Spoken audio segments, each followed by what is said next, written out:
My memories of that time are vague and murky. My life felt like stagnant water. I grew more and more impatient, but everything felt tedious and difficult. I wanted to take a step forward, but I felt so scared.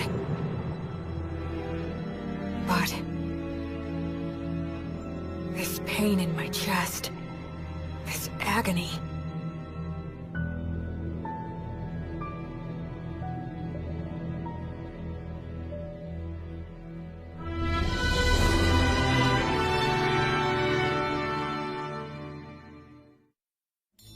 A long time ago, when the Earth came into existence, the mana that made up the world was too ponderous to hold its shape, and merely swirled in a muddy mass of chaos. Then the first of the gods appeared and said, "Let there be Earth." The mana solidified, becoming the ground, and the mana overhead thinned and became the sky. Yeah, but Gus, I only asked you how words are related to magic. Just be quiet and listen to me. I'm not even getting paid to teach all this, you know. Yeah, fine. The Creator God made the sun and moon, and separated the land from the sea. Fire, wind, and trees came next, followed by other gods as well as humans. Gus the Ghost is a little eccentric, and he can be overbearing at times. But he's smarter than anyone else, and he teaches me a whole lot. All the words and symbols that the Creator God used, what we now call writing, are referred to as the words of creation. These words, whether they're spoken or written down, all possess very profound power. Power? That's right.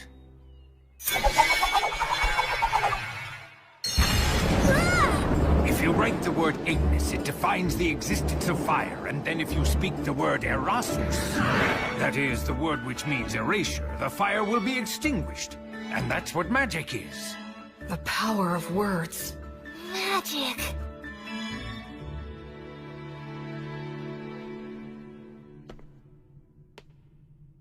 The god of justice and lightning, Volt. The Earth Mother, Mater. The god of fire and technology, Blaze. The god of wind and commerce, that's Whirl. The goddess of water and greenery, Rhea Sylvia. The god of knowledge and light.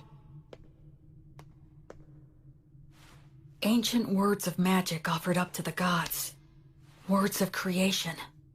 Oh, I get it. Parts of the inscription are scratched out so the word's powers won't activate. Gracefield.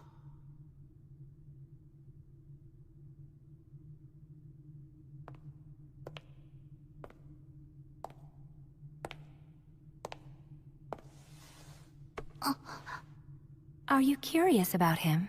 Yeah, well, sort of. That's Gracefield, the god of light who governs the cycle of death and rebirth. He's the child of the lightning god Volt and the Earth Mother Mater. You worship the Earth Mother Mater, don't you? Yes, you've got it right. She's the god of child-rearing and the bounties of the earth. Of the 6 principal gods, she's particularly revered by people in rural areas. So when you do your daily prayers, the Earth Mother is the goddess you pray to, right? Mary? What do you say we head back and have dinner now? Sound good? Yeah! Huh? Oh. Blood! Oh, wow, that's a really nice boar! Oh, you're gonna get some tasty meat up with this guy today, Will. Thank you so much! Hey! Before starting the rest of the video, I want to tell you all about Fandomian.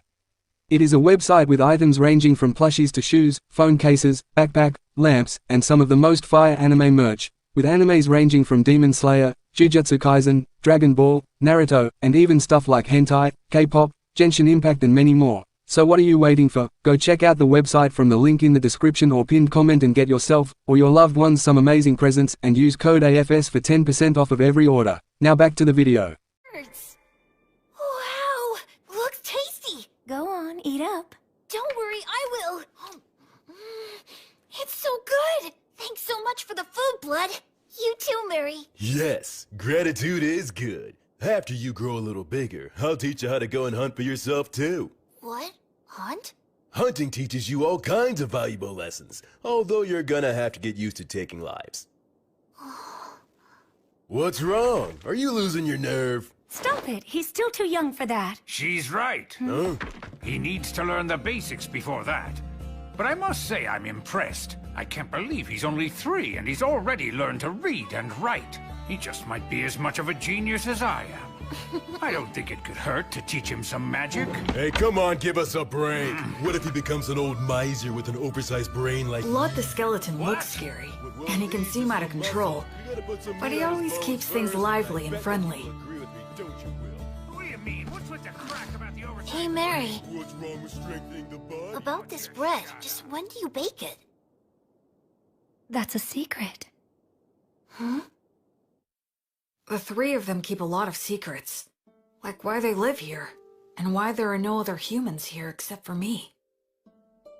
From the time I was born, I've never met anyone else but the 3 of them.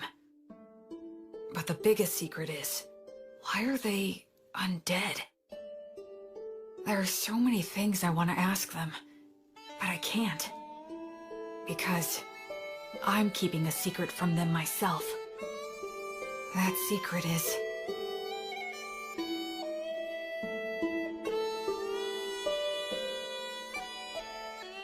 Thanks for dinner! that I'm a human who still has memories of my previous life. My memories are vague and murky, and I can't get them into sharp focus. A ceiling? A monster!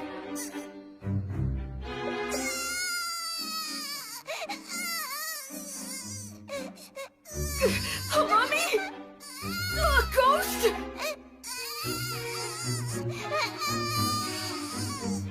They're gonna kill me! What?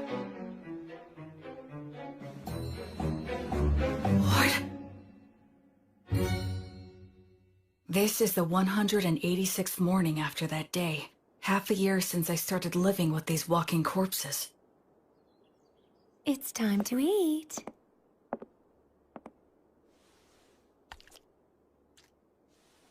What a good boy you are, Will. Oh, are you feeling full already? I can't speak it very well, but I can generally understand the language that they speak now. Shall we go take a little walk outside today? Outside? I've never been outside before.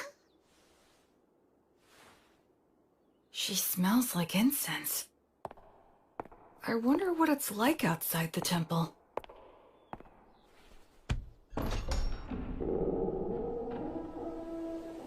That breeze, so refreshing, and it smells of plants wet with morning dew.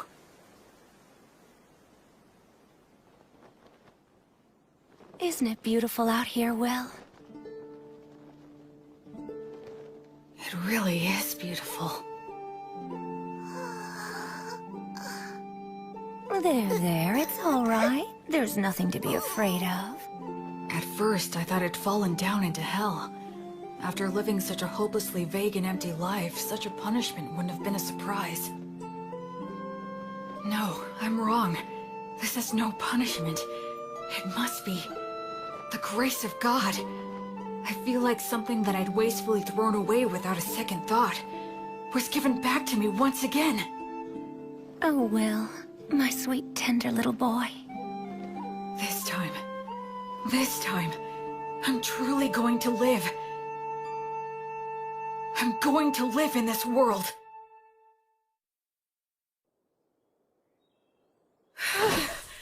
I'm finally done. We gotta build your muscle and stamina first. Without the strength to back them up, your skills are useless. But couldn't you say that making up for your lack of strength is a skill? Listen, do you really think you could knock me down? Well, no. With the right skill, you might be able to knock me over, but there will be times when that skill won't work for you. But you can't separate your muscles from your body. The brute force that muscles give you can solve most of your problems in life.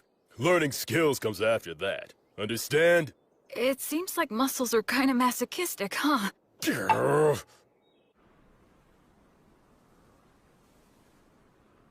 Flammo Ignis! Ah! Erasus! fool! Your pronunciation's imprecise! Given your talent, you really need to learn to control your accuracy, or you'll kill yourself. That's scary. Well, magic can be a scary thing. Do you have any idea of the reason why words possess so much power? I'd guess it's for the same reason we think a chair is a chair, right? Indeed. After all, when we see a wooden stool that has 4 legs, no matter what color it might be or whatever kind of wood that it's made of, we don't even think of calling it something like 4 sticks in a round slab, and we wouldn't call it a table. We just instinctively categorize it under the chair label. So in short, what that means is that words are what define and differentiate the way things are. Of course, I'm just repeating what someone told me. You know, Will, it seems you might actually be a genius after all. But isn't there anything I can do to get more consistent results? Afraid not. That's just what words are all about. There are always fluctuations in speech. No one is able to say a word in exactly the same way twice. The only answer is to let your instincts determine the ideal level. Instincts? But... You should start off by learning how to use your minor magic more skillfully and accurately. But hopefully you'll do your best to get by without even using that. without using magic? How's that possible? I'm talking about money. That again? Man, how can a ghost worship money as much as you do? Oh, come now. You don't know what you're talking about. Money is extremely important. Money is what makes the entire world go round. With money, you can solve anything without magic. Buy tools, hire help, and the ability to make a profit is just as important as magic. Why, oh why must I have hands that are incapable of holding silver and gold any longer? It isn't fair. I want to feel money and count gold coins with my own hands. Curses! You're not normal. Creatures such as these are beasts. Demon beasts are a particular type that are extremely aggressive. Wow, that's... Old Gus has taught you about the myths, hasn't he? The minions of the god of despotism and tyranny, specters and phantoms, and the demons of the god of dimensions who lurks in hell. And the god Stagnate, who commands the undead. People such as the three of us. We used to be human once too. Really? Is that true? Yes. When we all died, we clung to strong emotions that led us to a pact with the god of the undead. So we're considered traitors to the virtuous gods. Mary... I'm sorry for talking about this. It must seem very strange to you. Hey, Mary, tell me something. Do you think I should get stronger? Well, it would certainly put me more at ease if you did.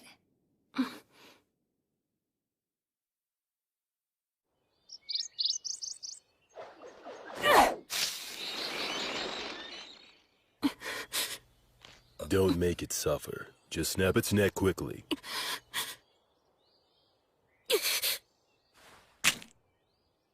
Can't get used to it, huh? I don't like killing. Am I just being naive? Hey, I don't like it either. Huh? I don't like taking lives, whether it's a birds or humans. But these guys provide necessary sustenance to keep you alive. In life or death situations, you need to put your feelings aside and just go for the kill reflexively.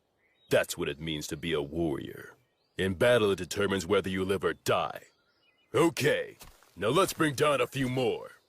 Blood really is a lot like a father to me. You're almost 8 years old now. I think it's time you started some real-life combat training. Huh? It's bad enough when you stop just before hitting me. With your strength, if I take a hit from you, I'll be dead! I'm nothing but bones now. You'll be just fine. Probably. Probably? That's the whole reason why I said you can use the magic you've been learning from the old man. Go on ahead. Simply do as I taught you. That's right. Do it well and you could actually land a hit on me. Hey! Don't cry that I'm playing dirty. The battle has begun! Acceleratio! Correre! Oleum! Cadere Uranium! Not too shabby!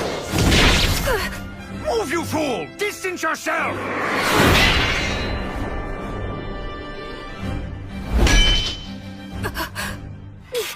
Come on! I told you never to close your eyes during a fight, didn't I? I'd like to say that you've got a long way to go, but frankly, you surprised me. I thought you'd just randomly unload a bunch of crazy magic on me. Gus keeps on telling me that I should learn to use minor magic more skillfully and accurately. Not just relying on sheer firepower. That's exactly the style that was used by the renowned sorcerer who went by the name the Wandering Sage. Are you talking about Gus? Yep. In his time, he exterminated monsters, calmed raging rivers, and rediscovered ancient languages. That was all long ago.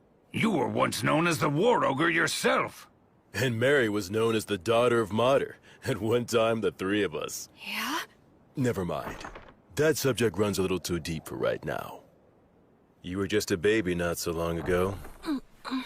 Look, just keep on learning and become even stronger. Oh, Blood. On the day when you brought a human child back here, my first thought was that you shouldn't have even bothered. But it occurred to me that if I educated him, he might be of Hey, use— old man! Nothing that I said was incorrect!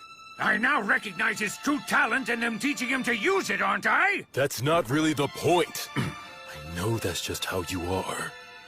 And frankly, I wouldn't expect you to change your ways now. I even think it suits you. But what you said wasn't necessary. Can't you imagine how it feels to hear that? You're right, it was quite thoughtless of me to say that, and I'll be more careful in the future. So I apologize to you, Will. Oh, it's okay. It didn't bother me. I can't believe it. Gus apologizing? Gus? It was rude of me to get all aggressive like that as well. Sorry. You being impolite is nothing new to me. What? Well, you might not be fully conscious of this since things have been this way for as long as you've been truly aware. But nevertheless, you know you're not like the three of us, right? Yeah. I'm the only one who breathes and who has a warm body. Though that part of the story is true, there's a lot more to it. I'm sorry. I can't explain it to you yet. I know. Listen, please don't be too upset with old Gus, alright? He never bothers to choose his words very carefully or show consideration for others. I'm really not mad. I have a whole lot of respect for Gus. Is that so? You know, you've got a big heart, Will. Once your body has at last grown big enough to match that heart of yours, then you're able to accept things as they are. I'll explain everything. Okay. Blood was genuinely angry at Gus for my sake. I wonder, could I have gotten angry on someone else's behalf in my previous life? Huh? Thank you.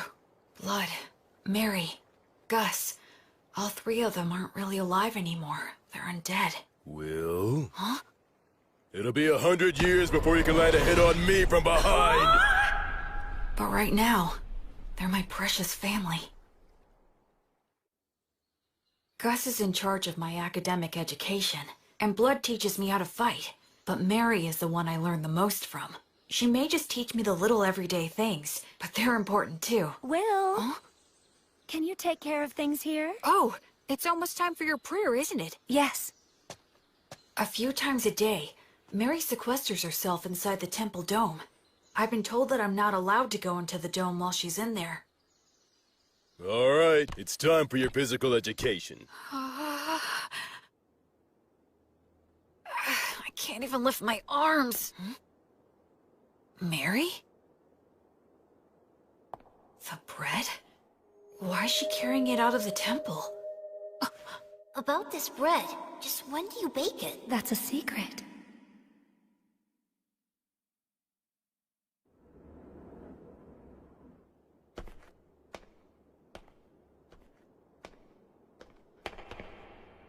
I'm sorry, everyone, but I just have to know.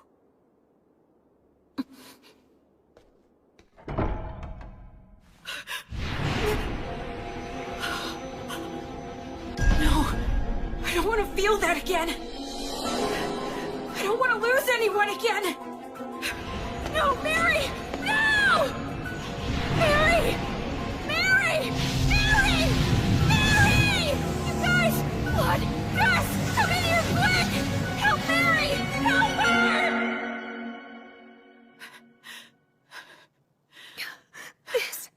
This is entirely my fault. I kept it a secret from him, and... I'm sorry. I was careless. All those times we told him to be careful. Will his arms heal? Thankfully, his fingers didn't adhere to each other. But scarring is likely to be unavoidable. Mary... Will, I'm so sorry. It's my... No, it's not. It's my fault for prying. So don't apologize. I'm just glad that you're all right now. Oh, Will. The smell of incense that surrounds Mary always calms me. Why'd you try to look in on her? I just got curious. I thought that I finally might be able to find some kind of hint about what you guys have been hiding from me. I told you I'd explain someday. Blood! Be quiet, Mary! Well then, Will, anything else to say?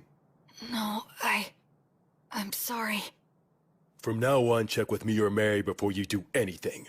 Okay. That said, the way you jumped in there to help Mary was impressive. Those scars will be your badge of manhood. Well, I am your student. But all that got you was unnecessarily wounded. Still, out of respect for your lack of fear toward the fire, I'll teach you this. That bread is a gift from the Earth Mother Mater. It's essentially the goddess's divine protection, her blessing. You can call it whatever you like. Then why were you on fire? Because I betrayed her, the fire is simply a consequence that I must suffer. The god of death, Stagnate, with whom I formed a contract, is the enemy of the Earth Mother Mater. In fact, all three of us formed a contract with him, so just coming in contact with her divine presence causes us to burn. That's sad. I don't expect to be forgiven. Why do you still pray to her? Is it just for my sake? Oh no, Will. It's not. I had been praying to the Earth Mother every morning and evening long before I ever met you. That's my daily ritual. Doesn't it hurt? Of course it does. So much that I could cry. Mary... But even though I've betrayed her, and that is her retribution, I must endure the pain. I shall still continue to revere the Earth Mother. Mater never says anything to me, but every single day, she blesses me with bread for you. That alone is more than enough of a saving grace for me. I'm so sorry I didn't tell you, but I certainly hope that you'll continue to eat the bread that's provided for you. Yes, of course I will. But also, I'd like to ask you a favor. What is it?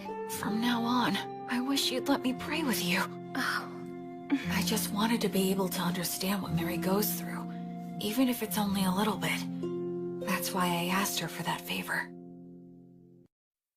The original creation was destroyed by the evil gods that it had brought into existence. It was then that the infamous Age of War among the gods began. The giant statues in the temple are of the virtuous gods, right? That's exactly what they are, to a human. What does that mean? Among the legends told since ancient times, there is a battle between the lightning god Volt, the king of the gods who governs order and judgment, and his elder brother, the war god Iltreat. The elder brother had the advantage in the beginning, but Volt, with the divine protection of his wife, the Earth Mother Mater, banished the war god to the depths of the earth. The war god continues to lurk within the earth today, vigilantly plotting his revenge. There are other similar stories, but all of them take the same general shape. Now, what are your thoughts? Isn't that story just a fable? You think? Ruling in this world starts with violence and despotism, but eventually, agriculture starts to thrive, and law and order begin to reach everyone. But over time, that can also lead to violent overthrows, or something like that. I see. You are very sharp indeed. Volt, the god of order and judgment, is a virtuous god. The war god, on the other hand, is considered an evil god. But if that order becomes corrupt, Volt could become an evil god, and by defeating that corruption, Iltreat could become a virtuous god. In short, the concept of virtuous gods and evil gods is ultimately a distinction applied by those who place their faith in them. I suppose the priests would not be pleased with me for saying so, however. Naturally, you must not speak of this to Mary. I won't, don't worry. Besides, the gods normally think about things based on different standards than ours.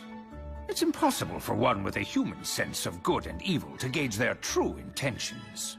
Hey, you know what, Gus? You're pretty rock and roll. What on earth does that mean? Like, you don't fit in any mold, you know? Children truly make up some bizarre words sometimes, but I do like the sound of that. Becoming free from obstructive thoughts doesn't mean thinking about nothing. You just block out the past and future. and focus only on the present.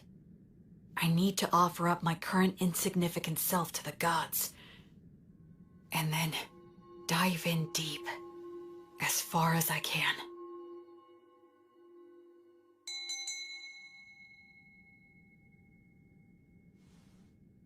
The 5-day silent prayer you've undertaken is now concluded. You did very well. I've done nothing but pray continuously for the past 5 days. Do you feel all right physically, Will? Yeah, I'm fine. And you're only 13. How remarkable you are. Only because I've been praying with you all these years.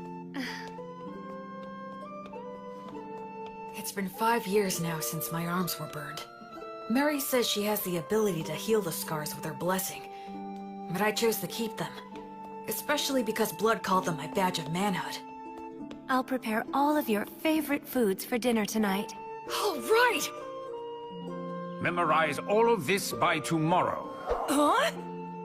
Gus's lessons became more difficult. There was a lot more to keep track of, but I persisted and stuck to it for all I was worth. And then his lessons became even more intensive. It was as if he wanted me to get so fed up that I'd quit. Still, Mary and Gus were nothing when compared to... Okay now, let's move on to our main event of the day. What is that? This guy is your opponent. I got him in the woods. That's not what I meant! What's the problem? It's just a low-ranked demon corpse. Demons can become undead too? Okay, go. Wait a...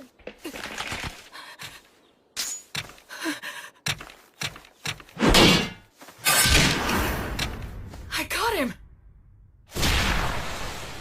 Look, Blood, I beat him! Yeah, good job there. So this is what they mean when they say a trained warrior can kill with mechanical reflexes. Yeah, I guess so. Huh?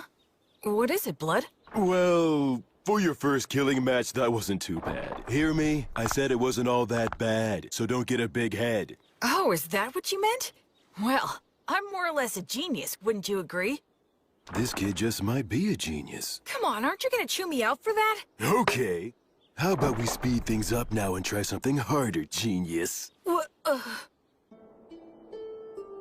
I always saw the ruined city from the top of the hill. That day was the first time I set foot in it.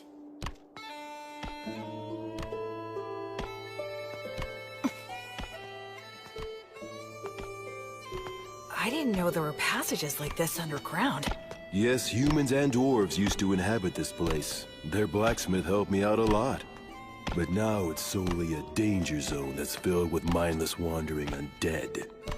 That's why we never allowed you to enter here before. This spot should be good. You've got your stuff with you, right?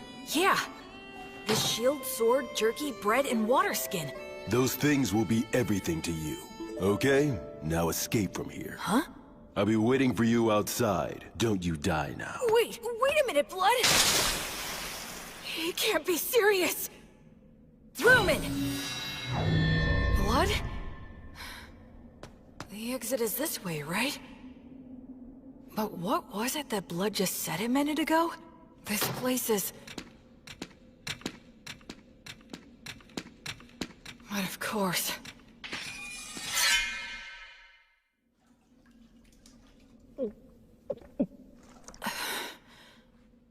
I'm pretty sure Blood is testing my overall practical ability here. I didn't know being alone could make me feel so empty and anxious.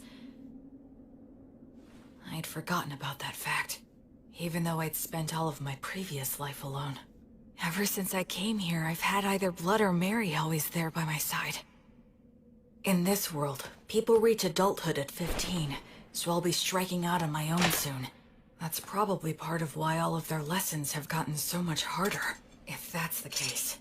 I want to give the best results I can! I want them to boast that I was a pupil worth teaching, and that they're proud of me.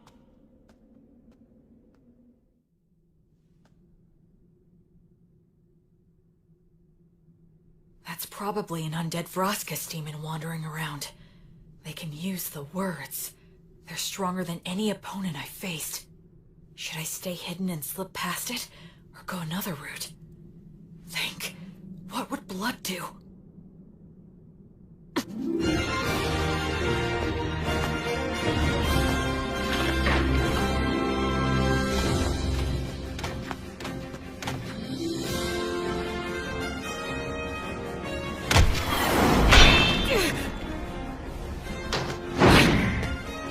It's strong, but not as strong as blood.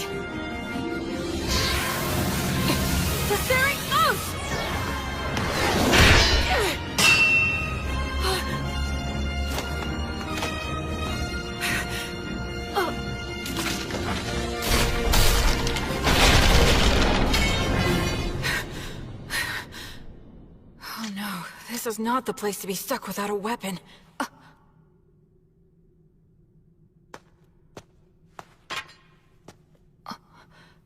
This isn't a demon weapon. A dwarven magic spear, perhaps? It's better than nothing.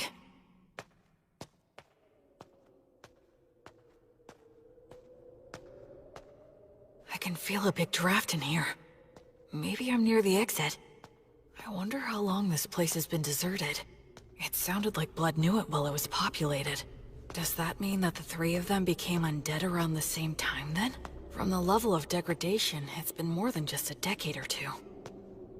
I already know there are no humans living anywhere near here. I wonder where my birth parents are, and what they were like. And I wonder, why am I in these ruins? My real parents.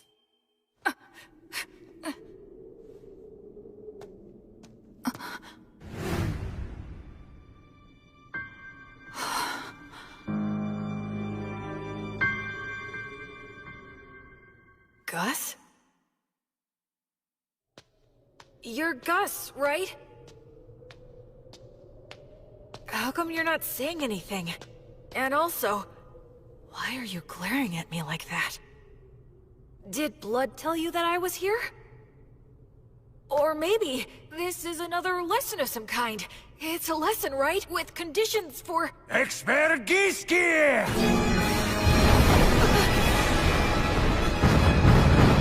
A golem?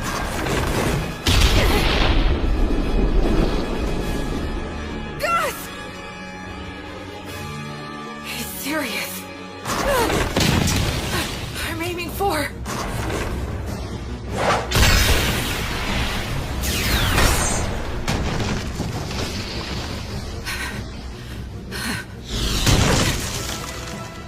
Stone Blast can carry that much force? Tagare! Aranium! Mendakium! Grace magic? Since when could... His projection magic is way too quick! A double cast? Robi Goose! Mendakium! Somnus! Mendakium! Why? Gus, why? Expergiski! A triple cast? I'm gonna be killed by one of my own parents and I don't even know why! This can't be real! No! No! No, no, no! I don't want that! I don't want to die! How can I... Alright! This spear should work on a ghost like Gus! He's the one who tried to kill me first! So no one can complain if I kill him! Pierce! Pierce! Pierce him! Kill him!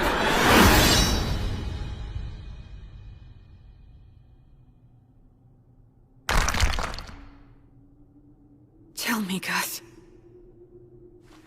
Grandpa. If you really have to kill me, there must be some reason you're being forced to do it, right? I know you wouldn't do this if you didn't have a valid reason.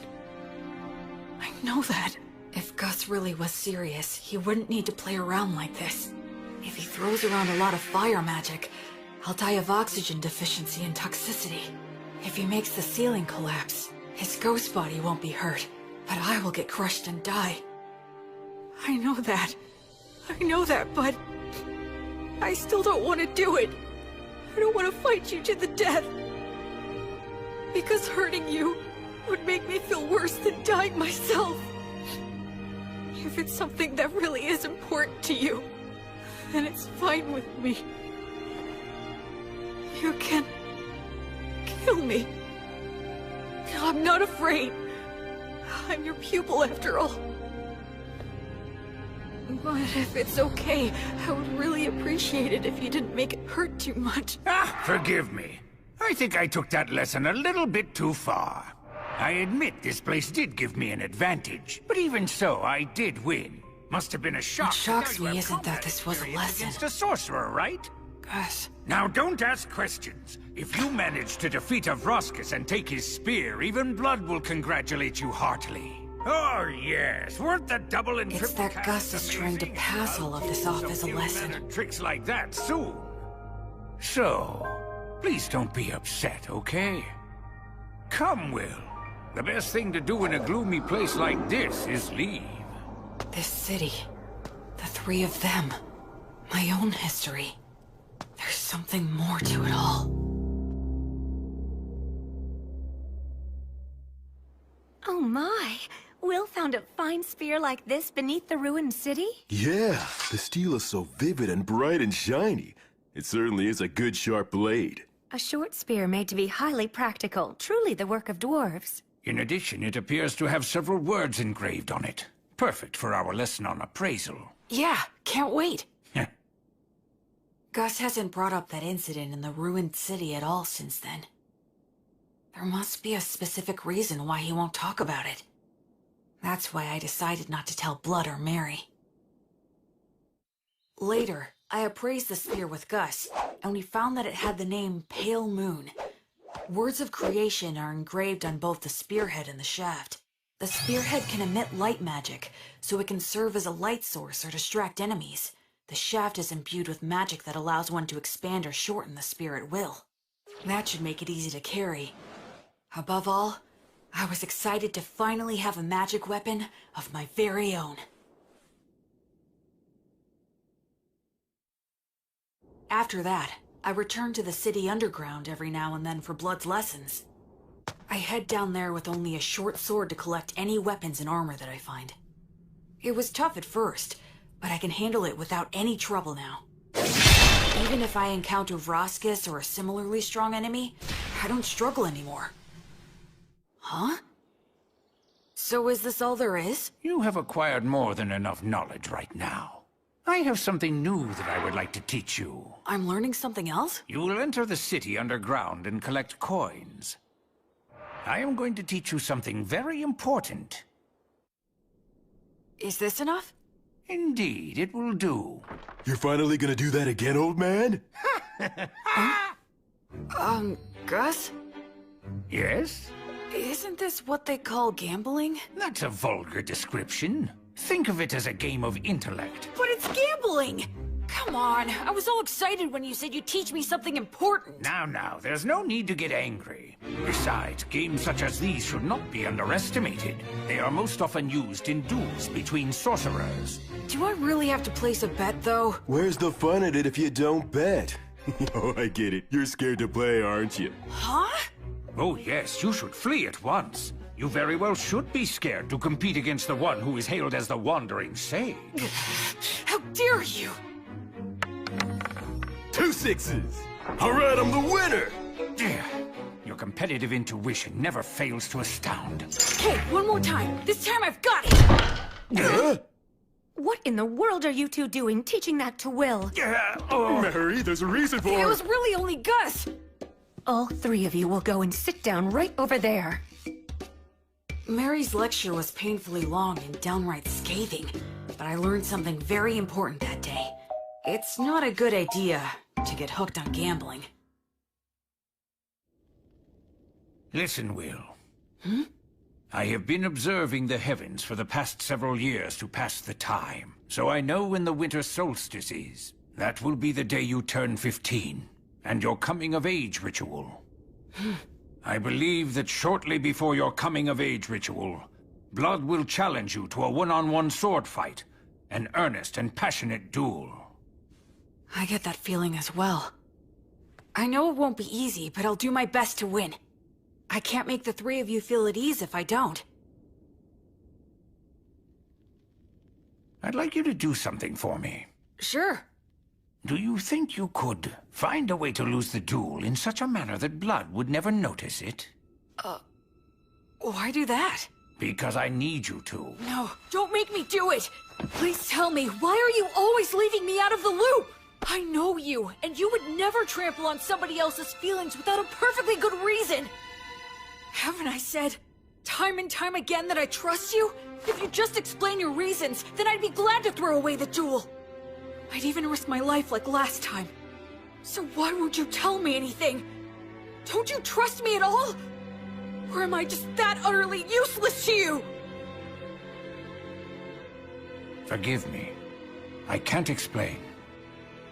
I see. Well then, I guess I can't help you. I'll pretend I didn't hear a word of what you just said.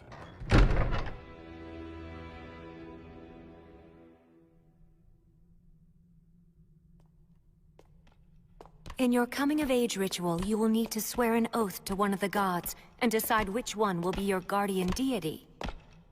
Will? Is something wrong? No, nothing. Anyway, which of the gods do you recommend?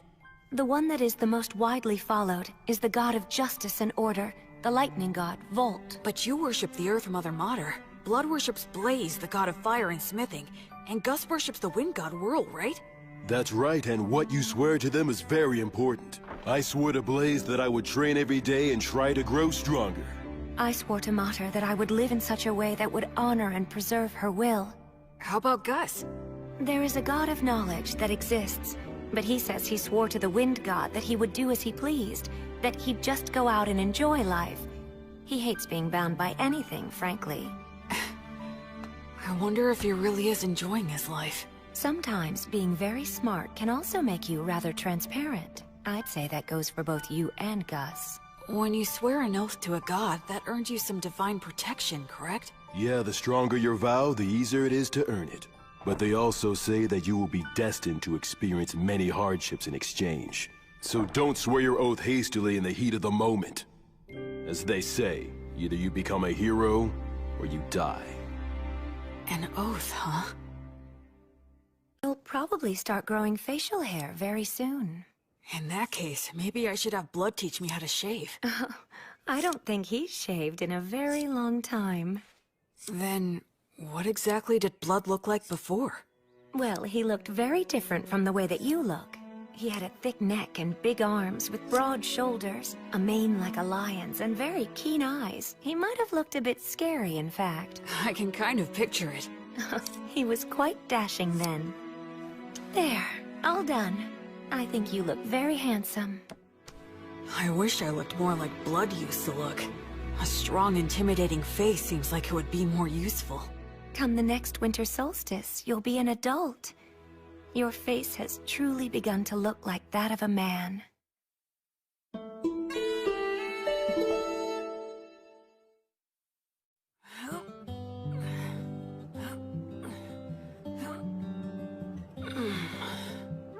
Okay, that's enough.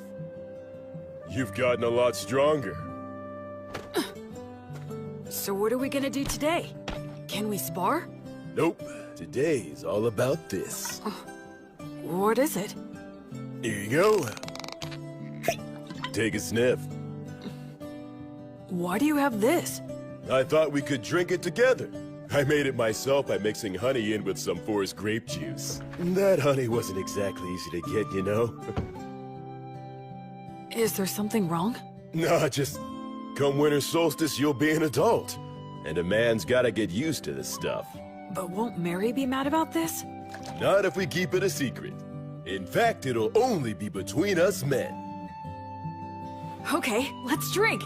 All right, here you go. Cheers! Whoa, nice! That's delicious! Even better, I get to drink it with you. Yeah, it's good. Okay, let's test your courage. Test my courage? We're gonna take a little peek at Mary while she's changing. Won't we get in trouble? Say what? Come on, follow me. The hallway's spinning. Hey, you okay? I'm fine, I'm fine.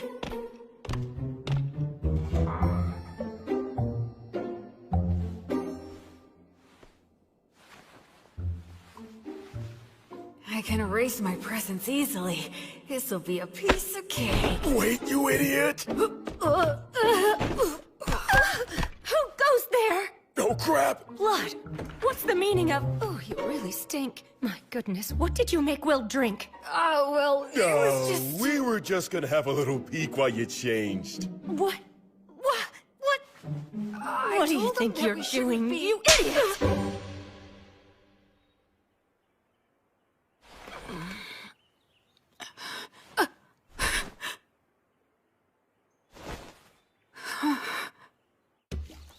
My voice had been changing, so I knew I was due for my first wet dream. I'm sure it was caused by Mary changing. Mary changing. What are you watching there, Will? Is that what I think it is? Stop laughing!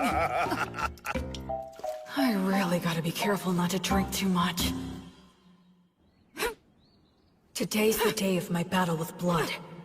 Once this is over, I'll probably be leaving this temple by spring. Do you think you could find a way to lose the jewel in such a manner that blood would never notice it? Okay. Will? Come on, I'll help you get changed. As of tomorrow, you'll be an adult.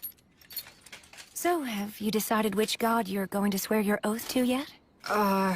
Yeah. I've got an idea. Oh, well, that's good. Mary, I'm gonna win today. Okay.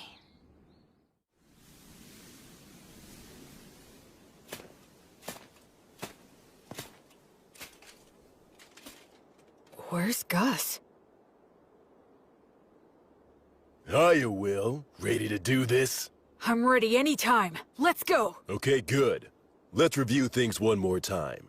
No magic or trying for instant kills, otherwise anything goes. If something happens, Mary will fix it with her blessing. The first one who admits defeat or is unable to fight loses.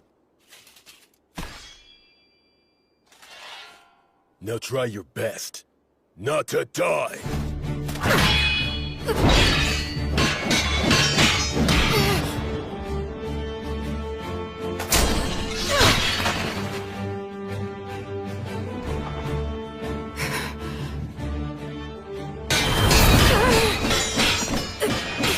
He's like a storm.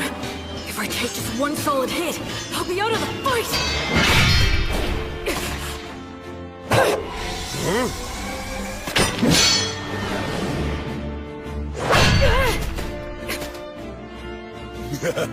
Thought you could get in close, didn't you? Oh man, this is infuriating! It's a challenge to avoid when a blood strikes perfectly. But if I receive one with just my sword, it'll shatter along with me. So how do I survive his strike and get into the gap between us? There's only one answer. Here it comes!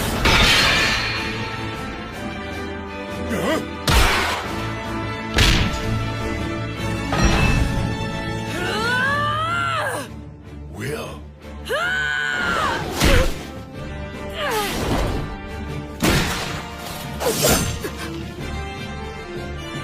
He's holding my sword between his ribs? That was actually pretty good. I concede. Yep. And having no muscles really is a disadvantage. Blood, stop it! Ugh. Don't you dare give me that. You promised that you wouldn't use that trick again.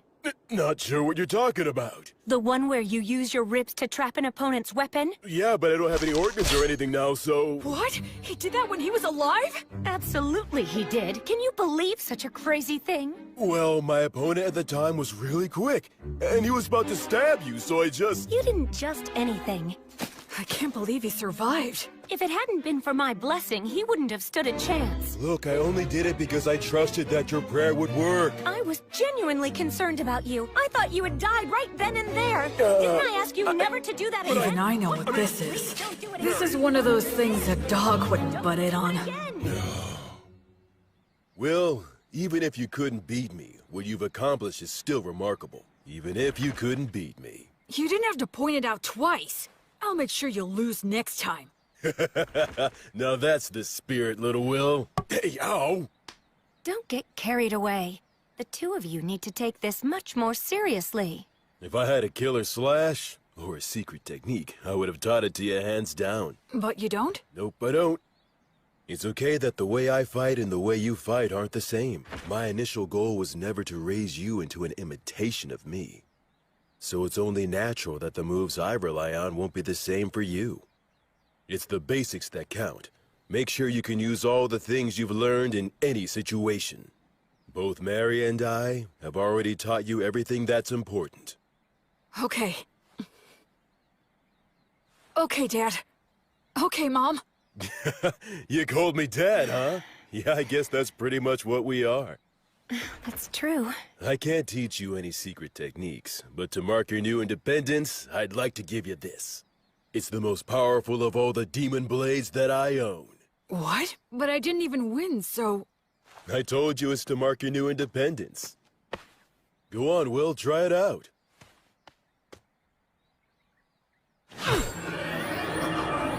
It's called Overeater, and it ranks at the very highest level of demon blades. It can even cut down one of the god's echoes, so long as it can reach them. The words engraved on it are too hard to understand, but I can sum up its effects. If a living being is cut with this blade, its wielder can recover life force with each cut. Huh? Recover their life force? Uh-huh. As in, you can swing it around without even thinking about it and still be the last man who's standing. You're a smart kid, so I'm sure you understand this. But don't overuse it.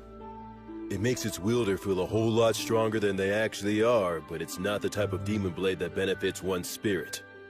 The more you use it, the more you need it until you are so weak there's nothing left. And the life and death cycle starts again. That's part of what makes it a demon blade. Anyway, I've said a lot, but I'm sure you'll be fine.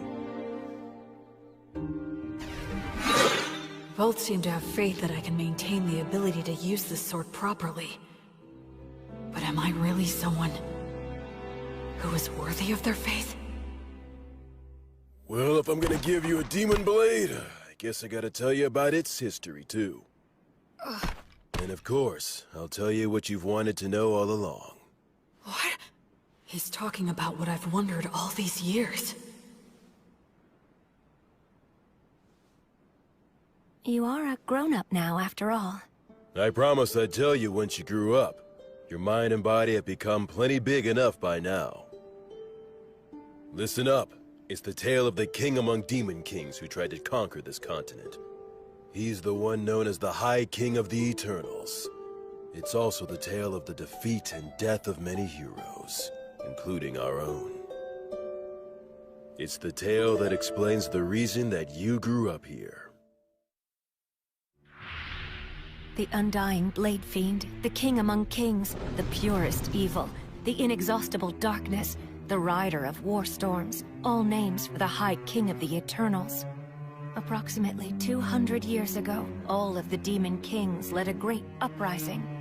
An army of countless demons invaded our precious continent of Southmark. All the continents were crawling with demon kings, generals. They were the kinds of demons you really don't want to see showing up anywhere. Demons were here? And these swarms of demons offered up massive amounts of flesh and blood during a number of great rituals to their deity, the God of Dimensions. In response, the minions of the God of Tyranny ill-treat, and those of the God of the Undead stagnate, also became active all over the world. The virtuous gods expended a great deal of strength in a series of battles, intense enough to change the entire map. I know that you learned geography from Gus, but don't think it's the same now as it was then.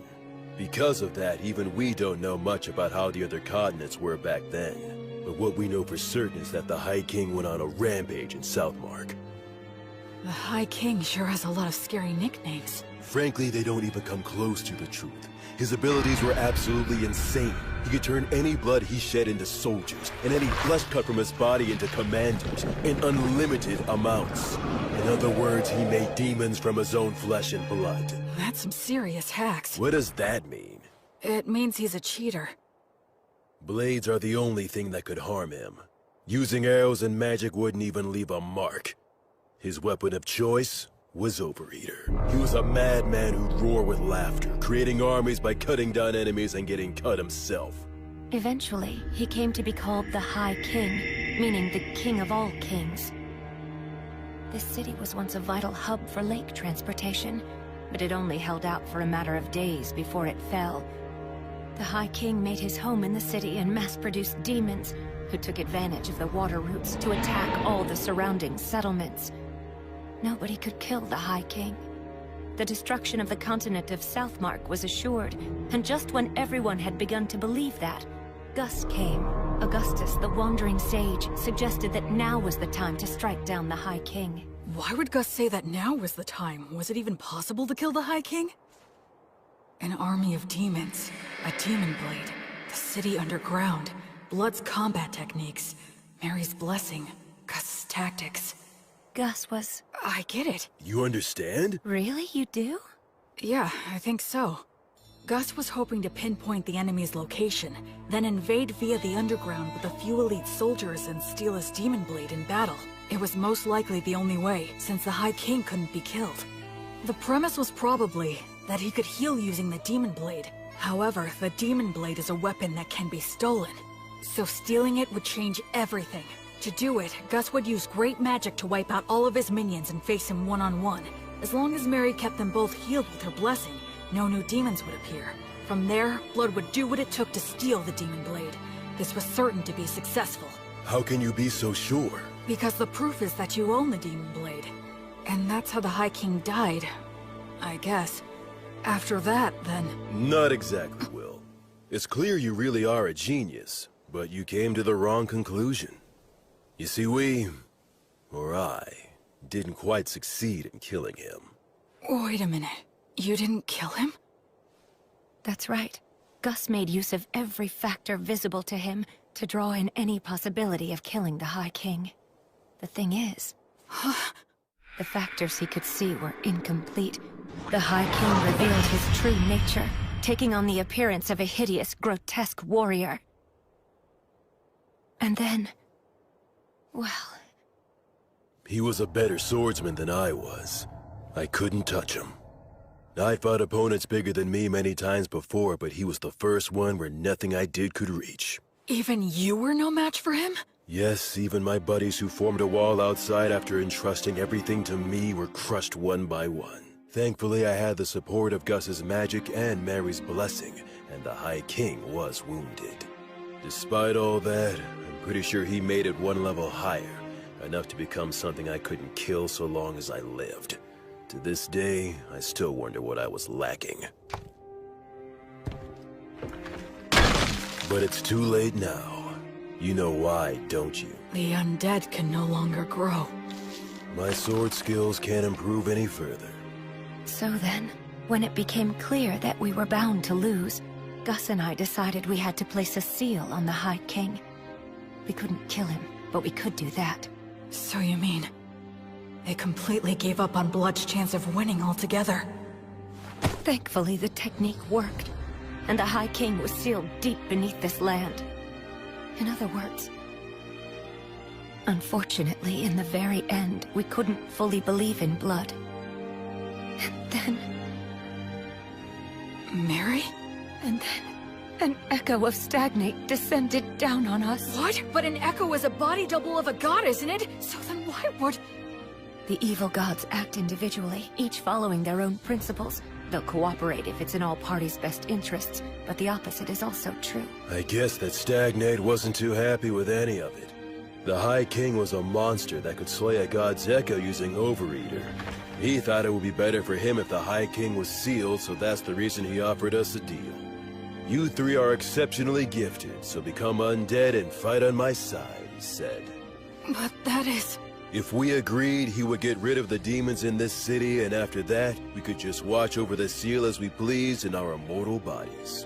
Stagnate couldn't bear to watch the tragedies of life and death, so he hoped to create an eternally stagnant world with no more tragedies by turning as many exceptional souls as he possibly could into the undead. And we had caught Stagnate's eye. Isn't it more accurate to say he set his eyes on us? He told us to choose, but there was no choice for us to make. We willingly accepted his hand. Since my flesh was all cut up, I became a skeleton. Mary was burned by Martyr's flame, so she became a mummy. And perhaps because he had no attachment to his aged body, Gus became a ghost. Mary did tell me once. Because I betrayed her, the fire is simply a consequence that I must suffer. The god of the undead then cleared out the entire city. His power turned the lower-ranking demons undead. It's something that should not even be possible. And the undead demons still roam the city to this very day. And so that's how we became the guardians of the High King's Seal, as the highest-ranking undead. In the years since then, we've buried our former allies, and Gus set up a security net that uses magic, allowing us to continue protecting our treasured city. There was nothing left for us to do. You can see that we are bound to the city by our contract. We can't even learn what goes on outside. The three of us began talking about the possibility that humanity had already died out. And then you came along. Or speaking more accurately, it was the demons who brought you here. Oh. So then, I was meant to be a sacrifice to break the High King's seal. No wonder you couldn't tell me before. You couldn't bring yourselves to do it. Yes, as crude as he is, even Blood was careful about that. I can't believe you just called me crude. After the demons were defeated, we argued with Gus a little bit over what we should do with you. Argued? Gus made it known he was against it, but Blood and I decided to go ahead and raise you anyway. That's why Gus said that. On the day when you brought a human child back here, my first thought was that you shouldn't have even bothered. The fact that the demons were able to bring you here means that there must be a place outside that's inhabited by humans relatively close by. I'm sure you're imagining that the situation outside looks pretty grim right now, but if that's the case, you simply need to build the strength to bust through it, just like you already have been doing. So that's the story of why I'm here right now, huh? I'm about to head into a nation of people who survived the Great Uprising. I'll take with me the strength that the three of them gave me. One day, I'll come back to this city. I'll bring my family and friends and introduce them. I could even rebuild this city. I know that one day... Well, be happy, and don't forget to pray so you can do good. Huh? You were the best pupil I could have asked for. Even in today's test in terms of substance, you bested me. You clever, precocious son of mine. I sure love you. Keep getting strong. In no time at all, we became a real family. You made me so happy. Well, my sweet boy, your mother loves you very much. Wait a minute, why are you talking like this is our last goodbye?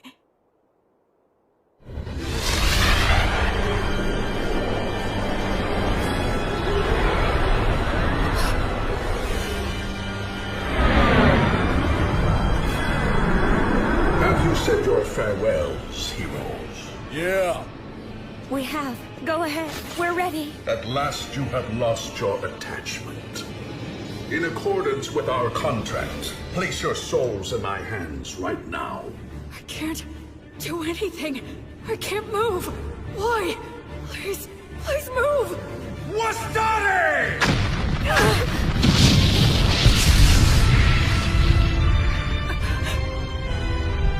Oh yes, there was a magic user left among you. Will, take Blood and Mary and get out of here. Don't you worry. I am determined to stop him. Ligatur nodus obligatio! That's a huge amount of mana. You know all, Sage, and still you cannot resist. Conciliat sequitur! You retaliated so fast. Ostare! Alida mosaico! Pulsat pene!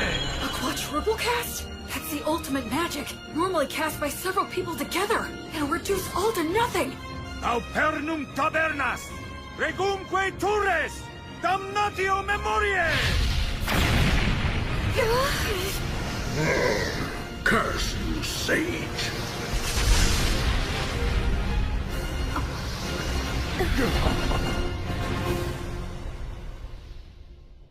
Quaerere, ambulare alle vita, noli fugito. He didn't get a hold of your souls, did he? Nah. It seems not. That must have been terrifying for you.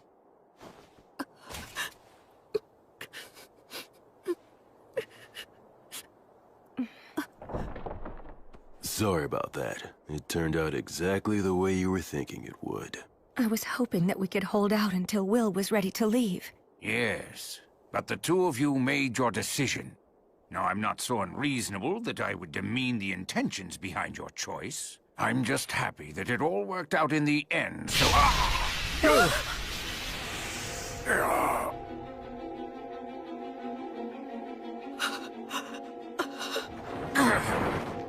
Old man!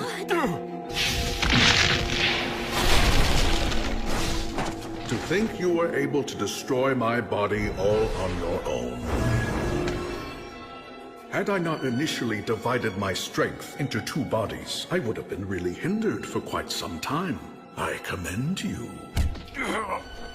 It's true you are a great sorcerer who has exceptional abilities. Stagnate. Let me go. Stagnate? What a shame it would be if I destroyed you now. I'll wait until you've lost your attachment. Now. Gus! As for you... You have my gratitude. It's all thanks to you. Well done. These great heroes formed contracts with me. They became the highest-ranked undead. With one condition, that when they eventually lost their attachment to the High King, then they would become my servants. Because of me? That's right. Thanks to you, the sage's attachment was weakened, and the war ogre and beloved daughter lost hold of theirs completely. I'd say you did a fine job living as their son. But that's because I was reborn. I wanted to live right this time around. It seems that was a shock, and for good reason. I have an idea. Why don't you come and join my army as well? Then you can continue to live harmoniously with your beloved family. But I won't force you to decide right now. Tomorrow's the winter solstice, on that loathsome day when the sun is at its very weakest. I will seek out your answer in the evening.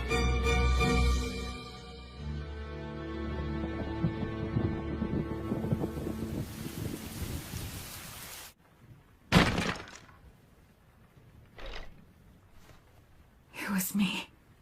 I took Blood and Mary's attachment away from them. When Gus was against raising me as a baby, when he taught me excessive amounts of knowledge, when he tried to kill me, when he asked me to lose on purpose, it was all to stop the two of them from losing their attachment to the High King. Still, when Gus tried to kill me, I think he was conflicted. But I was living without a care, totally oblivious. I just sat comfortably on Gus's mental anguish and Blood and Mary's self-sacrifice.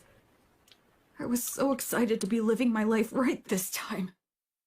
All I did for my parents was cause trouble. I didn't do anything in return for them, right up until they died. Why would it be different this time? They're gonna die because of me again. I've only caused trouble, and I've done nothing in return. Someone who dies in vain isn't going to be reborn any better. I'm sorry.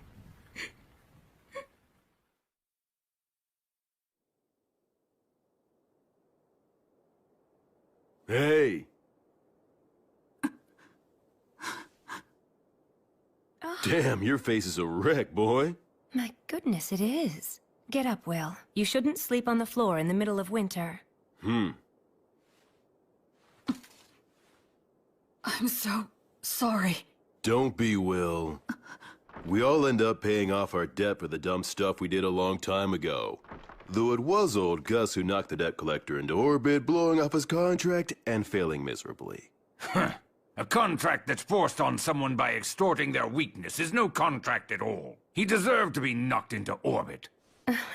I've got to admit that it was rather exhilarating to see Stagnate's pale face slowly being erased. Well, you took one of them down. Perhaps the strength of all three of us could take the other one down. Now that's the spirit. By all means, that sounds like a great plan. They're faking it. Well, would you look at that? It seems that you're all grown up now, Will. Get out of here already. You'll just have to be content with the idea that your farewell gift is everything that we've taught you so far. I'm sure you'll be just fine, Will. Absolutely. Those are my thoughts as well. You're wrong. You're all wrong. I'm not who the three of you think I am. Talk to us, Will. I have these memories of a past life. I was a totally worthless person. So when I was reborn, I thought that this time I could live my life right. But I made you three suffer without ever knowing it. Even in my past life when my parents died, I have no idea how I felt. Because I can't remember. I can't remember anything. After all the trouble I caused for them, I don't even know if I cried. I'm worthless. Trash. Once again, I can't do anything. I can't give you anything in return. I'm nothing but useless garbage. Will, you must grit your teeth.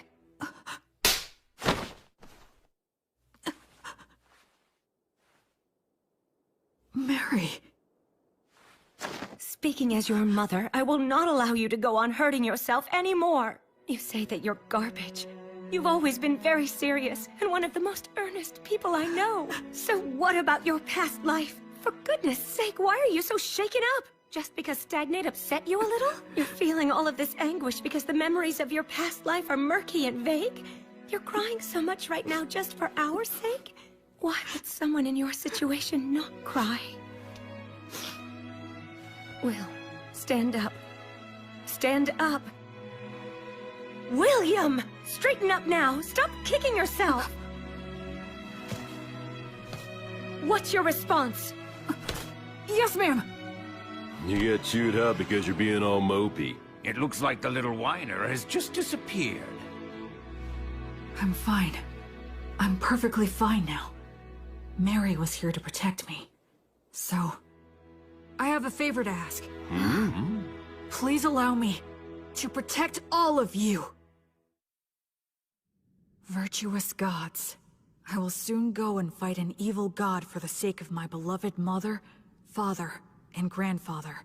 If you would see fit to observe my efforts, please grant me a bit of your protection.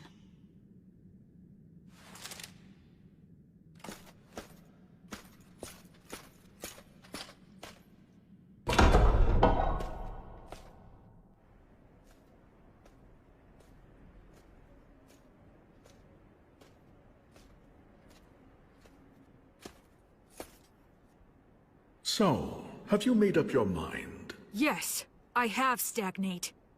Evil god. I don't plan on giving you a single thing! But surely a god such as yourself would never dream of running away from a human child, isn't that right? You have thought this through quite well. Let me guess, you're hoping to restrict my actions by getting me to focus my consciousness on you alone, yes? He figured me out! I'll play along, okay. But please realize you're challenging a god. You must first show me you are worthy of such a challenge.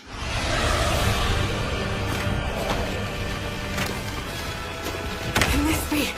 Those three said when they became Guardians of the Seal, they buried all their allies who had been sacrificed. But where? It's obvious. Right here! I am the god of the undead. Undead god Stagnate. I lead an army of undead soldiers. Yeah? So what if you are? Then I'll just take them all on!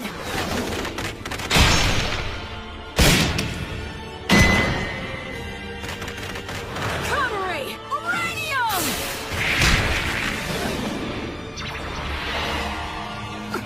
Acceleratio!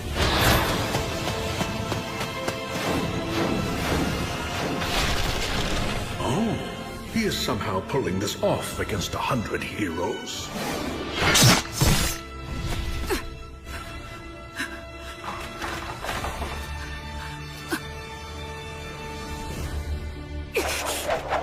Hold!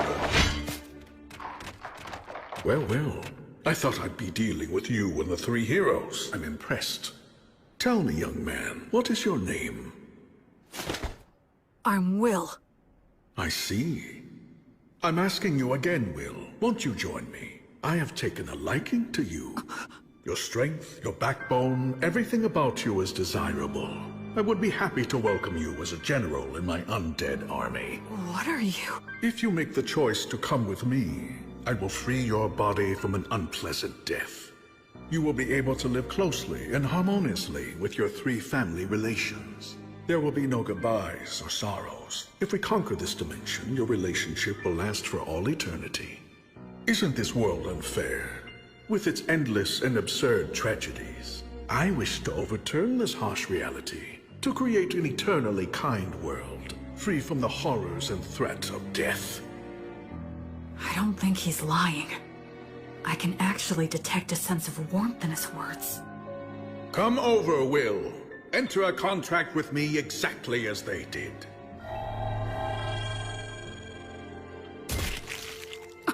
Now, drink my blood.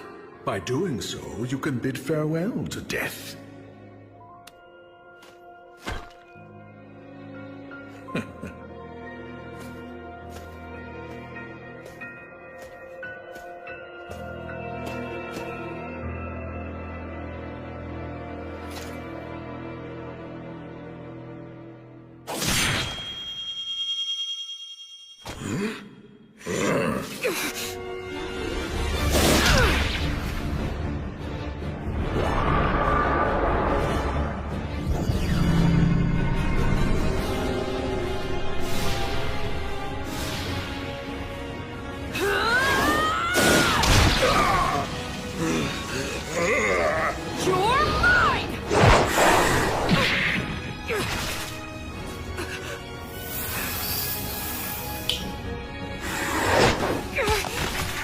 First the sage and now you. I truly cannot let my guard down when you're around.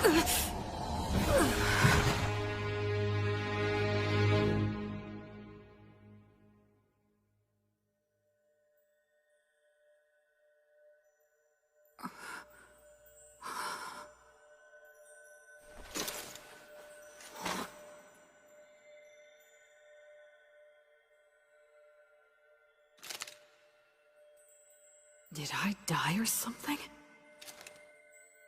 This place feels very familiar, as if I've walked through here before.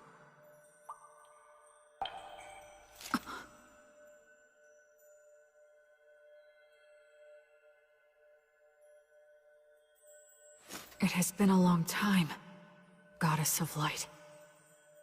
I'm starting to remember. Yes. I've walked under the starry sky before. She was silent then, too. But I remember her footsteps being filled with care and compassion. I thought it was a star, but it's not. It's a planet. What are those lights? Traversing souls. They cross worlds to prevent the stagnation of all things. How could I have forgotten this beautiful sight? A question. Okay. Why did you feel the need to reject Stagnate's invitation? 'Cause in my previous life I was a shut-in. Whenever anything got me down, I didn't bother to get back up. It was a pathetic way for one to live. Except, there's one thing I realized. Being alive and not being dead aren't the same thing at all. I wasn't dead in my previous life, but that was about it. I didn't have the courage to do anything. Just the fact that I had to keep living was a burden. I didn't care if I died, so I wasn't really alive. And by not being alive, I didn't have to fear death. And so, because just a little of that memory stayed with me, I was able to make the decision to live a good life in this world. I think that if I live right, I can die right. Denying death like Stagnate promised and trying to live forever would be the same as being in that room again. No matter how else he tries to sweeten it, I would still refuse. I just want to live and die with those three. They're my family. I mean, who wouldn't want to protect their family? That's all. Thanks for listening.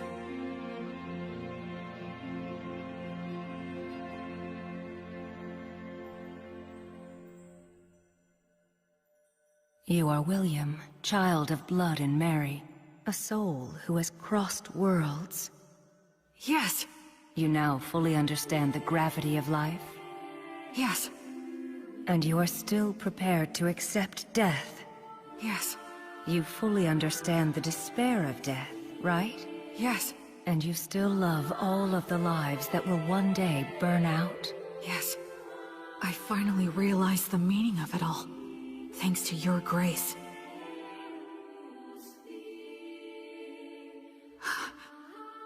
Thank you so much, Gracefield. I have heard your sincere wish. William, so long as you do not forget your resolve, you've got what it takes. Wake now. Make your oath, and we shall walk together until your life ends, and I come to guide you once again. I shall be your guardian deity.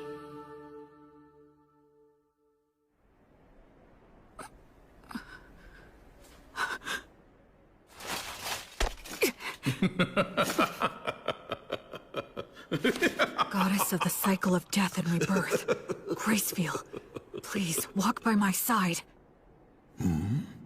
Citing a blessing, huh? What do you hope to get done with that? Such a vague technique is no match for my blood coursing through your... He has a stigma. This is the badge I earned when I learned Mary's prayer. My arms burned by divine fire. Now that I can see your body more closely, how many holy communions have you taken? Every day, Mary prayed to Mater for food to sustain me. Mary's daily prayers, her unyielding heart, will not bend to you! And I swear to you, my god... Yeah, the stronger your vow, the easier it is to earn it. But they also say that you will be destined to experience many hardships in exchange. I will offer up my life to you. I will be like your sword to banish evil, and like your hands to save the suffering. I swear it on the flame of Gracefield! You earned the protection of Gracefield? What a shame. A crying shame. I had so hoped that you would be joining my ranks. But since you have been taken in by her, I have no choice. God of the undead stagnate! I will defeat you and fulfill my oath! Unseasoned hero, die with your resolve undone. Kill him! It's okay. I know exactly what I need to do.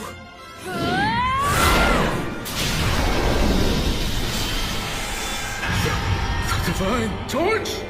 Gracefield's divine protection grants peace and guidance to the souls of the dead.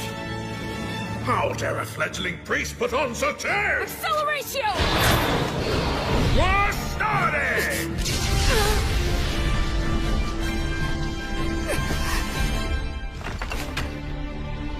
Where will he come from next? If he makes any careless moves, I'll leap straight at him and deal the finishing blow. Stagnate is consumed by the desire to kill me. We're on even footing. If I fight him now...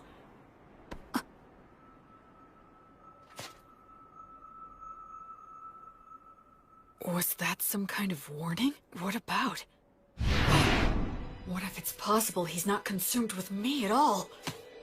No, the temple! Acceleratio! It was all a bluff. He was pretending to be consumed by rage, and then threw up a cloud of dust. It's Blood and Mary that he's really after.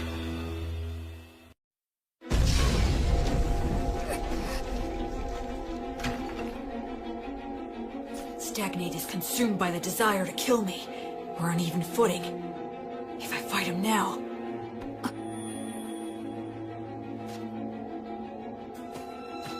No, the temple! Acceleratio! It was all a bluff.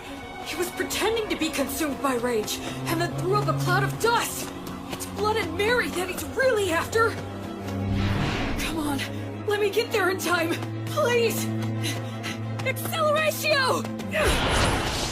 If I can believe what Stagnate says, maybe he considers me to be someone who's actually worthy of keeping an eye on. But in the end, that's not going to mean anything to an undead god who can live forever. His priority right now is getting to Blood and Mary, and then Gus. Now that I have the divine protection of the Goddess of Light and can pray for her blessing, I can return the three of them to the cycle of death and rebirth. That's what he was being cautious about. He weighed Blood and Mary's souls against the risk that I posed, and then he tried to play the fool! That's what I was trying to do from the very beginning!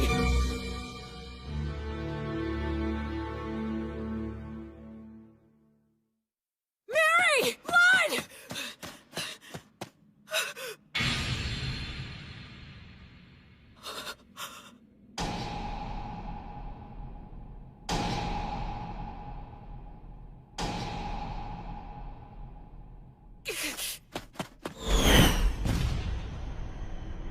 It's no use.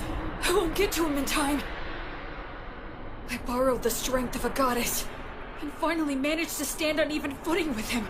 But then I fell for a trick like that, and now it's all over?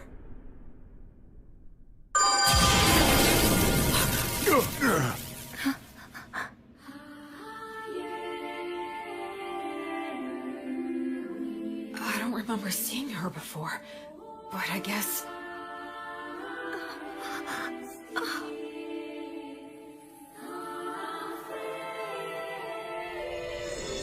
Suddenly, everything was clear to me. Mary had been forgiven all along. Mater never resented Mary for a second. Mary didn't seek forgiveness even once, nor did she ever expect lenient treatment. That's why Mater continued to watch over her and admonish her as she wished, and she's kept that up for 200 years, never revoking her divine blessing, until Mary could finally forgive herself. What mother wouldn't protect a daughter in danger, who's devoted her life to worshiping her? The Earth Mother Mater that Mary reveres is truly a great goddess.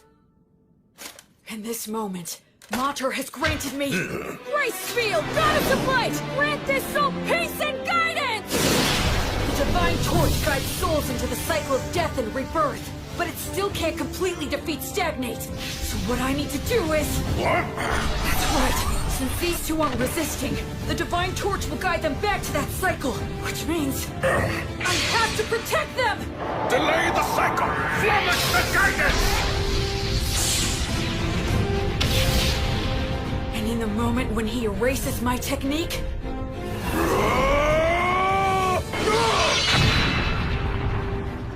Acceleratio! Basta! Passerios! You should start off by learning how to use your minor magic more skillfully and accurately. An exhilarating strike like that is far more Gus's style than some magic that would erase his existence!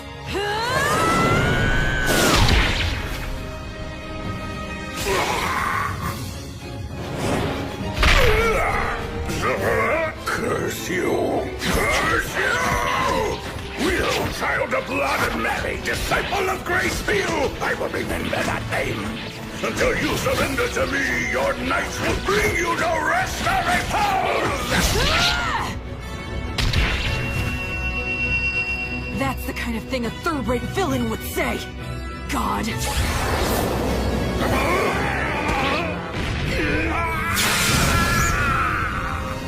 I swear on the light that is Gracefield, that I will never become like you. I will live right and die right.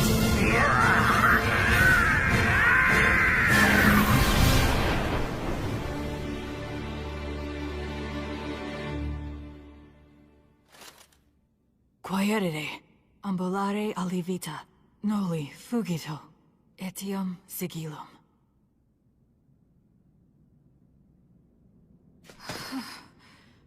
I was way too close. This Overeater blade that Blood gave me, then Gus mightily defeating the double of the Echo, as well as Mary's Earth Mother Mater buying me valuable time. All these things that the three of them have given me. The sword, the magic, and the prayer technique. And most importantly, The part that's my essential core as a person. If I'd been without any one of them, I never would have stood a chance. It's all thanks to the goddess's divine protection. And the three of them. Will. I'm so glad. You're all right. Mary. You did great. Thanks, Blood. You might not share bloodlines, but you're still the child of Mary and Blood. It's only natural you could accomplish this. Yeah, I did it. I did it.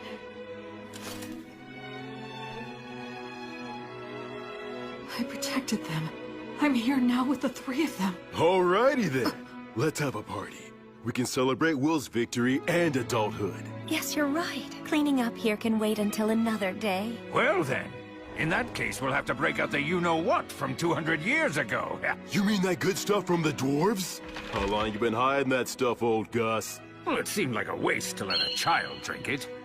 Is it good? Can I have some? Even I would drink it if I had a corporal body. You can fake it, can't you, old man? We're celebrating.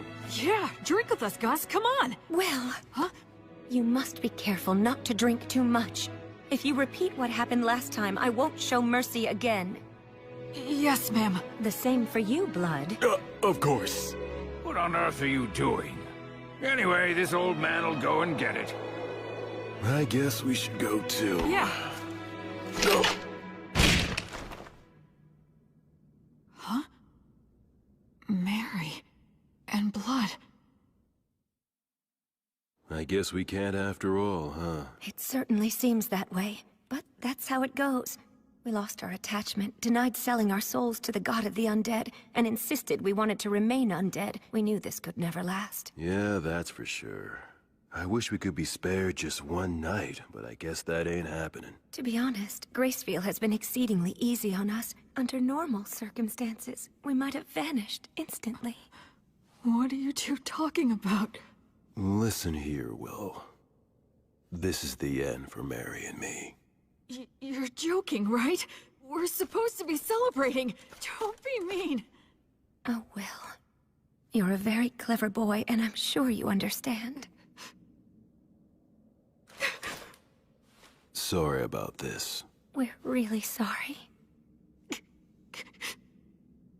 Can't anything be done? I'm afraid not.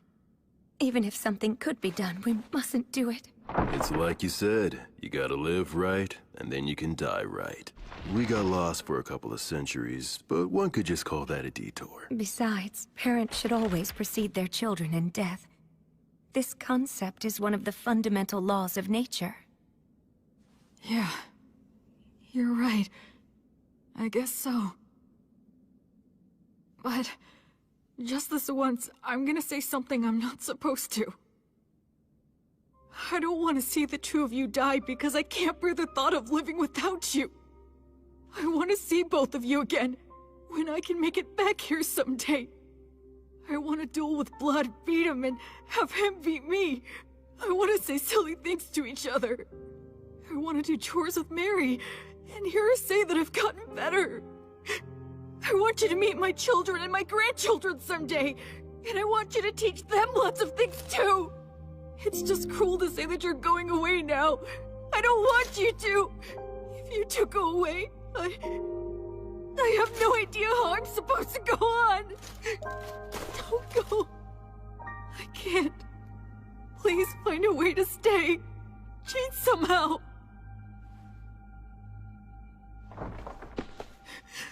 Hey, there's no need to be selfish now. Blood is right, Will. Be reasonable.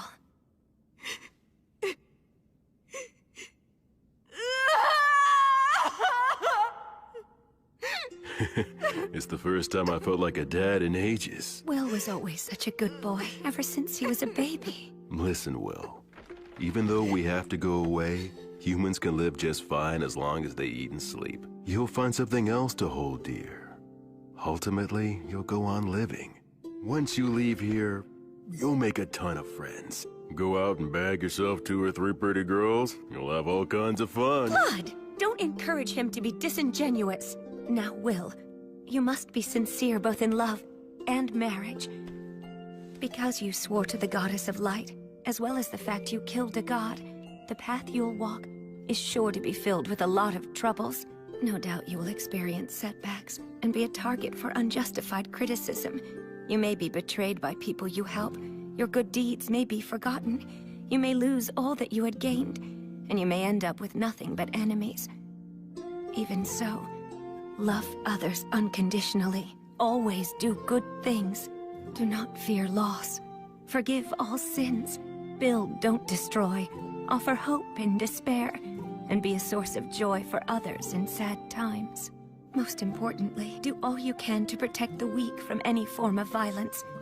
Just like you did for us, when you challenged the undead god for our sake. Okay. Oh, dear Will.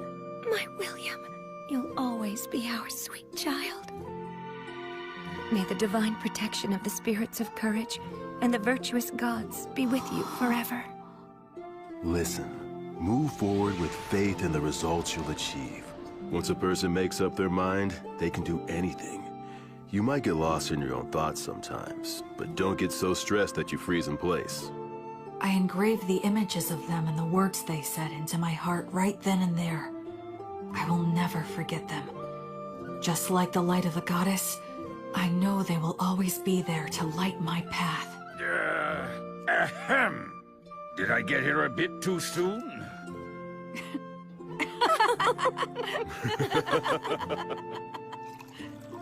After that, we all celebrated my victory and my passage into adulthood.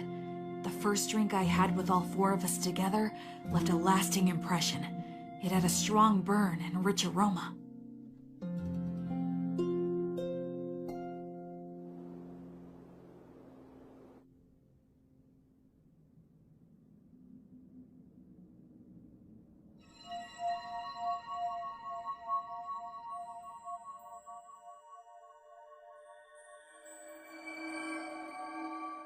That day, the holy light guided my parents back into the cycle of death and rebirth.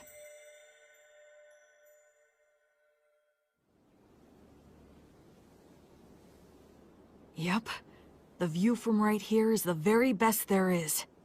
Mary, Blood, I know you're not here anymore, but I'll still come back. Just to let you know how things are going. If I make friends or start a family, I'll bring them here. I'm determined to become an adult who can tell you with pride that your child is living really well. So for now, I'll be leaving for a while. Are you all done? Yeah. By the way, how come you didn't die as well? That was cruel! Are you aware that you just wished death upon an old man? You're evil! Aw, you're bumming me out. But actually, I was just thinking about how all of your wonderful treasures would be mine if you died. You're an evil grandchild! The evil grandchild just outed himself! Come on, I only meant that all the money you have no use for would finally have a good use. Know what I'm saying, Grandpa? Yes, fair enough. Fine, take it. Huh? What is all this? It's all my treasure. I'll lend it to you interest-free. Make it grow, you hear?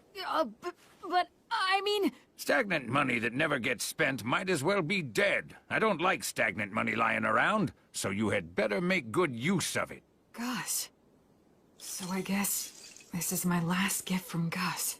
Not that I'll be passing on, though, for a good 10 years. Huh? Well, you know, there is still the matter of guarding the High King's seal. I made a little deal last night with your goddess. She granted me permission to continue wandering this city for at least 10 more years, until the god of the undead regains his power. What? You heard me right. It seems that I've become something like Gracefield's errand boy. But then, what about Mary and Blood? As it turns out, they decided they didn't want that. They would only become more greedy and reluctant to end it. If given 10 years, they would want another 10, then another 10, and then to remain here at least until you pass on. They knew they would naturally desire this, so they consciously chose to die. Just like what you went through. You tried to appear strong when you were really crying and screaming on the inside. Granting a position for that greed fact, just one old man is quite enough. You really are rock and roll, Gus. What will you do with the seal in 10 years? It'll be up to you to figure that out, if you can. You're dumping that on me? It seems that the worship of Gracefield has gone out of style in the world outside. She had to use a great deal of strength recently, just intervening for us.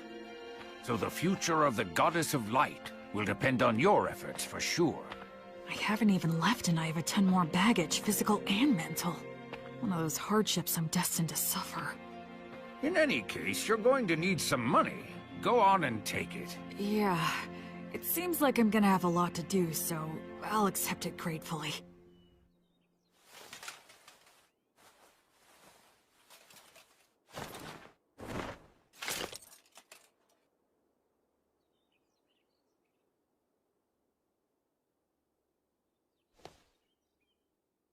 This is it. I'm leaving.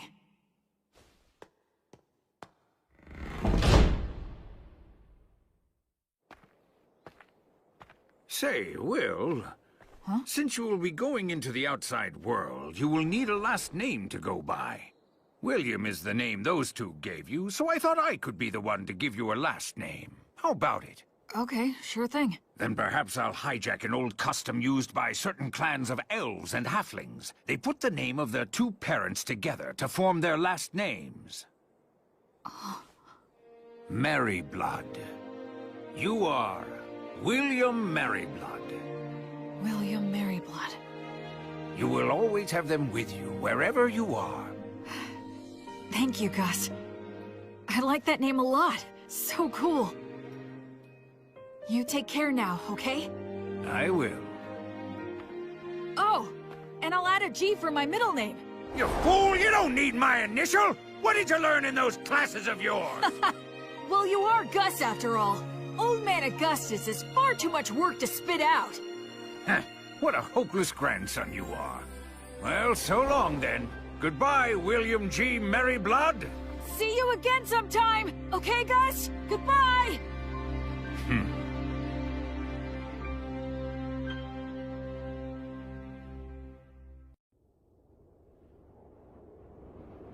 Hey, Fortress General! You doing good? It'd be perfectly natural for two warriors to introduce themselves, say a few words before facing off.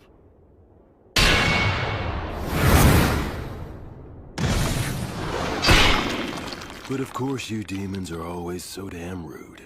Being told that by the likes of you must leave that demon at a real loss. What a mean thing to say. How's it going on your end? I performed the funeral quite easily, and stopped the transformation to the undead. Looks like old Gus's group did just fine. It appears that way. In any case, we've taken down the fortress. It won't hurt anything for old Gus's group to retreat. The Fortress General fell at the hands of so few. Any more is just reckless. Don't praise me. I'll blush. I wasn't. How many days will destroying the bridge over the Grand Canyon buy us? A few at the most. We're never gonna get anywhere unless we can take out the High King. Gus seems like he has a plan in mind. Yup, probably still a one-way street, though. There won't be any way back. You are not coming. That's rather sudden. I'm a valuable asset in battle, if you don't mind me saying so myself. I know, but you're still not coming. Seeing you die would make me sick. What? Couldn't you at least add, "because I love you," to a sentence like that? It would be so gratifying for me. Like hell I'm gonna say something that irritating. You really are hopeless, you know that? What if I refuse to stay behind? I'll send you back even knocking you out. I already got old Gus's consent. I see. And I suppose it would be pointless to resist. That's right. Your skills aren't bad, but they're no match for the great and superior blood. All right then, how about this? If you leave me here, I'll kill myself on the spot. You what? Did you not hear me? I said if I can't go with you, I'll kill myself on the spot. So you will take me along, right? That is so not fair. You may be the strongest man there is around here, but no man can win against a woman's resolve. You're so damn stubborn. Man, I landed one crazy woman. We haven't even done anything, and you're already calling me your woman? Listen, Mary. If I return alive, let's find some quiet, peaceful place to get married. Okay. I would love to. I'd like to have a quiet house someday. Maybe on a hill with a view. That sounds nice. I'm sure the breeze would feel good. And we could start a vegetable garden. And if we end up having a kid, we can ask old Gus if he'd be willing to tutor them. Despite all the resistance he may put up, I believe he would agree. And if our kid turns out to be a boy, I'll teach him how to fight. Between that and old Gus's magic, he can become the strongest man, even stronger than me. What do you think? I would be terrified he'd turn out to be a strong and clever failure. Oh, that's harsh. And I suppose my role will be to teach him all of the smaller things in life. Our kid's gonna be adorable. That's right. What name should we choose? I've got one for a boy. I hope it's not some weird name. It's a perfectly good name. Remember, he'll be our kid, so he'll probably have an unbending will. And there's a name that means Helmet of Will. William. William. What a fine name. I really like it as well. Will, my little boy.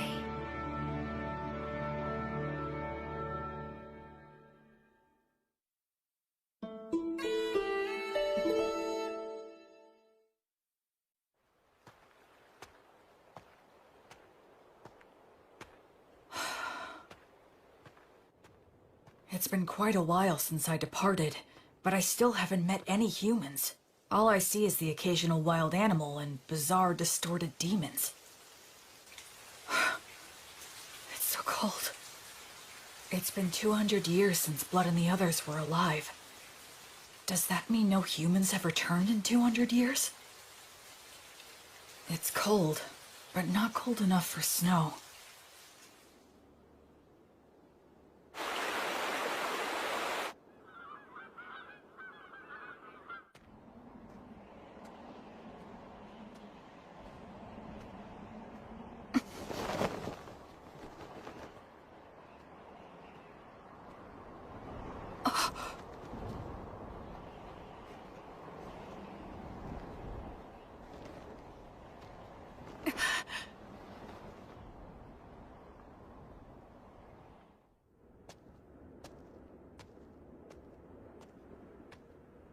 But there aren't any people.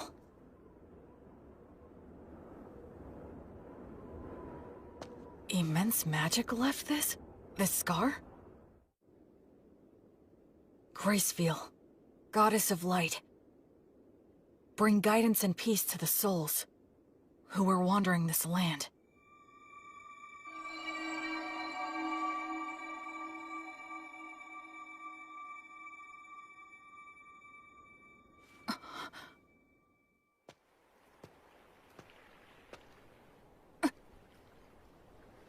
Yes, of course. It has been 200 years. The terrain's gonna change.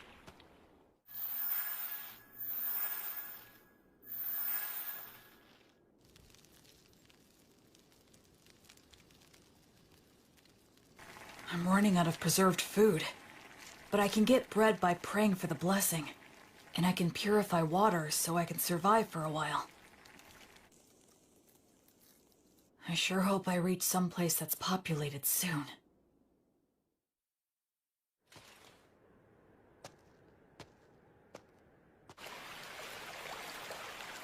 If I keep walking downriver, eventually...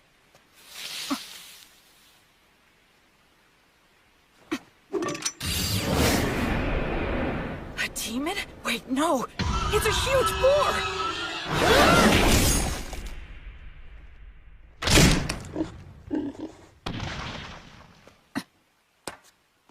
I should finish it. What's this? That's the same white fletching. Is he a hunter? Looks like I'm in a jam here. Both of our weapons are drawn and ready. It all depends on what he does. I finally met another person. I should show him I'm not a threat. Should I drop my weapon? He might attack, though. Should I pray for the blessing and show what a devout follower I am? But that might be mistaken for an attack. I need to choose my words carefully. I'm an outsider with no way to prove my identity. Erenura, Rumen Comentirubo. Ancient Elvish? Are you related to the elves? No, but I can see that you must be related to them. Your bow is elven, is it not? Well, you're not wrong there.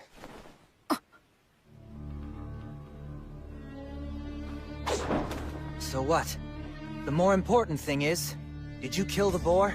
Oh, yes, it was me. That boar was my quarry. You took the kill from me. So... I almost said sorry out of habit from my previous life. Yes, you're right. It charged at me out of nowhere. I was forced to protect myself. Anyway, this'll take some negotiation. I'm the one who ended up killing it, so I think I have at least some right to it. Alright, I guess you have a point. Oh, damn it, the arrowhead is broken. I don't have many left. I wonder if metal is hard to come by. We negotiated a few other things after that. The silver-haired half-elf was a skilled negotiator, so I was sort of at his mercy for the most part. But he agreed to give me the boar's shoulder, in exchange for helping him butcher it. Wow, you know your stuff, huh? I'm sorry. You have my gratitude. We'll make good use of you. You're so devoted. Well, at any rate, this front leg will be all yours. That's it for the portions. Okay. I guess we should eat the liver now. It'll go bad fast. Oh, I've got a pan we can use. Flammo Ignis. Hey, you're pretty impressive with your hands. Kind of. I should keep my magic a secret for now. So, now we just wait? Yeah. Earth Mother Mater, and the virtuous gods, we give generous thanks for your grace as we partake in this meal. Please bless the food that is here before us, that it may robustly nourish our bodies and our souls. You really are devoted, huh? He doesn't seem to be much of a believer. But I'm the one with memories of my past life, while he seems closer to nature. It's so hot! Good stuff. This is the best. Huh? So you want directions? Well, the thing is, it's kind of hard to explain. I'm not sure how to put it. You don't look familiar. Seriously, where are you from? Telling him I was raised in the ruins by 3 undead probably wouldn't help things. I came here from the south. The south? Nothing further south than this, bro. Huh? We're as far south as you can go. Beastwoods in Southmark. I did come from the south, though. It's a long story. Oh, so you're one of those adventurers who scrounges for treasures in the ruins. Yeah, something like that. And then you got lost in the woods. I've never seen an adventurer who's so absent-minded. Whatever. Just keep following the river downstream, and you'll reach a small town in a couple of days. You'll figure it out from there. Thanks so much. Yeah, well, good luck. Hey, if it's on the way, do you think we can stop by the settlement that you're living in? I mean... No. I want nothing to do with you. Take a hint. Yeah, of course not. Who'd want a total stranger in armor like this following them home? I'm sorry I asked. You better not follow me. Will you be okay with no light? Don't worry about it. It's none of your business.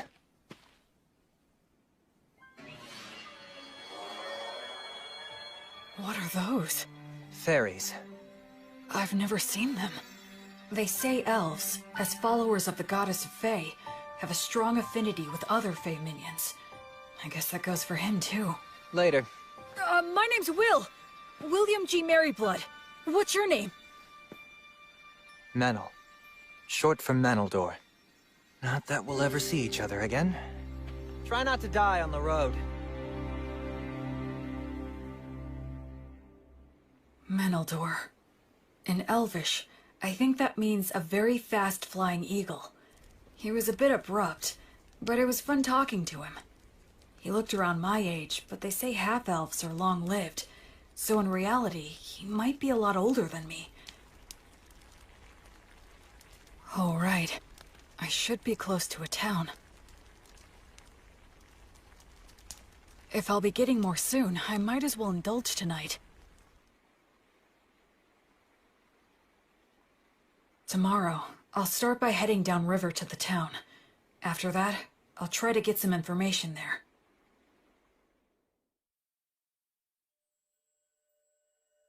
Oh, light, my heavenly light. As you travel, I pray strongly for thee. Bring light to the faraway darkness. Be blessed.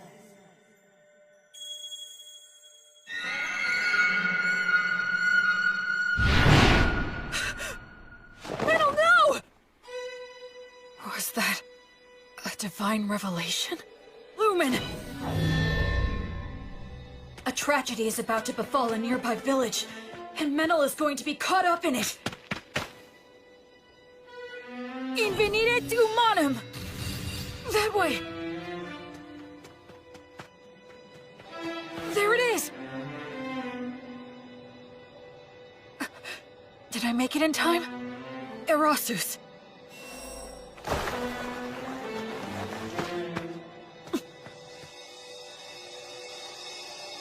I thought I saw something shining in the forest right now. Sure you weren't just seeing things? Thank goodness. If I tell them I know Menel... Quick, hide! Get behind me! Huh? Hurry up! Are they raiders? Will Menel's village be attacked? Will he get caught up in disaster? No. A divine revelation is up to the interpreter. Oh no. It can't be. How could I have been such an ignorant fool? Menaldor isn't the victim of this tragedy. He's the perpetrator. Go. Secure the village. I'll deal with this one. Menel, what are you doing? I thought I told you not to follow me. Die. Everyone wake up! Get out here! We're under attack! Get your weapons! Acceleratio! Gnomes, oh gnomes, slip underfoot! I have no strategy against someone who can use fairies. In that case... He doesn't even realize that if your muscles are built up enough, you can solve most any problem by force. Damn it. Salamander, burn him alive!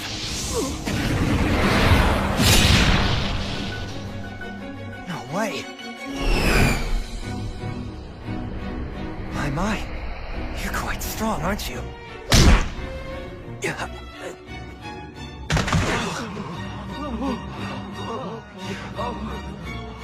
I need to subdue them all, before anyone gets hurt or killed. Uranium obligatio. I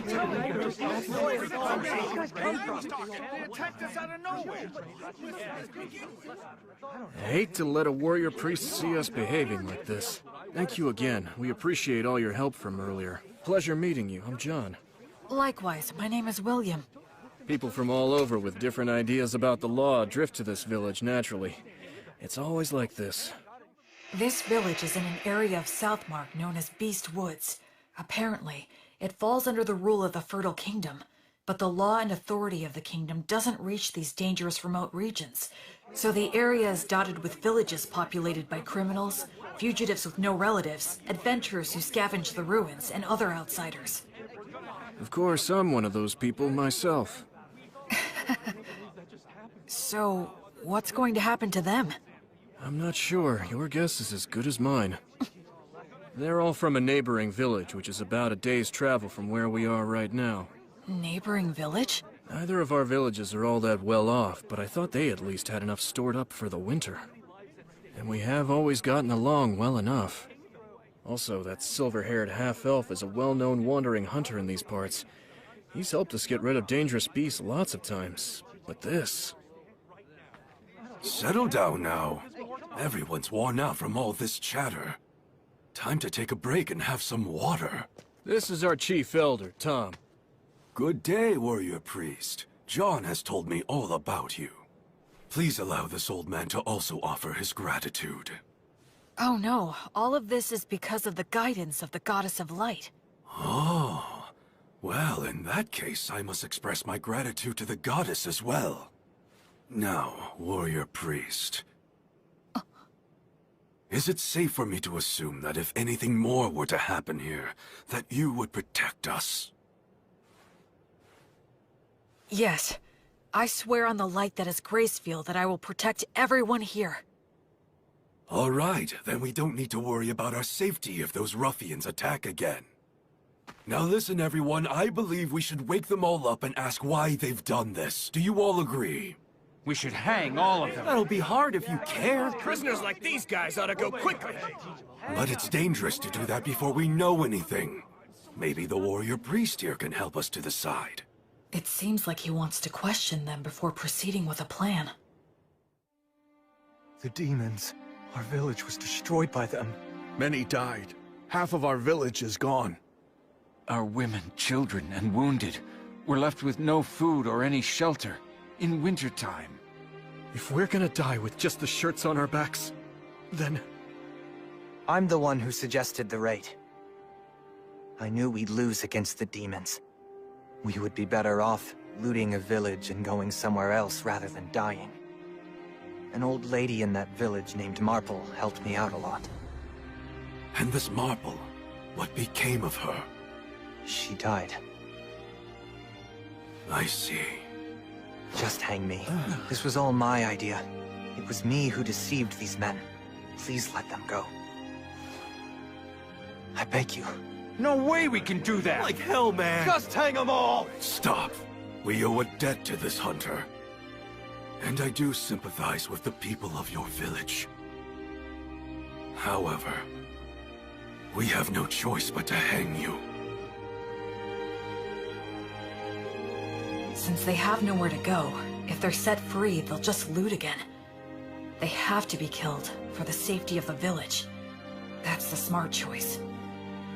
But my mother told me, love others unconditionally, and always do good things. And my father told me, move forward with faith in the results you'll achieve. And don't get so stressed that you freeze in place. I still carry their words with me, right here in my heart. Excuse me! I will overturn this hopeless situation before me. Can this be resolved with money? Compensation, monetary atonement? Are you familiar with that custom here? Well, of course we are, but... Who here would be able to pay for that? These guys are flat broke! I am able to pay the money. Warrior priest, why would you offer this? Because demons are my arch enemies. They're the ones who killed my parents. Besides that, I swore an oath to the Goddess of Light that I would banish evil and save the suffering. We should readily assist those who have suffered at the hands of demons. We can't allow a village occupied by demons to exist. I'll go and fight them. Actually, I'd like to hire this young man to accompany me. He's an excellent hunter and he knows this forest, right? I'm going to need his talents to help me locate and fight the demons. And I can pay handsomely. Are you sure you want to do this? I feel like we're the only ones benefiting. It's a reward for all of your exemplary day-to-day conduct. Gracefield, the Goddess of Light who governs souls in the cycle of death and rebirth, is always looking upon your daily lives with her compassionate eyes.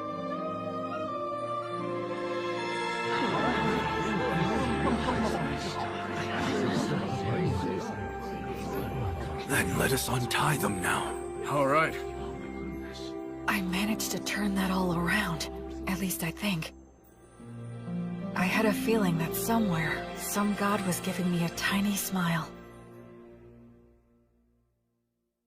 The people of the village that was attacked took in all the villagers who weren't involved in the raid. Part of it was to use them as hostages, I'm sure, but safe is safe. So are you going to tell me what you're really up to? I don't have anything to hide. I meant what I said. Because you're a warrior priest? Well, I almost forgot. I know it's already after the fact, but you will let me hire you to take you back to the village and destroy the demons, right? You're asking this to the guy who instigated a raid and a murder. Shouldn't I be punished? I already cleared your debt by paying reparations. Besides, it was the only way you could help out. The people were starving, right? It's never crossed your mind I might betray you? If you do, it's the people of the neighboring village who will suffer. You're too damn nice.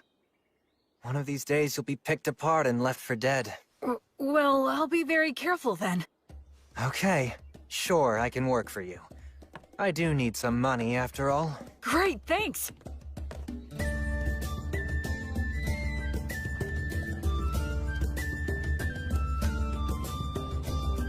So, what are you gonna do for the time being? Huh, Mr. Bossman? Our challenge is that demons have occupied the neighboring village, right? I guess we'll just charge in. We don't have much time. Oh, what, are you insane? There are a lot of them, and they've got demon beasts. You got a plan? What are our odds? It'll be fine. I'm used to them.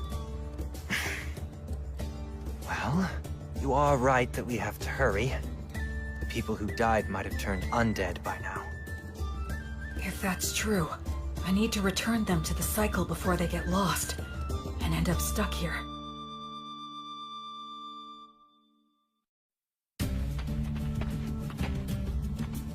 Come this way.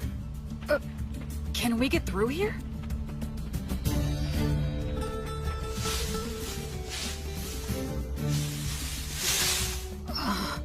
This is perfect. We'll camp here tonight. Dear Green Ones, grant us shelter, a bed of grass, roof of trees, and strength for any surprise guests. Wow! It's not such a big deal.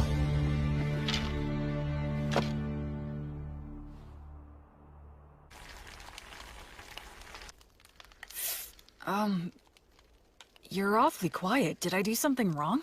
I wasn't raised very well. I'm uncomfortable with people who were brought up like you.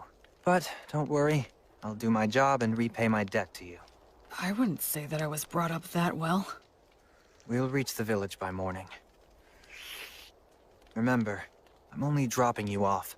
I won't be fighting any demons by your side. I know. That's fine. Shouldn't we keep watch? The fairies will do it. They'll wake us if anything happens. Hey, why don't we stay up and chat for a bit? I'm tired. If you want to stay up, do so on your own. I wonder how long it's been since I began my travels. One thing's for certain. It's my first night spent with someone else since my departure. Ruins, huh? Used to be. The stones and stuff are pretty useful for building new things. The village is just ahead.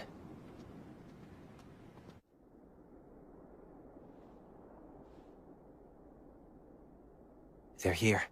Yeah. I'll go and scout it out. You stay put.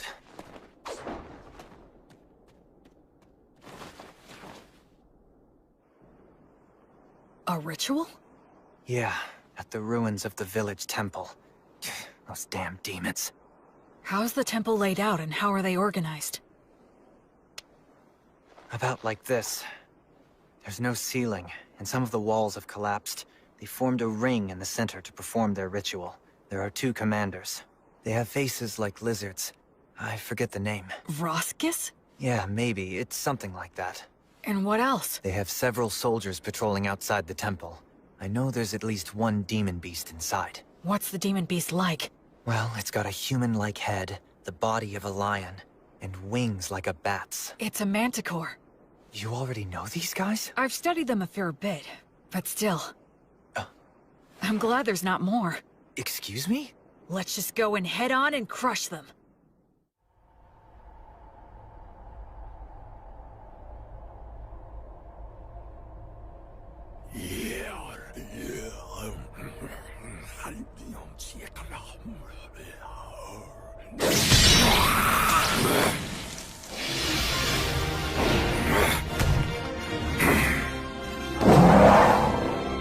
Cut around!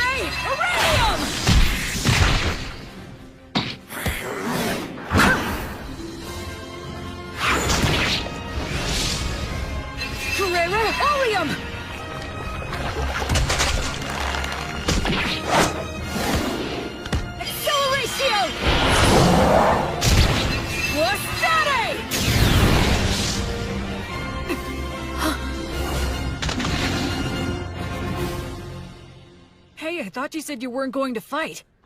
I jumped in because I could tell you were winning. I don't know many people who could tackle those guys alone and win. The conditions were in my favor. Regardless, your strength is abnormal. Do you do some special training or something? Oh, I eat a lot of bread, I guess. Humans usually don't get stronger just from that. Well, I think we took care of the bulk of their forces. All that's left is to clean up any surviving demons. I hope some of the villagers survived. Oh, hang on a second.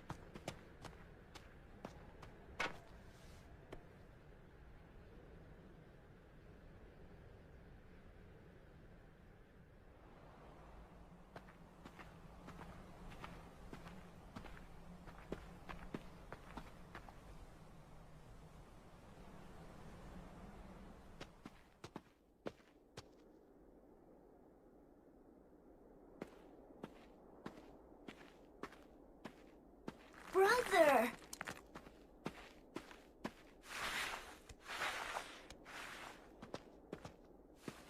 Brother Menno, it's really you. The demons came. They attacked the village. It was so hot. But I stayed strong and didn't make any noise. Because I told myself to have faith and believe that you would return for me.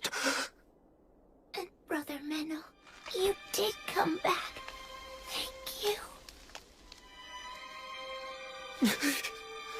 Why won't you? What's wrong? What happened? Did I? Hey! Listen, you did well. You did a good job. Who are you? Don't worry, I'm a good friend of Brother Menel's. I'm sorry. He's a bit unsteady on his feet because he's very tired. Oh, okay. That's right, you're a good boy. Go on. Menel? I got here late. Sorry about that. That's alright. It's fine. You must be tired. You should rest. Yeah, you're right. I do feel kinda sleepy. Sweet dreams, little one. Goddess of Light, Gracefiel. Grant him some peace.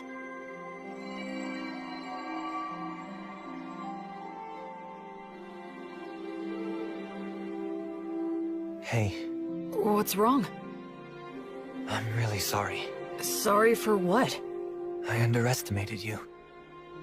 I thought you were just some rich boy who happened to earn a god's protection and got cocky, spouting mindless cliches. Anyway, I'm sorry. Don't worry about it.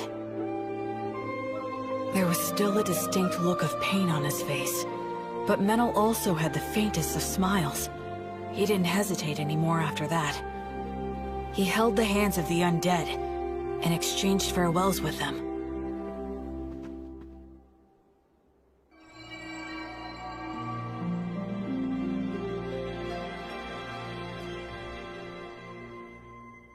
I think we checked all of the major locations. I don't sense any more demons. One more. Huh?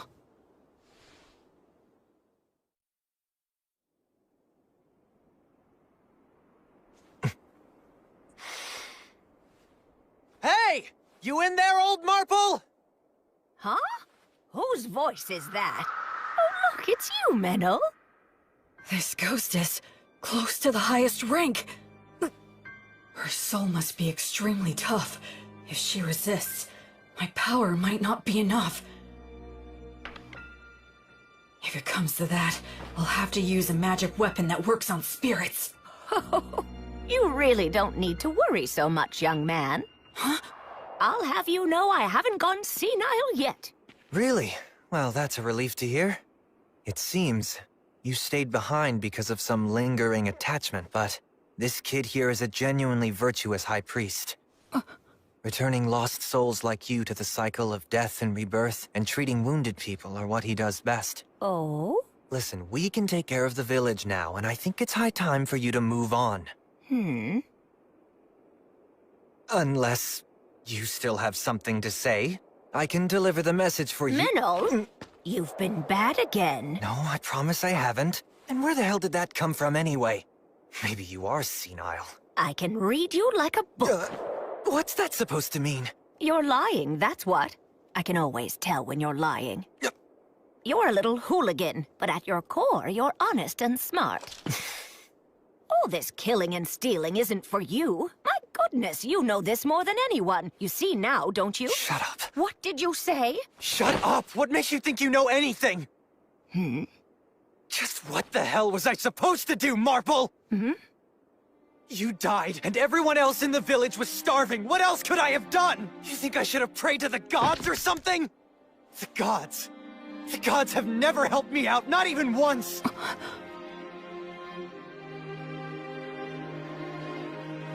Damn it! Damn it! Damn it! Damn it! Damn it!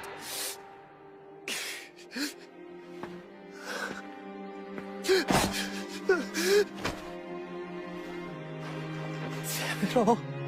I've had enough. Just let me die with you. The life of a half-elf is too long for me. Those with elven blood live for hundreds of years. Even after they lose the people and places they love, it still doesn't end. They can't leave. Listen to me, Menel. Now, Meneldor. Despite all that, the gods have given you a second chance. It's your last chance. Stop living like some useless bum. You may hate the gods, but remember that the gods will never stop loving you, even if you don't notice it. They will always shine their light, never growing bored or tired of you. So now, you just need to realize that light is there. Okay, priest, I'm ready, but if you wouldn't mind... Yes? Can I entrust you to look after this poor fool? He's not really such a bad boy at heart. So please, treat him well, won't you? I will. And as for those darn demons and demon beasts that attacked the village, I'm certain that they weren't just strays.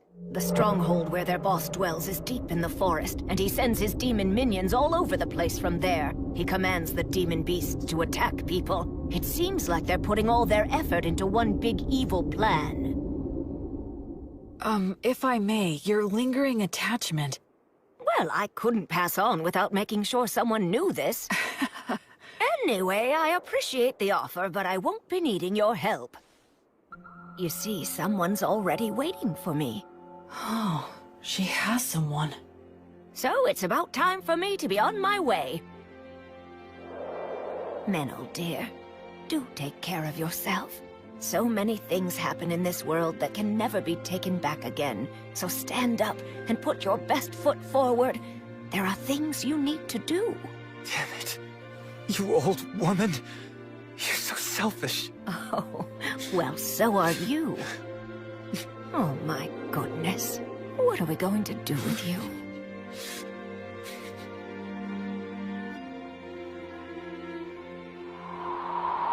Well, I'll leave the rest in your hands.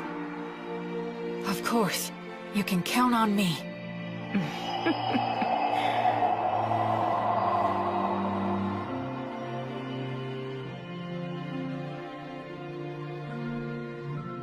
The present state of this world is dark. At the very least, in this area known as Beast Woods. Demons and demon beasts still run rampant, never fully exterminated. No nation's laws reach here. So even among humans, robbing and mugging are widespread. Certainly, as an outsider just passing through, I'm not obligated to do anything. I could just walk right by it. But... As you travel, I pray strongly for thee. Bring light to the faraway darkness. Be blessed.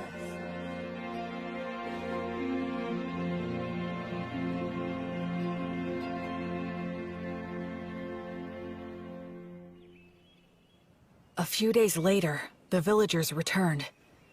Though they were shocked to see the state the village was in, they eventually gathered up their remaining farm tools and started digging holes to bury the dead. And we all laid them to rest together. So, what are you planning to do now? Well, feast your eyes on this.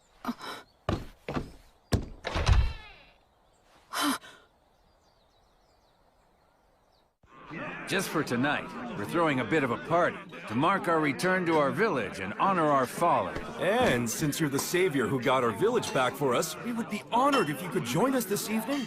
I'd be glad to. Oh boy.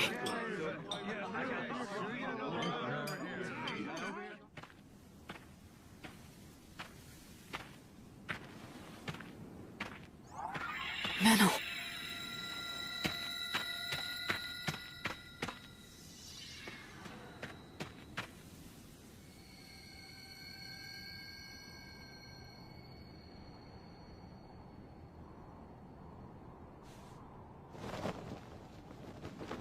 Hey. That's a beautiful view. Looks are deceiving. Those ruins are actually an undead nest. Countless adventurers have gone in, but none have ever come back. Oh, I see. Okay then, I'll go there tomorrow. Huh? Were you even listening to me? Yeah, you said it's an undead nest, right? If it is, I need to go and return them all to the cycle. I forgot who you were for a sec. Being around you throws me off my game. And here I thought I was a much more indifferent person than that. A little late to say that after the way you were wailing earlier. Well, why are you saying that to someone who's already depressed? Hey, Menel, what was Marple like? Can you tell me about her? She's strange, exactly like you saw her. I was born up north in Grassland, in the great forest of Erin. That's where all the elves live. My mother was a woman of insatiable curiosity. She took off somewhere outside the forest, came back pregnant with some stranger's child. Then she gave birth to me and immediately died. I grew up at a different pace than everyone around me. And the thing with my mother didn't help. They said I was a disgrace, and since I didn't fit in the first place, I ended up fleeing to the forest. Of course, the world outside was no paradise either. But luckily for me, I could use a bow and arrow as well as knives, and I could see fairies. When I ran into enemies that wanted to eat me, I had the skills to kill them instead. If I didn't, most likely I'd be prostituting myself out in some back alley. You do have a pretty face. What's that? Nothing. Go on. Anyway, I became an adventurer and slowly made my way to Southmark, where there were a lot of old ruins still. But a member of my party betrayed me in a fight over the loot we found amongst the ruins. He poisoned my food and I nearly died. I killed him with my own hands. But all of them except me died anyway. I didn't even know where I was wandering off to. It was near that village that I finally passed out.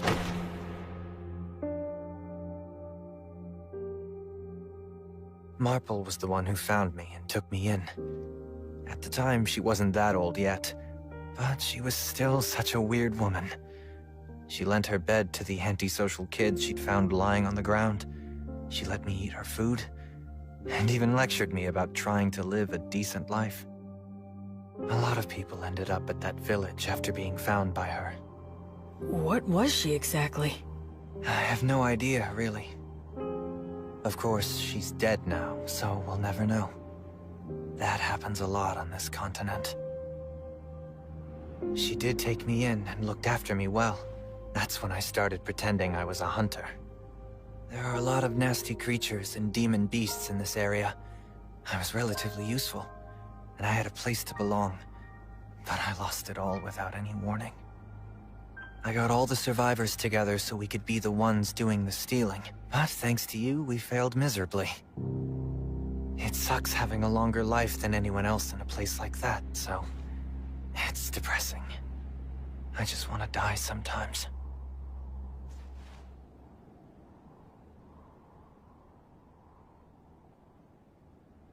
Well, I suppose I'll get back on my own 2 feet soon enough. Huh? What? Stop making faces at me. Huh? Just saying that there's a huge difference between your priest self and your normal self, huh? What? So Will, priest of the goddess of divine light? I'm grateful to you. You stopped me before I could do something irreversible, and you saved the people of the village. Hence, I'm asking to receive the light of the goddess through you. Do you accept what I ask? I will act as the medium. You can form a bond with my goddess. I will pray for you. May the divine goddess of light, Gracefeel, hereby love you, illuminate you, and always walk by your side in your travels.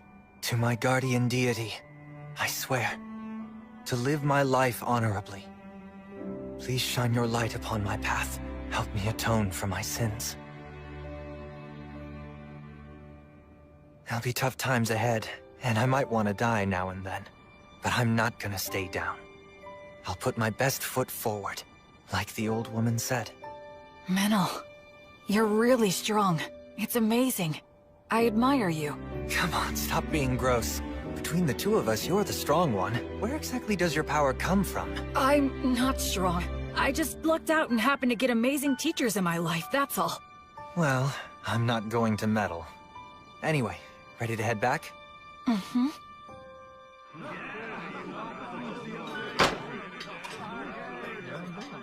Blood. Mary. So, I think maybe I just might have found the very first person I could call a genuine friend. This looks bad. They stole all of the livestock. And they destroyed a bunch of tools that can't be replaced. We'll have to make the journey all the way to White Sails to buy some more. But with whose money? Well, we can't replace everything. Hey, what exactly is White Sails? Huh? Are you being serious? What's your deal?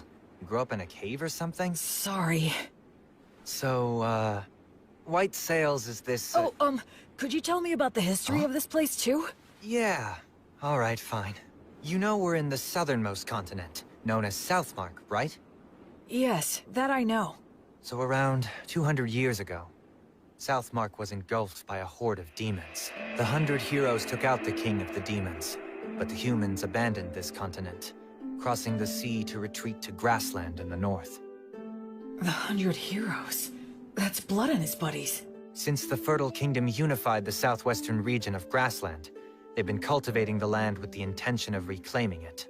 And as for the area of White Sails, it's the port town that became the center for immigration from the north. I see. A lot of misfits and aspiring heroes go there. Also, those with divine revelations. You're hoping to gather more faithful on this trip too, right? I understand that Gracefeel used to have a lot of devoted followers on the southern continent. Can you tell me more? I think that most of her followers were scattered after the Great Collapse. Yeah, that's right. But those followers who managed to escape to Grassland kept her name alive. Yes, even so, her following has declined quite a bit. Rampant demons and demon beasts. Villages that resort to thievery. Faith in the goddess dying out. Perhaps this was the mission that the goddess had in mind for me all along? Well, enough of old history lessons. We need to help the villagers now. Yeah, with regard to that, these villagers don't have a lot to spare. Hey, Metal, wanna explore some ruins? We'll divide the loot. What? One of your specialties. I'm used to them. Seriously, who are you anyway? But we do have enough money to rebuild now. We can buy new tools and livestock. Plus, I made up for my personal expenses. Can't wait to get to the city. First thing we're gonna do is eat there. Seafood's in season, so... Someone! Help us! A giant ape! The two running from it are a halfling and a hawker? Stop! No ifs, ands, or buts about it! Good grief! Stop it!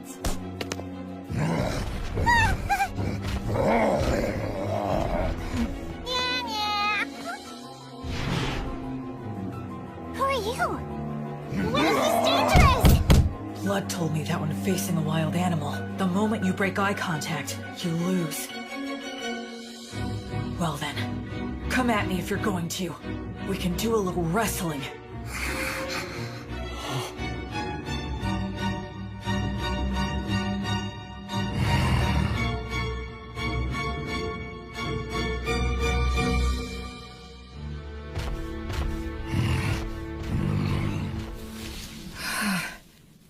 Thank goodness.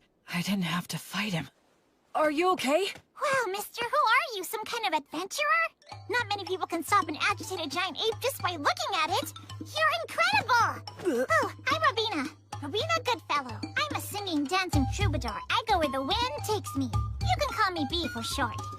And that dork over there is Antonio the Hawker. I call him Tonio. The company he worked for went under, so now he passes himself off as a hawker on remote country roads. Sometimes it's hard to get a word in edgewise. We were just on our way back to White Sails, which is my home base. White Sails, huh? Boy, you really saved our hides. Thank you very much. My name's Menaldor. I'm a hunter around here. We were about to do some shopping in town. And this guy is... I'm William. William G. Merryblood. I'm a priest in service to Gracefield, the goddess of light. You can call me Will. Wow, that's a noble name! Gracefield's the one they love in the southern continent, right? Oh, wow! I didn't know she still had priests. And not just any priest, a warrior priest, am I right? Am I right? It's true. He may look spacey, but he's got mad skills. I mean, I hardly ever get attacked when I'm walking with him. Are you saying that the beasts know how strong he is and avoid him? What the heck? How cool is that? What?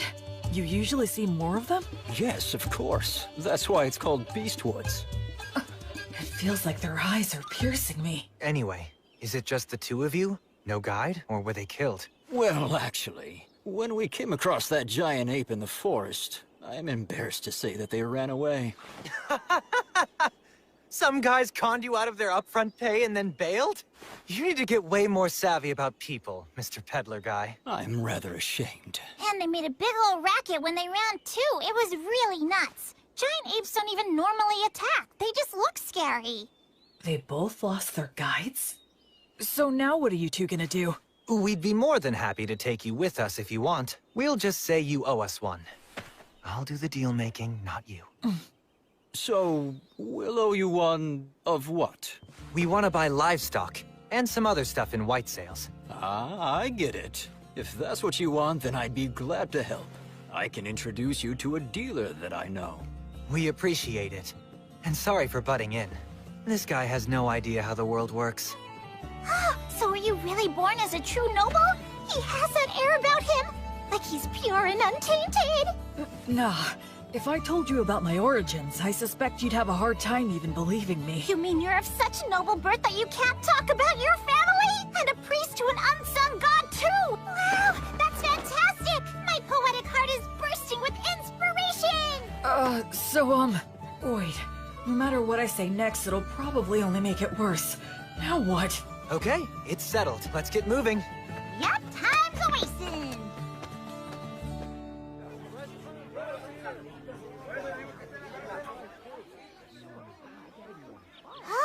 This place looks perfect!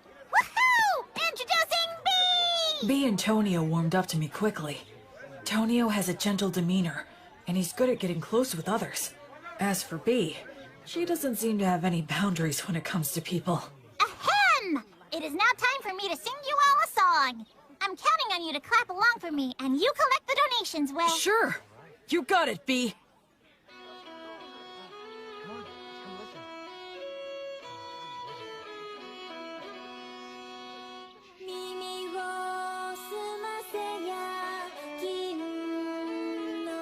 It's amazing. Every time we walk into a village, she lures everyone in. It's really impressive. She never gets tired. Very well. Right here. They make a good combo for doing business. Huh? A lot of hawkers use high-pressure tactics or even petty thievery to make their cut. I see. I guess it's true about him working for a company. Hey, Will. Oh? Excuse me, I'd like to ask you something. Sure, what is it? Well, this is my question. Can the blessing you invoke heal sickness and injury? Yes, it can. I see. Then I have a proposal for you. Huh? Goddess of Light. You're as good as new. Oh, wow. Thank you. I'm so grateful. How much do I owe you? Oh, don't worry about that. Offer your thanks to Gracefield. And if Tonio has anything you like, please purchase something from him. I'm a priest who is still just in training. Yes, okay. Thank you so much. Let's get something to celebrate your recovery. How about this hairband? So B attracts the people, Will offers his healing, and both bring him some business. Smart guy. Tonio's pretty cool. Yeah, I think this will help with the return of the Goddess of Light. Your power is damn impressive, though. Well, the blessing is a rewrite of reality through the sublime power of a god. That's how it can heal a wound as if it had never happened. Huh. I'm only borrowing this power from the goddess. I have to be careful not to mistake it for my own power. What? Still in training, huh? Well, I really am still in training. Will? Done with your free treatments? Oh, yeah. Then come with me. Huh? There's a party to celebrate everyone's recovery. Right now? If they're at a party, she can sing again, and he can sell more of his goods. He's a sharp salesman. We continued to pass through several villages, earning money in the same way, as we made our way north for a couple of weeks. Then we emerged onto Wheat Road. Let's sleep over there tonight. Man, you guys went too crazy. It's already dark. Sorry about that. Whee! I'm in such a good mood today, I'm going to give you all a free performance. Wow, how generous of you. Now, wonder what I should sing. I think Race Stop the Penetrator is epic, but it's way overdone these days. I know! The three heroes from the killing of the High King! It's a really good one. It's got the Wandering Sage, War Ogre, and the beloved daughter of Mater. Ah, that sounds great. Now that's a solid pick. Actually, I haven't performed it in quite a while. Hey, what's wrong, Will? Oh, it's nothing. Go for it. I'd love to hear you sing. Great, you just said the magic words. Without further ado, then. Time rolls on. Or perhaps it's us that's marching on. Be it the strong and sturdy warrior, the bright sage, or the holy woman. So their names really are remembered. But their ashes and their names remain. This is precisely why their song must be lifted up high. So their good deeds live on, and their heroic names resound throughout the world. I sing this night of the Wyvern Killer, just one of the many fearless adventures of the three heroes. Keep quiet now and listen to this tale, one and all.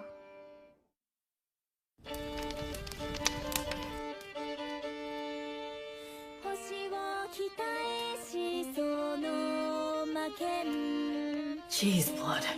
You never talked about yourself at all. So this is what your past was like.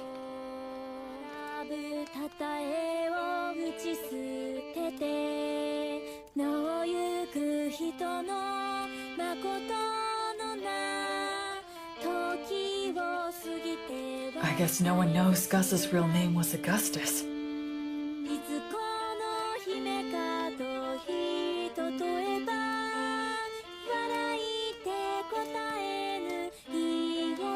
Mary's refined manner definitely gave the impression of noble origins, but I'd believe it if someone told me she came from a poor village, too.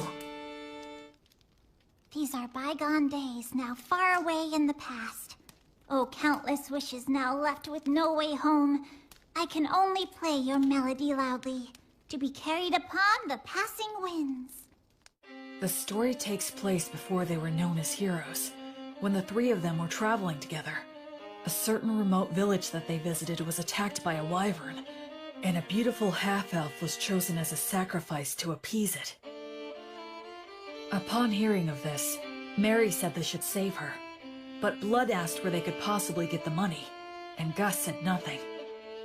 Their personalities in the song are slightly off, I think, but still, it brings their voices, words, and expressions clearly to my mind.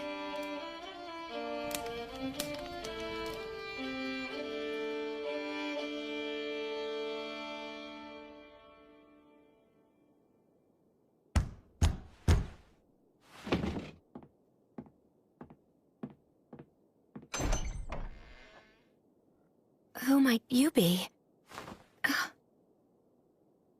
You think we're gonna take on a wyvern for that amount?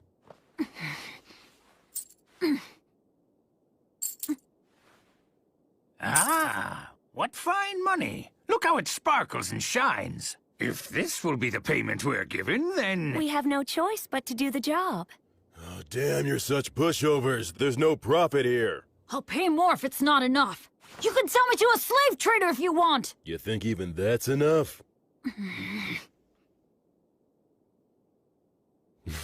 You do have some guts in you, kid. You're small, but a mighty warrior. When a warrior swallows their pride and asks for help, it's only right to give that help. Let's do it!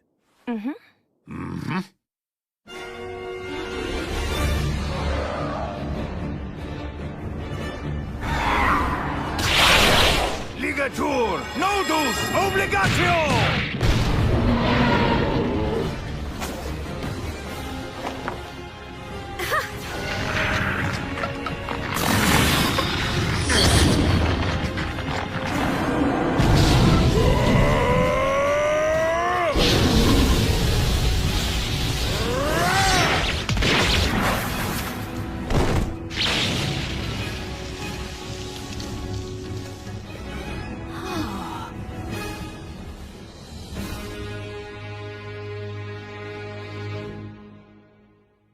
So, what are you gonna do now?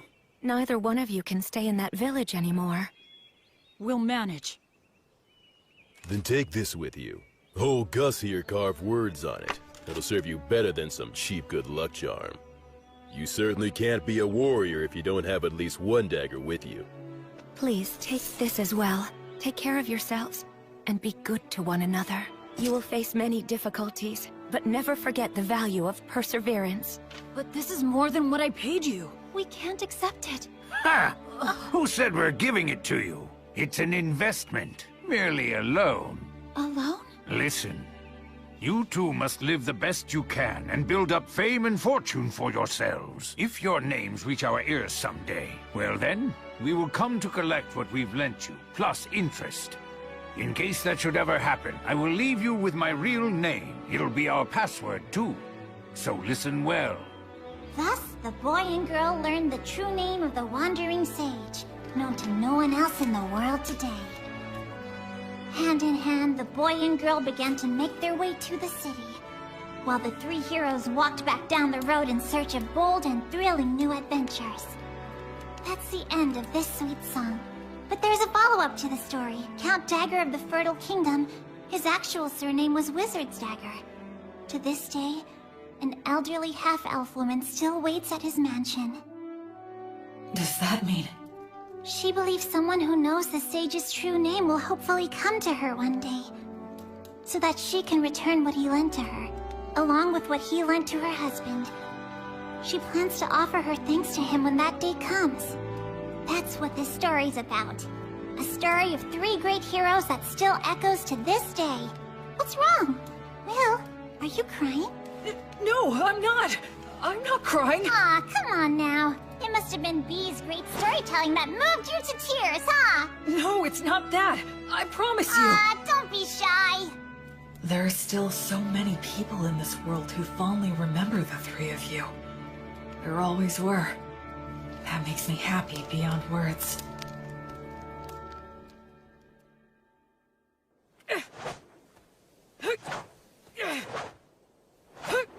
The Fertile Kingdom, huh? Once we cross the sea, maybe we'll meet people who still talk about blood and the others. Hey there. Huh? I see you're up. Looks like you're working hard. Hey, Tonio. Will, you're a strong young man. You think so, huh? In looking at you, it's become clear to me that your movements have been refined many times over. But, then again, maybe you don't want to hear that from a guy who got conned by phony adventures. In any case, it's obvious that you're used to handling that fine dwarven spear. And those who can handle that masterpiece have to be a master themselves. But there is one thing I don't understand. Something you don't understand? I'm curious to know what it is that you desire. Why are you asking me this? Well, because I'm a merchant. It's my job. I move product and grant people's wishes for fair wages. Satisfaction is a merchant's specialty. You are quite a mystery to me. I can honestly say that I have never met anyone like you before. You are strong and you have courage. You're educated and have good manners. And you're not hurting for money. But you're not really like a noble. You're more like a holy knight that I've only heard stories about. And so, that's the reason I decided to ask you directly. What is it that you as an individual desire in life? Or is it that you're strictly a representative for your divine goddess of light? I had a happy little life up until now, but I lost it shortly before I set out on my own.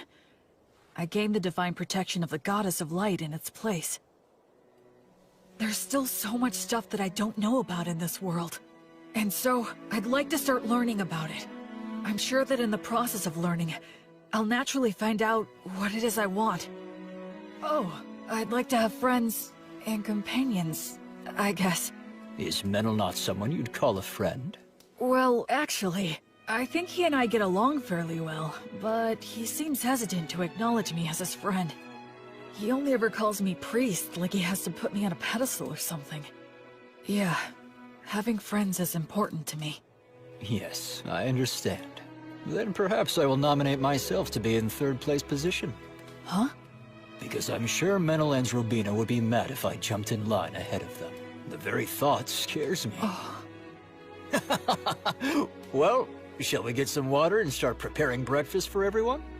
Yep. Okay, here you go. Wow, so good! It really is. You're a fantastic cook, Tonio. He sure is. Honestly, it's one of the only reasons I travel with him. We're eating a lot better now, thanks to Tonio's good cooking. That's right, you can't cook to save your life. Well, it's just that... Hey, Menel, your cooking isn't all that hot either. What? You ate it. Well, we always get good bread from Will at lunchtime. Isn't that so cool? He prays and it suddenly appears. I'd prefer to stop as little as possible. I'm grateful to have food I can eat as I walk. Cool. Let's get ready to leave as soon as we're done eating. Yeah. You ask when we shall return home, but there's no way of knowing when we shall return home. By the way, what's been going on at White Sails lately? I've been holed up in Beastwoods for a while now. I haven't been there in an age. Well, a new ruler has taken over the Fertile Kingdom. So Egbert II is... He's now called Egbert the Bold. He wasn't a half-bad king, you know. I see. So he's dead. Yes, but there's a bit of a problem. His legitimate heir, Prince Owen, succeeded him, but he's no King Egbert, and several lords are suggesting that now is the time to advance to the south. That sounds kind of bad. Luckily, this hasn't had any significant effect on Southmark yet. The king's brother was dispatched to White Sails, and he's a remarkably wise man. The Crown Prince, Ethelbald Rex Fertile. He comes from a different mother than King Owen, but he excels with both the pen and the sword like his father. Because of Prince Ethel's quality leadership, the government of White Sails can continue to run. Sounds like a complicated situation. Will! Come on, this way! You've never been here before, right? There, look! The city. Just one symbol of what Blood, Mary, and Gus gave their lives to protect. It's nice to finally see it. What do you think, Will? That's White Sails!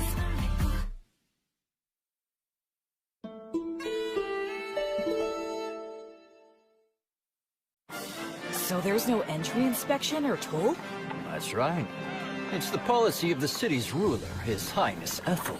Goods enter the city by boat in tremendous amounts, and then they're distributed throughout Southmark by land and water. Wouldn't that mean a massive amount of goods pass through here then? Yes, and if all of them are checked at the gate, it would be a hotbed for the smuggling of both goods and people. Oh, I see. So, Ethel imposed docking fees for ships and rental fees for companies setting up shop here to make money for the city, keeping the movement of people and goods as unrestricted as possible. Oh. It seems like the economy is their top priority. It's a very advanced city with a real sense of freedom. Ah, quit talking about all that boring stuff. It's Will's first time here. Let's have fun. Come on, this way. Will, this is the city's biggest market. Wow, real people. That surprises you? Oh, look! So beautiful. All this jewelry is in style right now. In style? Yeah, you betcha. They have the latest styles here? That means these people are doing well enough to contemplate things like fashion. It's just one shock after another in this city. Is that Yeah, that's a street light. street light? You don't know what those are? Gosh, you're behind the times. Every evening, the apprentices come out. They're from the Academy of Sages, and they light up all the posts which have the words of light engraved on them. So the people here have light even at night. This assignment serves as training for apprentice sorcerers, and they can earn a little pocket money as well. That operation over there is also a large source of income for apprentice sorcerers. What is it? Oh, come on, Will. Even you have to know what that is. It's the public bathhouse, Balnea. Balnea? Huh? What's wrong? A public bathhouse? They have baths here? The water's so clean, you can see right through it. Oh yes, so that's an effect of the words of purification. Instead of the massive amounts of fuel it would take to heat the baths, they can use words of heat. That's amazing. So it's less like a bath, and more like a sauna and a cold water pool. But still, it's incredible. The breeze feels so nice. I use words of purification to keep up good hygiene on the road, but it's great to have an actual bath. La, la, la. Boy, it feels good to have a bath after so long. That's for sure. I just hope things don't get all messy again now. What are we gonna do next? One of the best things ever! I'm always so hungry after a bath. You two must have been super starving, huh? The food is quite good here. Agreed. I think we all could have used a little more broth, though. It's absorbed the flavor of the fish so well, and the saltiness is just right. I haven't eaten anything like this since I left the temple. It tastes like civilization.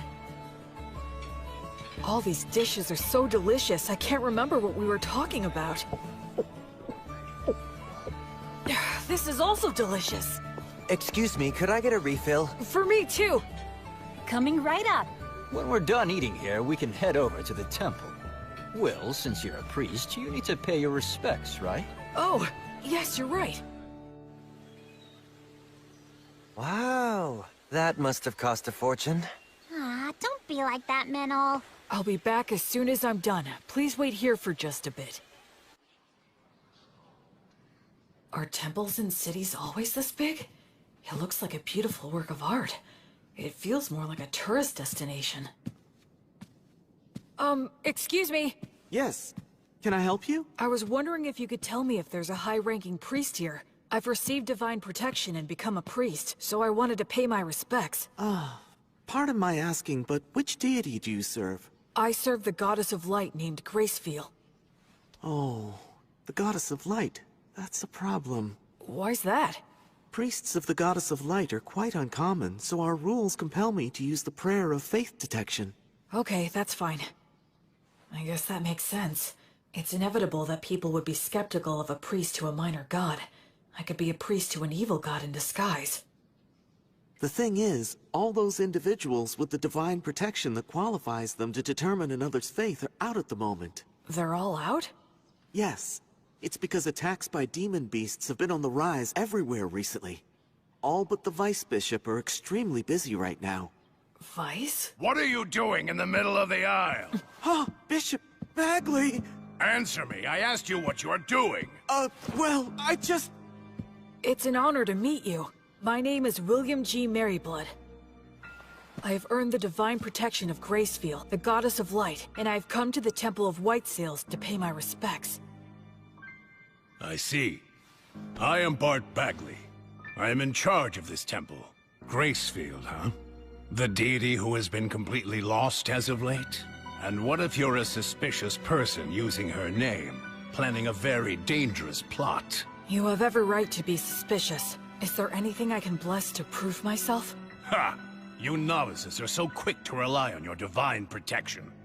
Listen to me. Divine protection is not something to be used lightly, nor is it something to use ostentatiously either. He has a point. Gus said the same thing about using magic. I was using my blessing freely since it poses little risk, but... Yes, of course, you are correct. I truly thank you for reminding me of my lack of experience. Ha! Explain what the teachings of the Goddess of Light mean to you. Light only exists in the dark. Words only exist with silence. And life can only exist where there is death. You enter his name in the registry and show him around the temple. Yes, but we haven't performed the prayer of faith detection or the prayer of lie detection. You fool! What did I just say, you idiot? Right now, I need to go make an appearance at the Weavers Guild banquet. Spend your time as you please, but do not cause any trouble. And make sure to offer some money. Well then, right this way, sir. Oh, right. I realize how unpleasant it must have been for you to have met Bishop Bagley, but you handled yourself very well. Huh? Well, the head of the temple loses himself in parties and pleasure-seeking. He's quick to anger and always complains. Despite all he says, he never uses his blessing. The vice bishop, on the other hand, is a most wonderful and virtuous person. I'm sorry, don't tell anyone I said that, okay? Sure. Hey, what do you know about the head of the temple? Well, I've only ever heard bad things about that guy. Like, he's really vulgar. He seems to have some sort of influence behind the scenes of the city's commercial and industrial guilds as well. So that's how he's seen around here? Still, talk about living it up. I mean, he's letting us use the temple's guest room. 2 of them, even. Anyway, what should we plan to do next? We could take in sights, or visit some guilds nearby. Oh, if we do that, then I'd recommend going to the... Wait a second. What was that? Those don't sound like clock tower bells. Is there a fire? That sounds like an emergency alert. It's a wyvern! Everybody run! Huh? What the...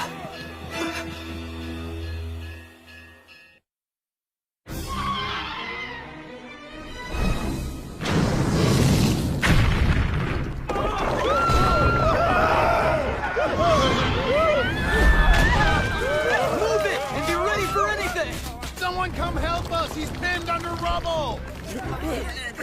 What's going on? Stop pushing! Where is my child? Oh, gods.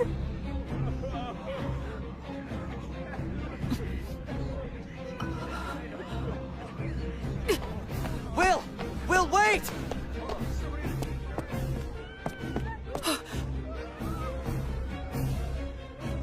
Why is a wyvern here? Fire! He said all the high-ranking clergy are out right now.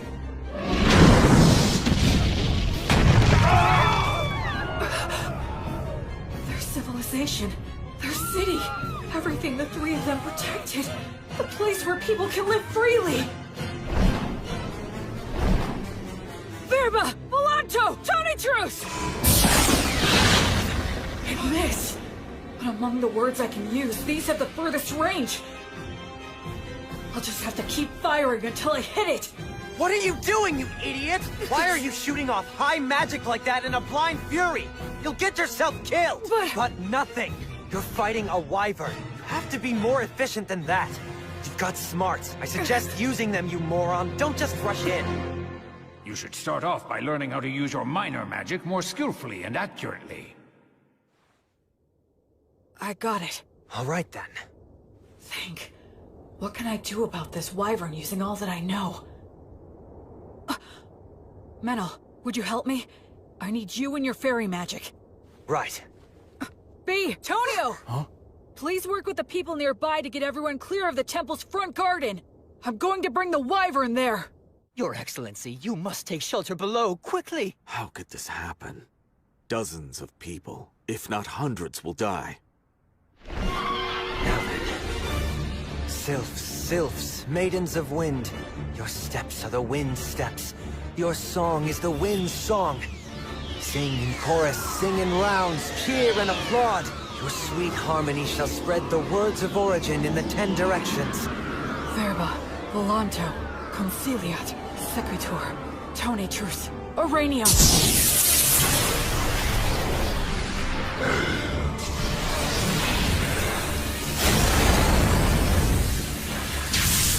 Is that magic? There's a fairy user too? Oh man, are we lucky. We've got this, we can do it, hurry!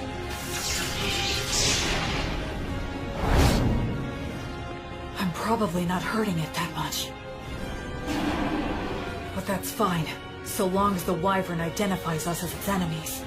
Almost all beasts of this type are highly aggressive. Even in situations where they could get away, they'll choose to take the offensive. Here it comes.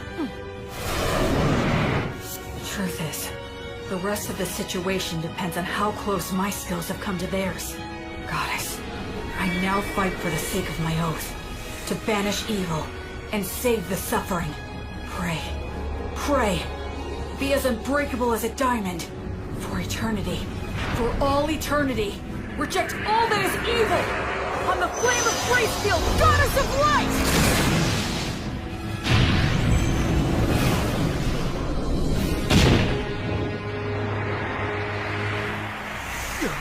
What the heck is that stuff?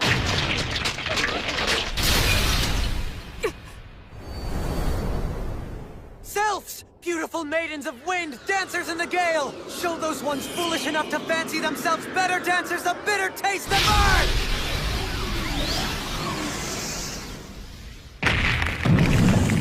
Ligator! Notice! Obligatio! It's bound up. No, it's trying to tear them off! Damn it, Strong! Acceleratio!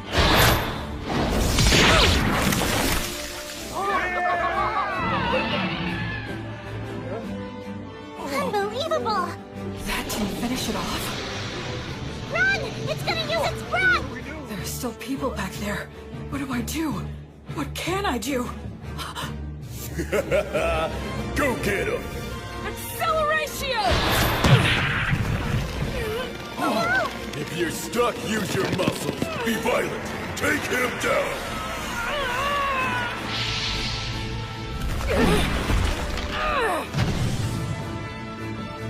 A neck throw?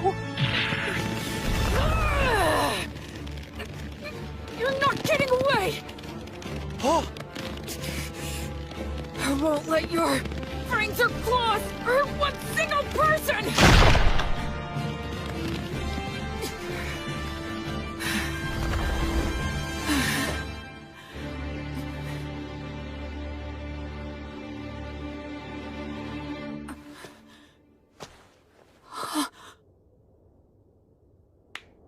Well done! Excellent work!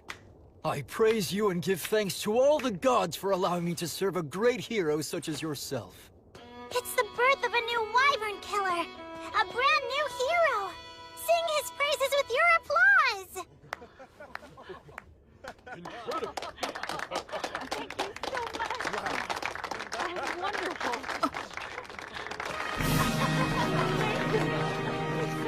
Guess we were too late, huh?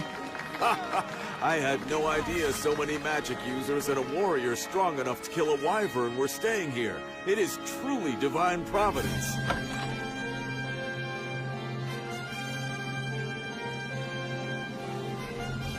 You're full of all kinds of tricks, aren't you? You're surprised? I'm used to your crazy antics by now. All I could think of was how inexperienced I am. Huh? It was great for a first attempt, and I was just lucky to land a surprise attack. But what was that black miasma stuff around it? Hey, you brought down a real monster. Reflect all you want, but be happy. It's hard for me to be happy if you're not happy. When he puts it that way, there's a lot I could have done better. But now I'm a wyvern killer like the three of them. And that does make me happy. Yeah. Menel, thank you. I owe it all to you. Yeah, we did it. Come on, you know damn well it was almost all your doing, you idiot. Is the wyvern killer here? Yes, that's me. How can I help you? Please, come with me, quickly.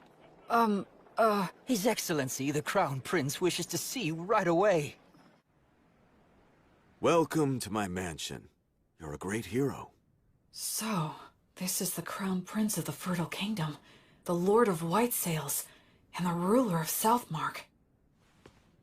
It's more than I deserve to stand here in front of you, Your Highness. I came immediately when I heard your request. My name is William G. Merryblood. Oh, you are well versed in the old etiquette. I assume you are of high birth, correct? No, if Your Highness could please refrain from asking about my origins. That must be some story. So be it then. Please, have a seat. Thank you.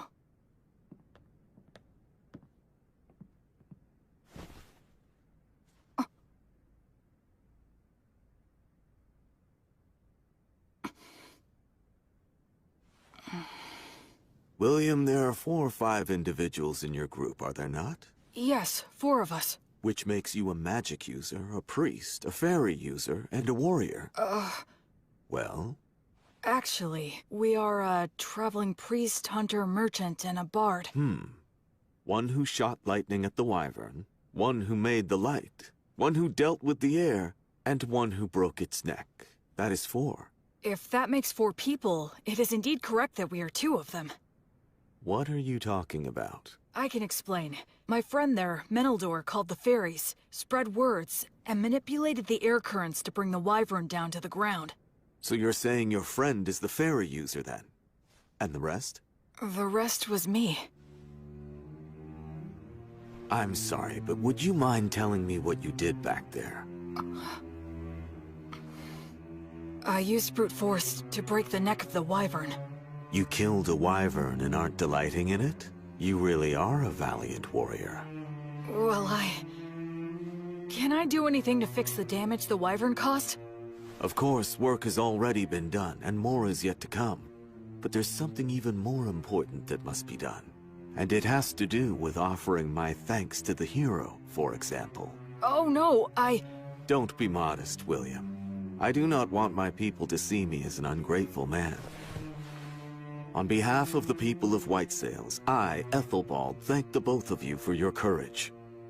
You did well to minimize the damage caused by a wyvern's surprise attack. I am unworthy of such praise. I would like to bestow upon you a reward. Is there anything you want? If I may, Your Highness, I traveled here today via Beast Woods to the south.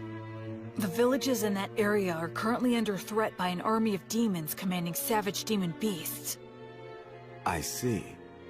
So if I may ask you, would it be possible for Your Highness to send his soldiers over there to help hunt down the demons? It's not impossible, but it would be difficult. You saw that wyvern. Within parts of Southmark that I govern, demon beasts like it have caused frequent incidents. You mean... Of course, it's that toxic miasma. Any being it touches is corrupted and turns savage. Are you certain you are well yourself, William? I am naturally resistant to poisons. Oh, that is good to hear. Under the previous king's policies, we expanded our domain too much. We cannot even sufficiently protect the villages we directly govern at the moment. Do you understand what I'm saying? Then, would you give me permission to hire adventurers and mercenaries with my own money and organize an army to drive out the demons? William, are you certain you recognize the full extent of what that could potentially mean? Yes, I understand that I am asking a considerable thing of you, Your Excellency. Yet you stand by your request. Yes. Because if I don't, then how many more tragedies would we be forced to simply overlook? Except to save everyone here is a task not even gods can achieve.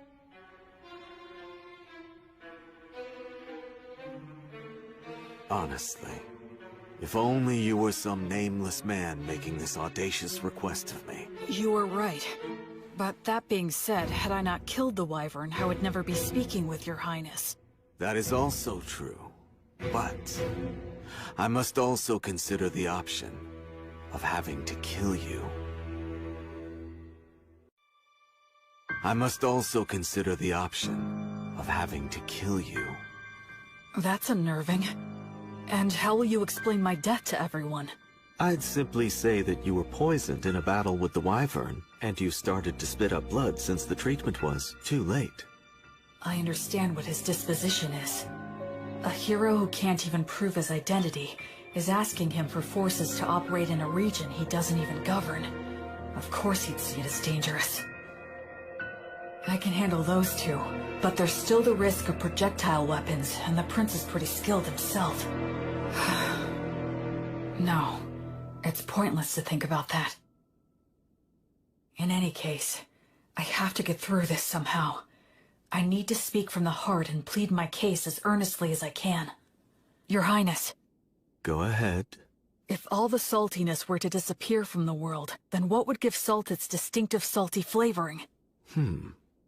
And if all those who carry a flame were to live entirely in the sunlight, upon what would they shine their flame? For my part, I'm fortunate to have received a part of that flame from Gracefeel, the divine goddess of light.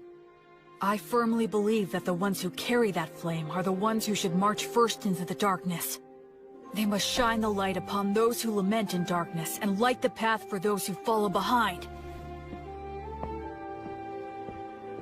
So please, I beg of you, can you somehow grant me permission for this unusual undertaking of mine?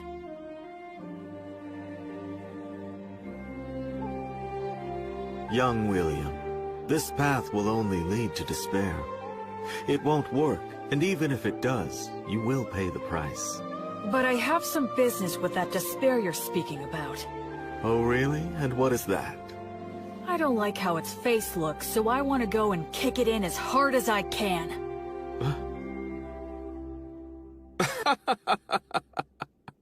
Kick it in the face. I like that. Come to think of it, you are a high priest, aren't you? And you have quite a good friend, too. What, you didn't notice the quick reaction that he had? When I said that I was going to kill you, that half-elf over there gave me the most murderous glare I think I've ever seen. What are you talking about? I did that because I thought you were gonna kill me as well. Damn it, don't look so happy. Bishop, please stop. Please wait, Father! This is with a guest at the moment. Stay out of my way. You damned ridiculous fools! Prince Ethelbald, please, I beseech thee, do not act irrationally. Who, me? Why, Bishop Bagley. I have no idea what you're talking about. Do not play dumb with me. This young man is registered with my temple. He is in the books. Though it may be temporary, he is a member of the temple. And you beckon him here without a word to me? Do you mean to disregard the temple's authority? Oh, I had no idea about that. Is this true? Yes, that's true. Claiming ignorance is not an acceptable excuse. You cannot forego the verification protocol simply because I was away. So you say, but the people from your temple seemed very happy to send him to me. A total lack of discipline. I will give them a stern talking to later. In any case, he must... The thing is, Bishop Bagley, he is not what you think he is. Huh? He came here and asked me to assemble a private army. He says he wants to save the poor people of Beastwoods. What? You... I would be lying if I said it never crossed my mind to kill him right here and now. But he's so frank in the way he expresses himself that somehow I started to find it amusing. Which is why I was just sitting here thinking of officially appointing him as a knight. Would your temple be willing to give him its blessing? You know, he would become a paladin. The temple and I can share the profits and responsibility. What do you say to that idea? What? Of course, naturally, he would fall under our joint authority. You could always have him excommunicated if need be. That's not even the issue we're talking about! The temple can attest to his character. And as the Wyvern Killer, he should have no problems with all the rest. This is proceeding too quickly. I'll return to the temple and think it over. Would that be all right? Yes. But it would make me truly happy to see this happen, Bishop Bagley. I have taken a liking to this young fellow. Assuming I do decide to become his patron, you can spare me your silly games. You, novice boy, we're leaving now. Right.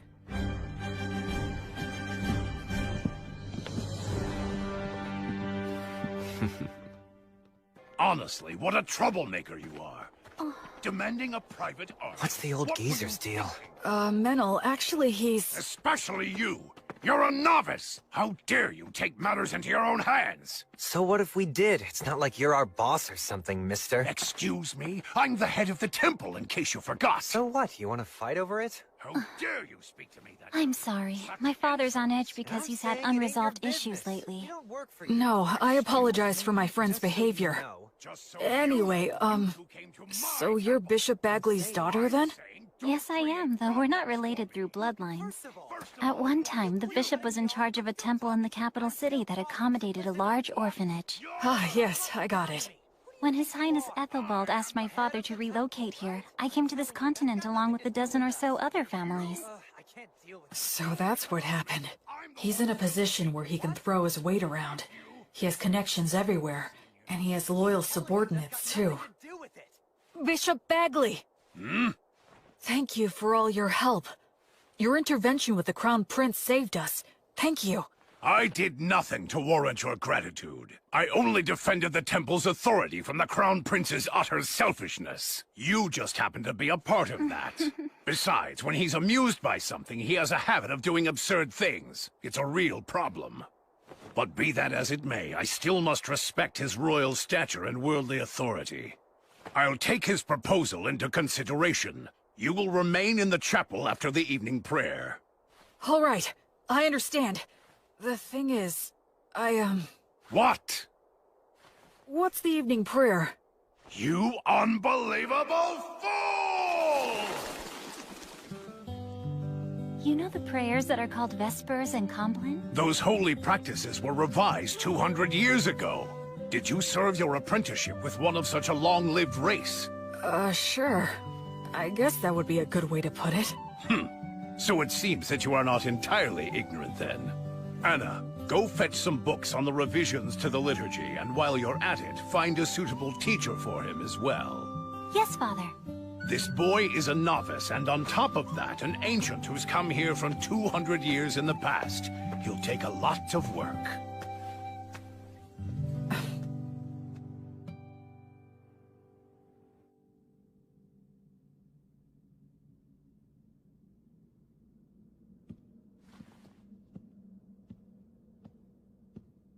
Greetings, Bishop.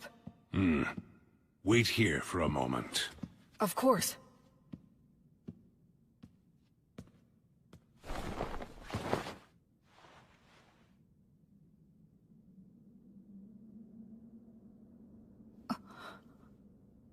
His praying form looks frighteningly masterful.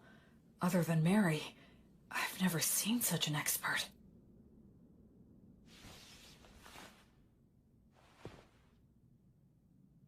Now then. What is it? As head of the temple, you have earned a high level of divine protection, yes? Equal to my own, if not even higher. The people of the temple told me that you don't use the blessing, and when you pray, either you don't let anyone watch, or you don't apply yourself fully when others are present. Why is that? Ha! Foolish novice.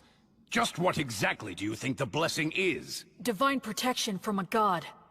Well then, why did a god bestow divine protection upon you? You think it was to give you special treatment? Not so, correct? To act through you. Understand? It is the god's wish to be able to achieve something great through you. And in order to live up to the god's ideals, we must constantly be in thought about how to use the blessing most wisely. Using it for personal gain will sadly detract from the god's glory. Most of those dimwits fail to understand this point, which is why they will one day lose the blessing.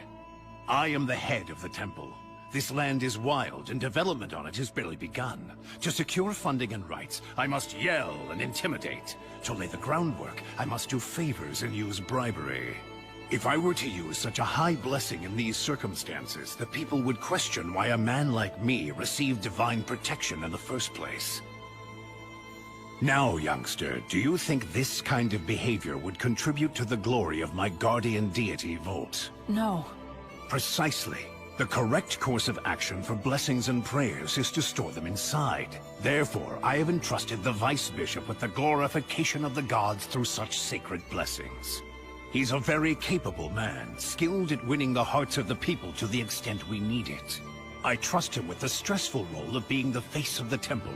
I didn't know. Bishop Bagley is really quite talented.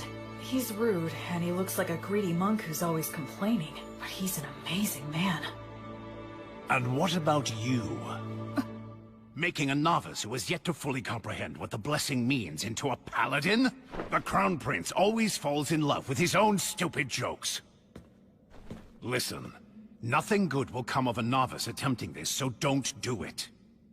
I'd be happy to refuse on your behalf. Even the Crown Prince will drop the idea if I firmly reject it. What do you say? Regardless of what you're proposing here, my goddess still wishes to act through me. You won't change your mind. No, I will not. You're the biggest fool. I agree. What did you swear to the goddess of flux? To offer her my life, banish evil, and save the suffering. Rejoice, then. You have got to be one of the most dim-witted of all the dimwits that I have ever seen here. I can send a few men with you, but the rest will be entirely up to you. Thank you very much. I should respect this man, no matter what anyone else says. Welcome! You're really putting those drinks away, mister. Don't go for people who use adventuring as a job. You have to find those who are in it for the glory and prestige. We need real ruffians who will put their lives on the line for the sake of adventure and battle. Right. Just like blood. They have Demon Beast horns and Demon Beast hide? Those are their battle spoils. It's the easiest way to show off their strength. Come on, let's go.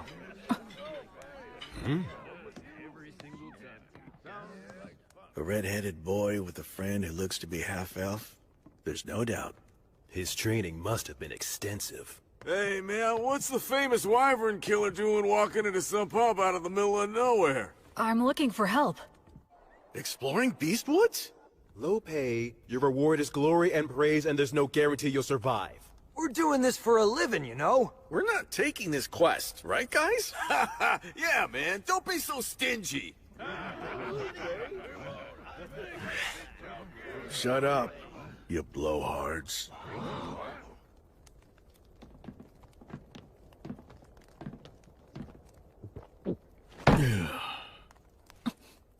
Look at the fingers of a swordsman. You can tell a lot by looking at his hands and whether or not he'll allow any wandering thoughts that prevent him from drawing his weapon. Sounds to me like what you want is a madman, am I right? Not a bunch of blowhards with good manners but no skills, or who picked up the etiquette and patience to do any job, but who are just a bunch of shitheads who have no fear. The worst kind of scumball adventurers who'll risk their lives for the dumbest ideals, right? Yes, that's the reason we've come here. Hey, you hear that? I called it from the start. Bunch of damn lunatics. You ought to buy our drinks for a change. Yeah, that's right. What do you hope to get out of exploring Beastwoods? Where are we going? To the ruins or the forest? We don't deal with small potatoes. We want the demon boss.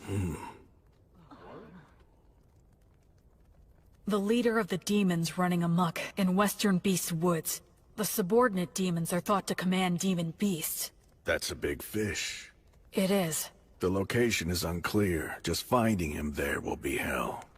And we're talking instant death if we're ambushed during the search. That is highly likely. In other words, this is gonna be a nice, fun, stupid little jaunt into the woods.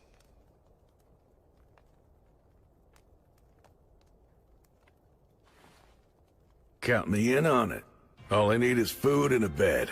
And a little pocket change will be nice. Yeah, me too. And me. Count on us, Right, too. I'll provide everything. I'm William G. Merryblood.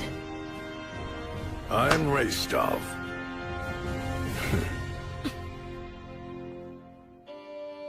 Whence cometh this disciple? To the lost goddess of flux. She who is the brilliant goddess of light? This disciple of It's almost time for the ceremony. I heard they wanted to make this a happy event to give people work who lost their homes and jobs in the Wyvern attack.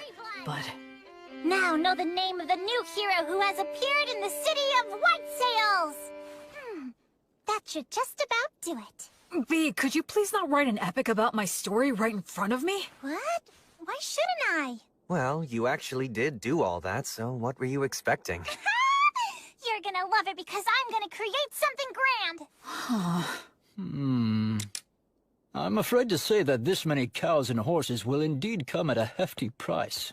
Oh yeah, speaking of which, can you please negotiate a deal for us to get all of the sick and injured ones at a lower price? Huh? Don't worry, I plan to heal all of them. Oh, that makes sense. Also, I was thinking that it would be a big help if you could start a trade movement between Beast Woods and the city of White Sails. Yes. How much do you need me to give you to fund that? Well, why don't the two of us sit down and have a serious business chat? Let's see here. Easy on me, please. I say go for it. You need to have a good understanding of how money works. You'll be dealing with Raystov and all those guys soon. The Raystov? Raystov the Penetrator is here? Yes, he is. That's perfect. I can interview him then. Huh? Making a habit of flaunting your own accomplishments leads to arrogance. And arrogance dulls one's blade? Yes, exactly. Oh no, that again? This is why you're so useless. You never have any good ideas. So I take it you two know each other? We've talked a few times in the past. It doesn't matter how many interviews. You always say the same thing. You're such a stubborn and broody guy. My answers are never going to change. All of your tales of heroism are terribly ambiguous. I would like to create something that comes a little closer to the truth. What a big fat meanie you are. Isn't reputation important to an adventurer? Whether it's making a living or getting ahead in life.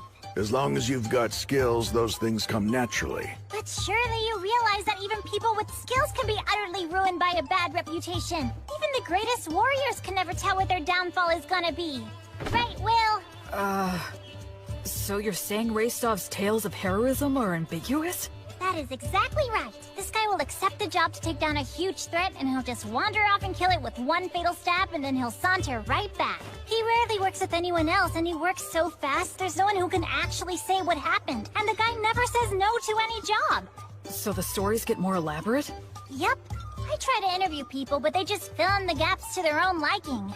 I put in a few things here and there for dramatic effect, but I like to add more truth to my tales. No need there. See what I'm saying? If only I had a little more to work with. For heaven's sake. Hey, I know! How about the Penetrator versus the Paladin? Huh? That sort of came out of nowhere. You're putting Raystov on the spot too, right? If I receive a challenge from a strong opponent, I have no choice. But Raystov! Alright, you heard what he said! Well, I guess maybe when we're done in Beast Woods. Yes! You promised! This is so great! I'll make this into a song that'll be sung for centuries, millennia, until the end of time!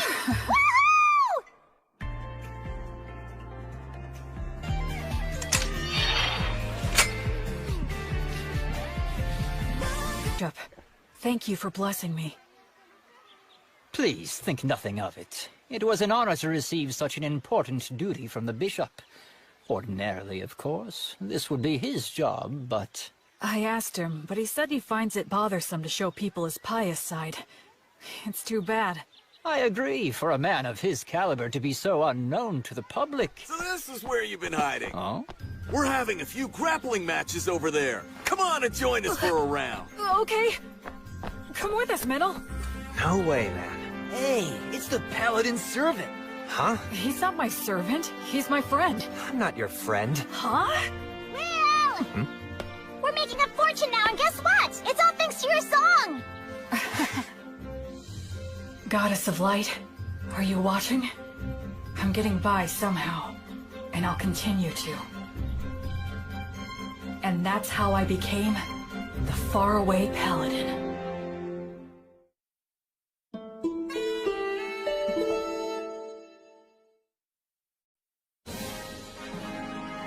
A lot of things happened very quickly. Having obtained official permission from the Crown Prince and the Temple, I set off with my team of rowdy adventurers to begin the process of exterminating the dangerous demons and demon beasts infesting Beast Woods. In areas that were relatively safe, we brought human helpers and supplies. Two things that every poor village needs. The village is within sight! Yeah! A village with access to supplies becomes much more productive. Even if it was in debt, it should eventually turn a profit. Tonio handled all of that with remarkable skill. It was also Tonio who arranged funding for our activities by soliciting donations and contributions. You know, maybe I'll go on to become the head of a trading company. Yeah, please go big. And when I do, I'll be counting on your patronage. Officially, this is just the case of a lone priest doing charitable work. That way, no one gets offended. Of course, all of this means that I need to remain loyal to the Crown Prince and to the temple. Oh, Will. I see that you've come back now. I appreciate the work all of you have done here. Bishop Bagley agreed to assign a few priests to me, and Anna is included among them. They're all experienced and are able to use the blessing. They're also capable of leading ceremonies such as festivals and funerals. I'm pretty sure that Raystoff's party ought to be returning soon as well.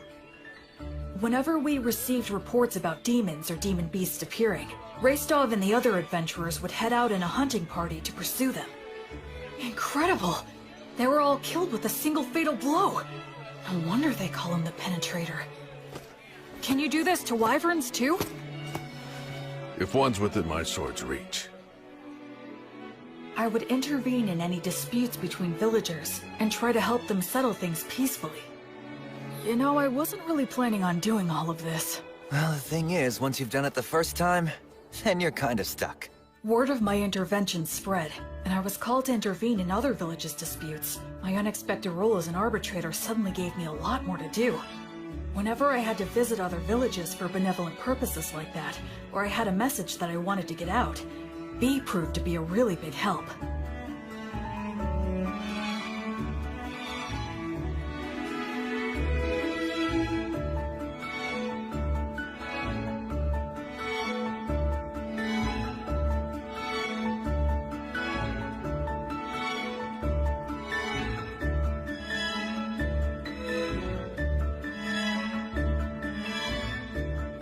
So, we traveled back and forth across Beast Woods, time and time again.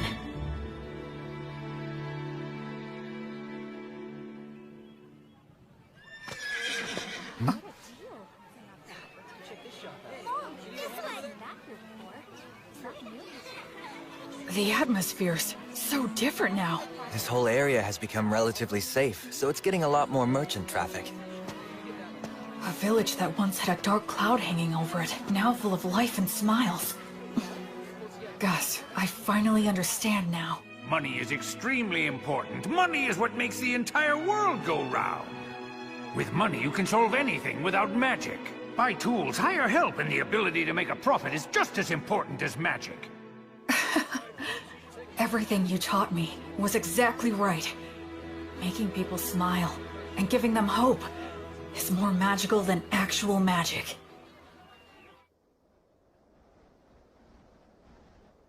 And then, just as we were noticing the first signs of summer approaching... Hey, Will. What is it? Pip's party went west to do some recon and they haven't come back yet. So how long... They were planning to spend no more than 10 days investigating, but it's 2 days past that. Pip and his party. They're very talented hunters.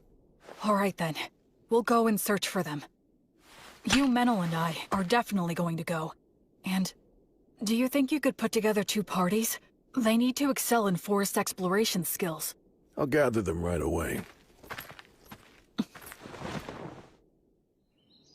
There's a chance they didn't get lost, but instead wound up in the demon's base. And if that's the case... There will be a battle.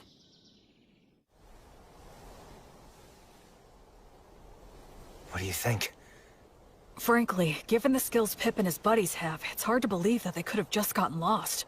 So you believe the demons were probably behind this, then? I think there's a good chance of that. If we beat them, things should settle down here, too. I just hope that they're all right. Hey, Will. Huh? I should... say thank you. Oh, for what? For a whole lot of things. I just have a feeling that I would have hit rock bottom if it hadn't been for you. It's thanks to you that I'm here now, and that I actually have a respectable reason for living my life. So, well... I owe you my thanks. Oh no. I should thank you. I knew nothing of the world, and you saved me. But you know... What is it? You could look at me when you say it. Shut up!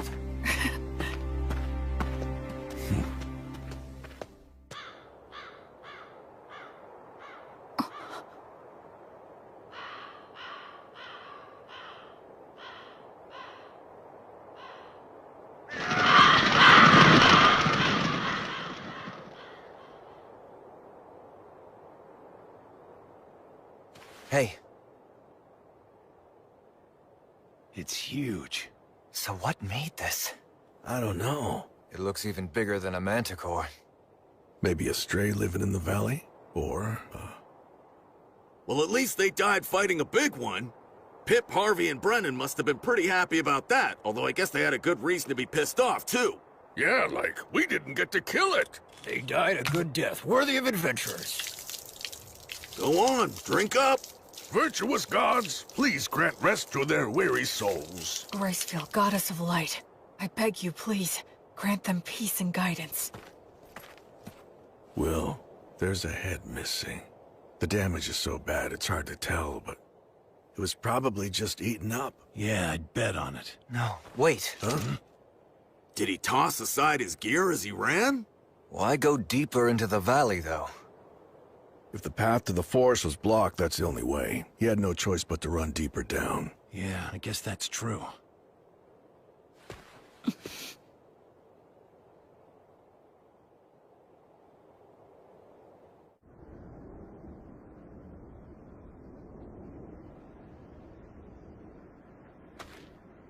How strange. Yeah. Feels off. What do you mean? What's wrong?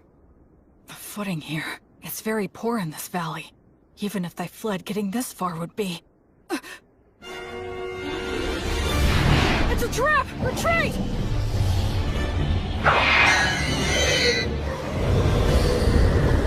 Fall back!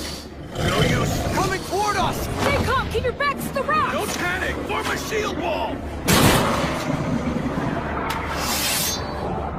We have to get past them. It'll be fine. We should be able to handle these guys. Hey, Metal! Yeah, what? I'll help us with magic of the blessing.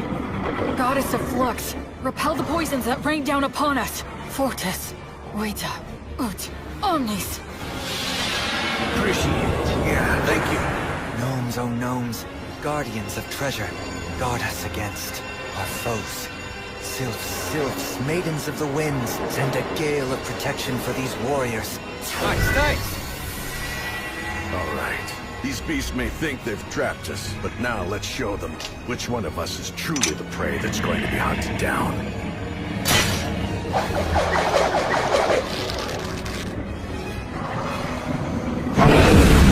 Shoot now!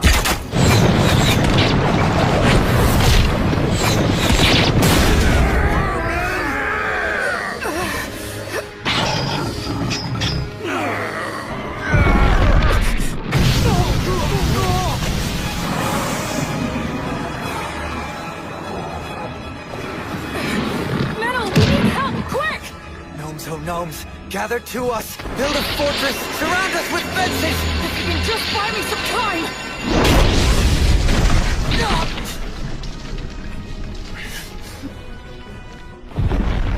No, don't!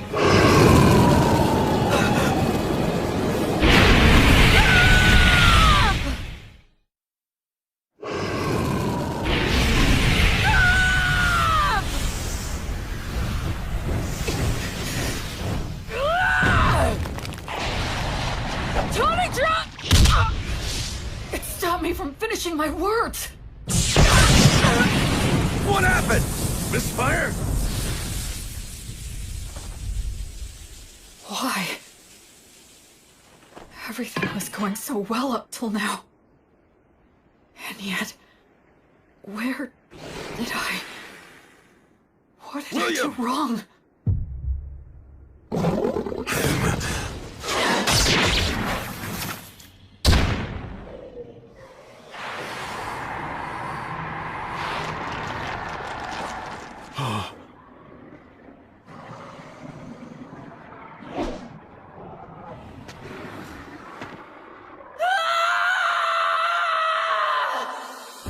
The techniques that I'd honed, the spirit that I'd refined, the tactics that I'd learned, all of it was gone. All I could rely on was blind fury and the abilities of my demon blade. As I hacked away at the enemy again and again, it was an ugly, unsightly battle that just made me want to cry.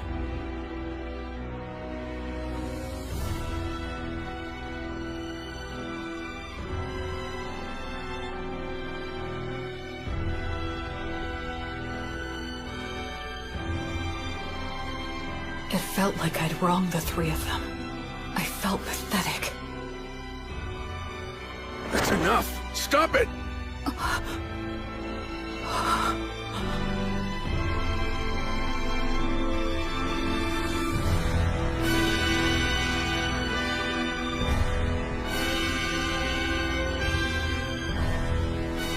Go!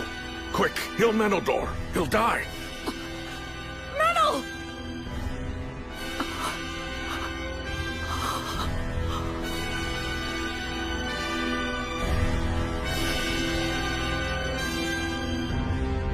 Christfield, goddess of light, I entreat you, please shine this healthy soul's light down upon these wicked wounds and banish these shadows. Please. Please just open your eyes. No, don't go. No, please don't leave me. My head feels fuzzy. Is it 'cause I used the Demon Plate's power? But I have to heal Menel. William! Snap out of it!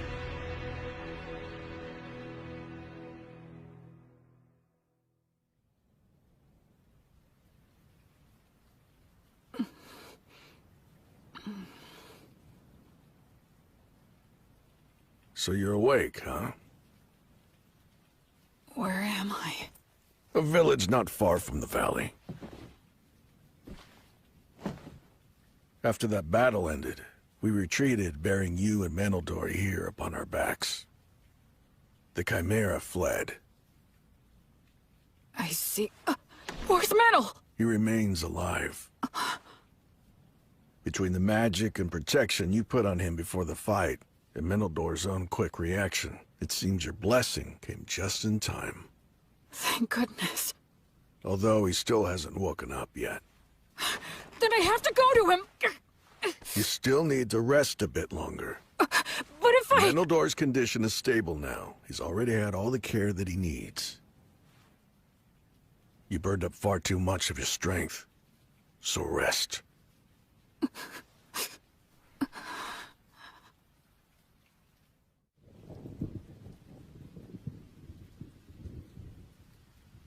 Where did I screw up? When I left Menel to handle the Chimera? No. Given the circumstances, I had no other choice. So when was it? Was it just getting caught in that trap in the first place? If I'd been more careful, and took the time to send out scouts in every direction, we wouldn't have wandered blindly into that valley. We had plenty of people at our disposal. Up until that point, we'd been successful. And we were rattled by finding some of our men dead. Maybe all of that led to a simple lack of caution. No, I think I'm missing something. Some kind of fatal flaw. So they retreated, huh? Really? The Wyvern Killer and the Penetrator? I heard they ran into some absurdly huge mixed-up demon beast called a Chimera. Wonder what they're gonna do. Also, that elf mix was hurt bad, wasn't he? Yeah, he's really got it rough. When you're stuck with a monster like the Wyvern Killer, no amount of lives is ever gonna be enough. Yeah. A monster? Yeah, guess I am.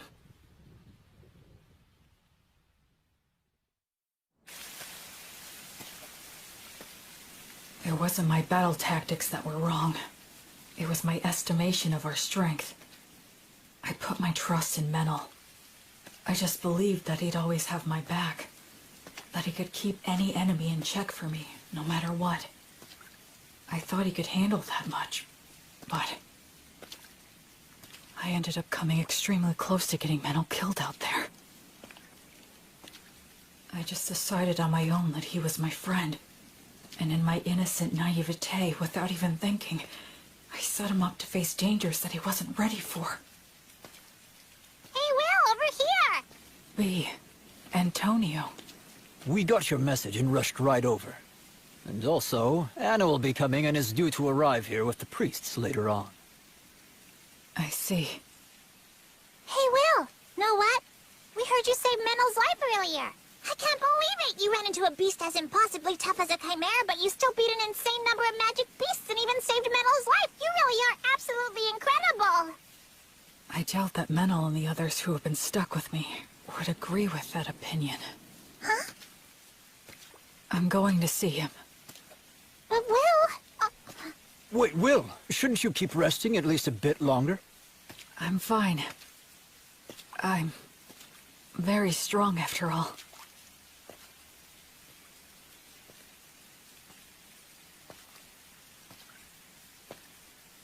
Ever since I left the City of the Dead, people have said things like that to me, touting my strength in no uncertain terms. But every time I've just laughed wryly and shrugged it off.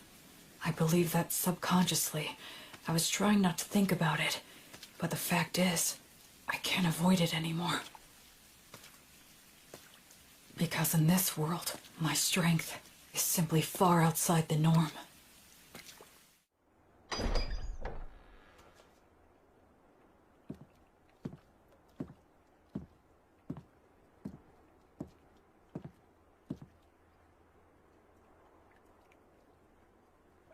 This is my sin. Menel, I'll fix you up right now. Gods, please take pity on Menel and heal him. I'm sorry, Menel. I just wanted a friend who could be my equal. I wanted what the three of them had. Comrades who had each other's backs, supported each other, and respected each other. But maybe I was just trying to force that on you without even realizing it. I didn't want to acknowledge just how strong I am. Because if I did that, if I set myself above everyone else, and had to admit that I was different, then... I'm scared. I'm lonely. It hurts. I hate this. Oh, of course. It really is just as simple as that. I was afraid to be alone. I couldn't bear not having someone beside me. That's the reason why I tried to see the people I should have been protecting, the people I should have been saving, as my equals. I was averting my eyes from the truth, when really, I was just scared. And for that despicable reason. Because of that, I almost got you killed. But I finally get it now. I just couldn't keep going on that way.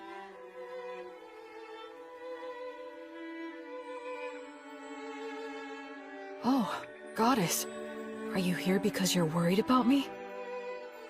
Up until this moment, I've been foolish. But it's fine now. Please, you can rest at ease. I'll put an end to your sadness right away. I'll save everything. Everything within my reach. As your sword and as your hand. Everything will be all right. Goddess, I vow to you, I'll solve all this on my own.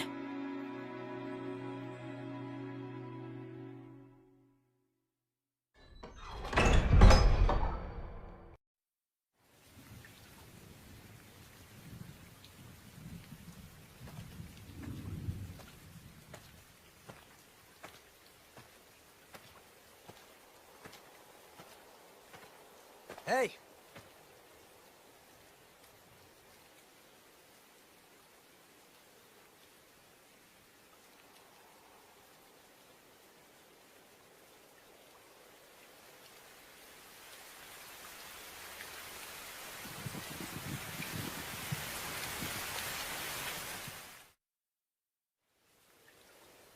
Where do you think you're going, huh?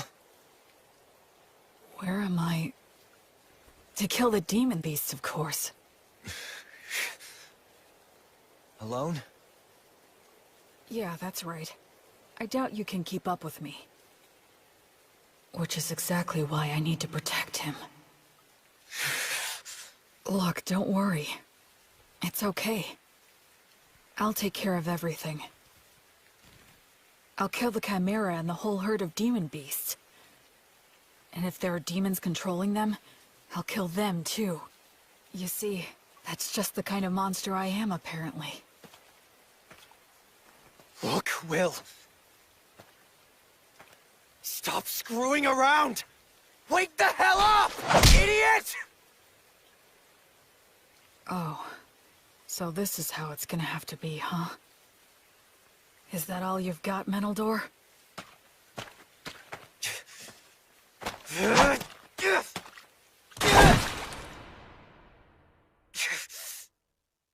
Damn it!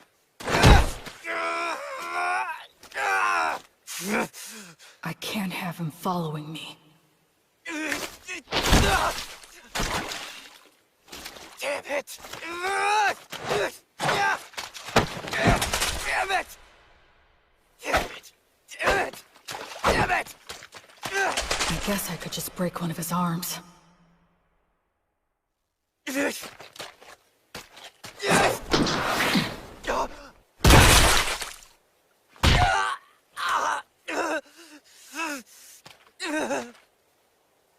Just go and get someone to heal you. I'm not done. Oh, yeah? You're more resilient than I thought. What should I do now? Use words to make him stay here? No, I'll constrict his carotid so he loses consciousness. Gnomes, oh gnomes! Clench your fists! Use them to strike the enemy! Useless incantation. No! If I dodge it, the magic will hit metal!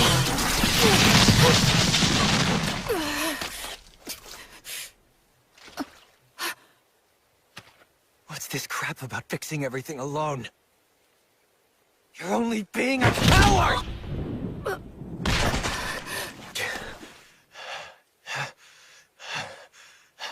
Did you really have to go that far? Huh? We were only together because of pure chance. There was no reason for you to do that. Yeah, that is true. I have no reason at all to go out of my way to stop an emotionally unstable coward who's completely lost it just because he got his ass handed to him one time. So then... But still, you're my friend. And friends stick together. If my friend goes nuts, I want to do something to help. Menel...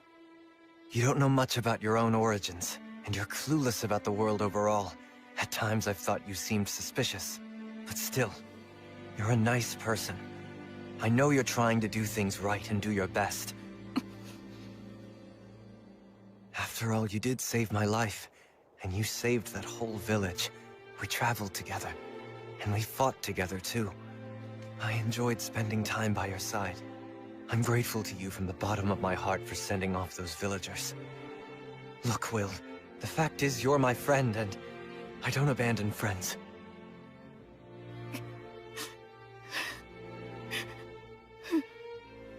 Well, you still want to fight? I surrender. I know that I'm still weaker than you now, but just you wait. I'll catch up before you know it. Menel... And soon enough, I'm going to prove that you are no monster.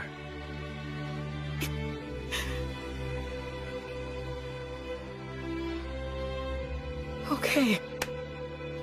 I'll wait. I'll wait for you. Man, you know what? You can be a real pain in the ass. Sorry. I kinda lost control of myself. Yeah, well, it happens. I'll heal that. But a surrender is still a surrender, which means that I win. Come on, I only surrendered because you wouldn't give her rest. Keep whining. Wow. And so, we just kept on making dumb jokes and laughing about it all. What? You want me to break your other It was my first ever argument with a friend. And I guess I lost that too. Welcome back! Oh, you're back, huh? Will, Menel! Good to have you back! You jerks! You had me worried! I'm sorry, B. Will. Huh? If you don't mind, do you think that you could please tell me just what happened? Sure.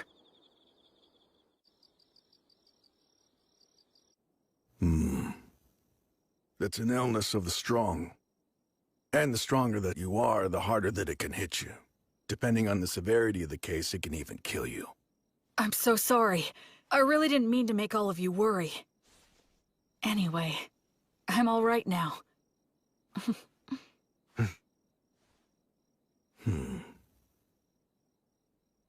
You two were stuck in bed not long ago, and you were off slugging it out? We even set a trap for a surprise attack. That Chimera's got no chance. I've got a debt to repay to that bastard. I won't be shown up like that. You mean you're gonna go fight that thing again? That's right. We're gonna have a little rematch. I won't get beat up and just leave it at that. I'll split its head open. I mean all three of them. Chimeras don't occur naturally, so there's no doubt that this thing is the product of a demonic ritual. I say we take them all out at once before they can escape. You want to go after it this soon after it roughed us up? I won't just give up and leave it like this. Let's bust them up good. All right. Guess we should round up some help, huh? This'll be a good, fun, stupid-as-hell adventure. A silver coin for a demon beast's head. And 10 gold coins for the demon bosses!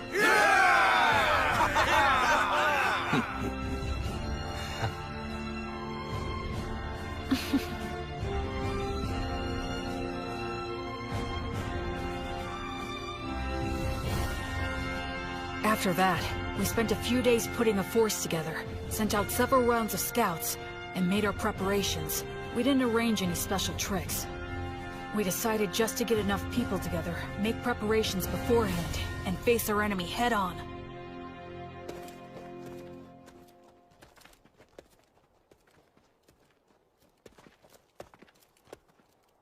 Let's set up our formation and our gear here.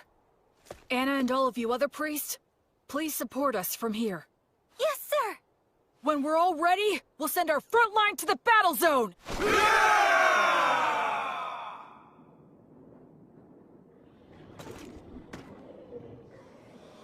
If we can wipe out all of those things, this whole area's gonna be a lot more peaceful. Yeah, let's do that. Huh? Sometimes you propose the wildest things so casually. Here they come.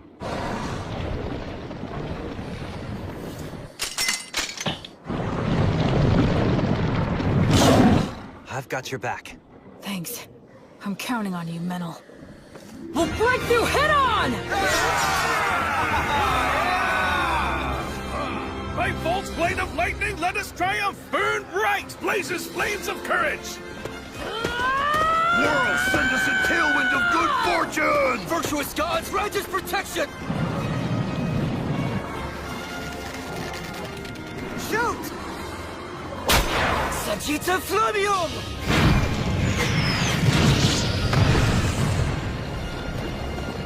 It's war.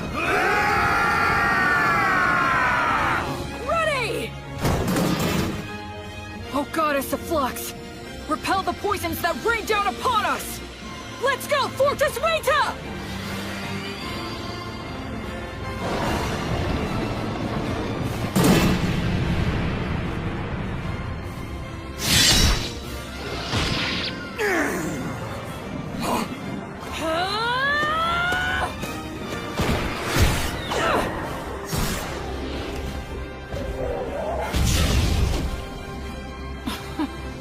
How could I ever think that I'd fix this all alone?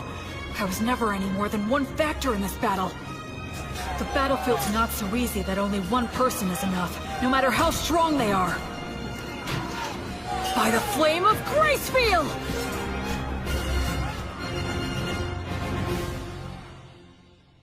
According to the reports, the campaign to eliminate the demon beasts should have started by now.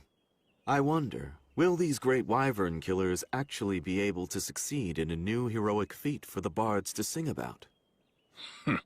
The temple is practically bent over backward in our attempts to facilitate that novice boy. If he fails to succeed in this enterprise, he won't be worthy of our backing any longer.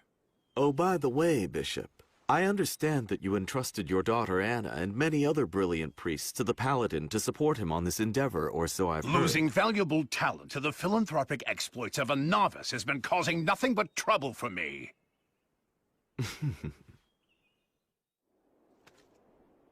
What's this? The remains of an abandoned monastery? It looks like we're the first ones to make it here. Be careful. Watch for traps.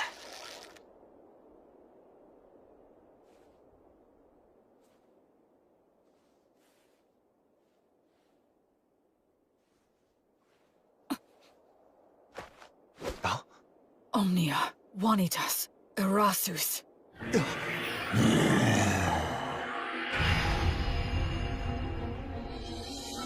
Hi there. It was laying in ambush with invisibility? Careful, Will. This thing's pretty damn smart. Do you think that maybe it's got some demon in it?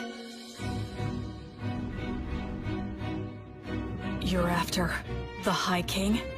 Oh, you know the High King's seal, do you? Are you a warrior sent by one of the gods, then? That answer, I'm certain now. Basically, this is like taking a square on a chessboard. The city of the dead, where the High King was sealed, isn't yet under control by either side. If the demons manage to take control, they'll undo the seal, and disaster will ravage the continent again. But if mankind takes control, the seal will likely become even stronger. The demons are in a position where they need to keep Beast Woods permanently devastated, and keep it in a state of chaos, destitution, and lawlessness. That's why they're commanding demon beasts to attack villages and keep the pressure on. They can't let mankind advance any farther south. They can't let people head in that direction. They can't let them think that there's hope in the south. If you consider the existence of their king, it's incredibly easy to figure out what their objective is. In the name of the goddess of flux, I will destroy all of you. Oh yeah, but wait. There seems to be some sort of mistake or perhaps a misunderstanding. A misunderstanding, huh? That's right. That's the truth!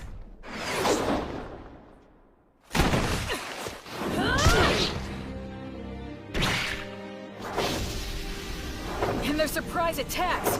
Demons like to stick to the classics, huh? Metal! On it! Sagitta Flameo! No, you don't! Sylph's Maidens of Wind! Gracefield, grant us your protection! Don't stop it! Just divert it! Gnomes, oh gnomes, slip underfoot! Tighten, bind, and tie it down!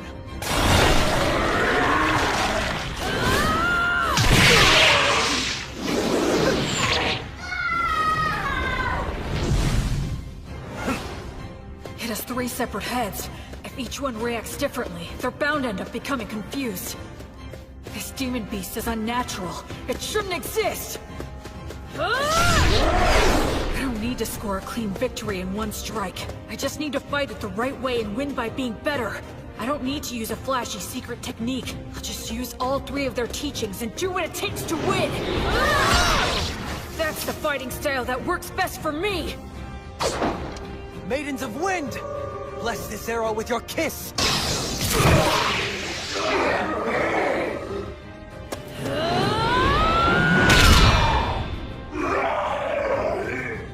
That's one down!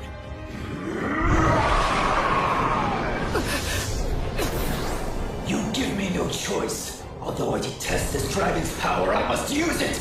Dragon? This one too? Metal, step back and give me a little room. I'll strike it down now. I was raised on Mary's bread, and my arms bear Mater's stigma, which means poisons don't work on me. I'm sure you'd like some glory of your own too, huh?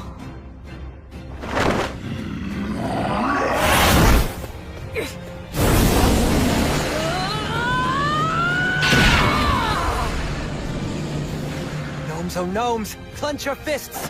Use them to strike the enemy!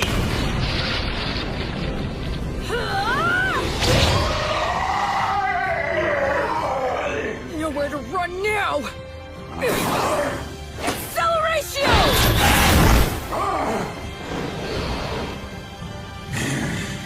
Now gnomes, oh gnomes, slip underfoot, tighten, bind, and tie it down!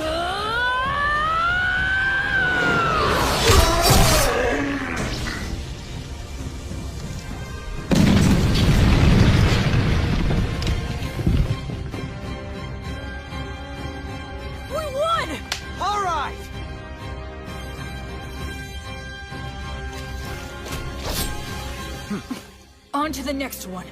Yep.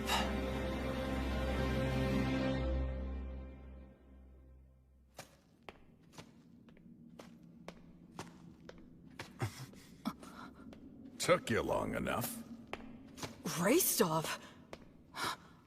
I'll be taking those 10 gold coins you promised. What? No way! He beat us to it? You're kidding! How'd you do it? Came from the side. Since you two guys were busy taking care of the Chimera for me, it was actually pretty easy. Well, that's Rastov the Penetrator for you. He's too good at getting ahead of people. You have to be if you want to get to the strongest opponents. Careful, there could be traps here. Haha! I guess we're the first ones here. Those 10 gold coins are ours. Huh? To our victory!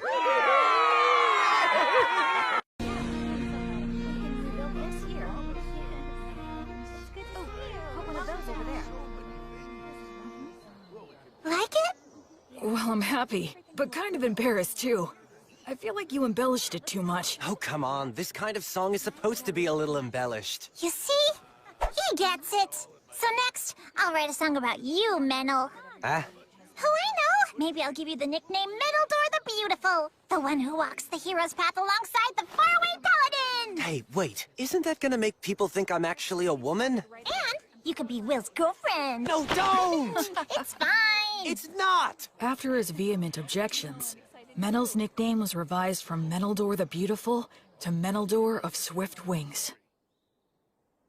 It's so much more lively now. And it's gonna get even more lively from now on. I hope so. What are you talking about? Of course it will. Look, the demons and demon beast threat is gone. So all of the people searching for new lands are gonna flock to the south. There's probably gonna be problems too, but that's how it goes. Yeah, I guess so. Also, I'll tell you this since you'll find out anyway. It seems that the villagers have been building a shrine. What, a shrine? They talked about it back at the meeting hall. They made an altar to hold votive candles, and they've decided to turn it into a shrine to Gracefield. To the Goddess of Light? That's the first step towards once again increasing the number of followers she has. By the way, what are you thinking of doing next? What? Next? Well, I don't know. There's a lot of cleanup and... I mean after that. After? Maybe Lord of a domain. Huh? A lord? Of what? The villages of Beastwoods, of course. Wait, who is... You. Oh, come on now, give me a break! I'm a knight, but I'm just a single-generation one with no land. I'm basically no different than an adventurer. Wait, is that seriously what you think? Huh? For real? You didn't even know what you were? Huh? Listen, just so I'm clear, if you wanted to do business in this forest, then who would you go talk to? Tonio? But didn't most of the funds come from you? Well, yeah, I guess, but... Listen! First off, you're a paladin with the Goddess of Light's divine protection. And you have the approval of both the country and the temple. You have all kinds of power. You also have the military authority to gather adventurers, and by arbitrating for the villages, you effectively have jurisdiction over them. So, you mean... In the process of exterminating the demons, you took control of the flow of goods, magisterial power, military force, judiciary, and every other kind of authority. If you now turn around and say you don't want to do all of that, that'd be the real tragedy. You mean, you really didn't realize that? I just hoped I could do something about the demons, and improve living conditions in the villages. I mean, at least a little bit.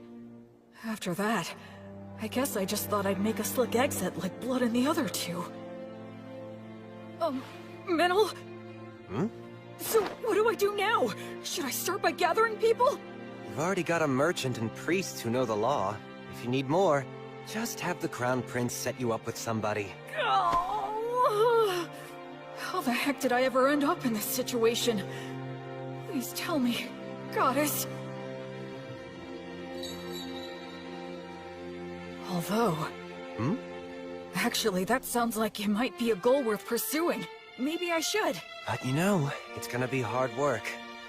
Yeah, but as long as I have all of you, I'm sure it'll work out. I mean, you will help me, right? Okay, fine. I'll stay by your side. First, we should figure out what the demons are plotting. Who cares? Just grab the bastards and crush them as soon as you find them. That's so violent. Hey! Will! Menno! Huh? Stop hiding in your own little world and get over here! If more people come to the area, and everything goes well, maybe we'll be able to return to that city. Maybe we can transform the city of the dead into a regular city, where living people can laugh together.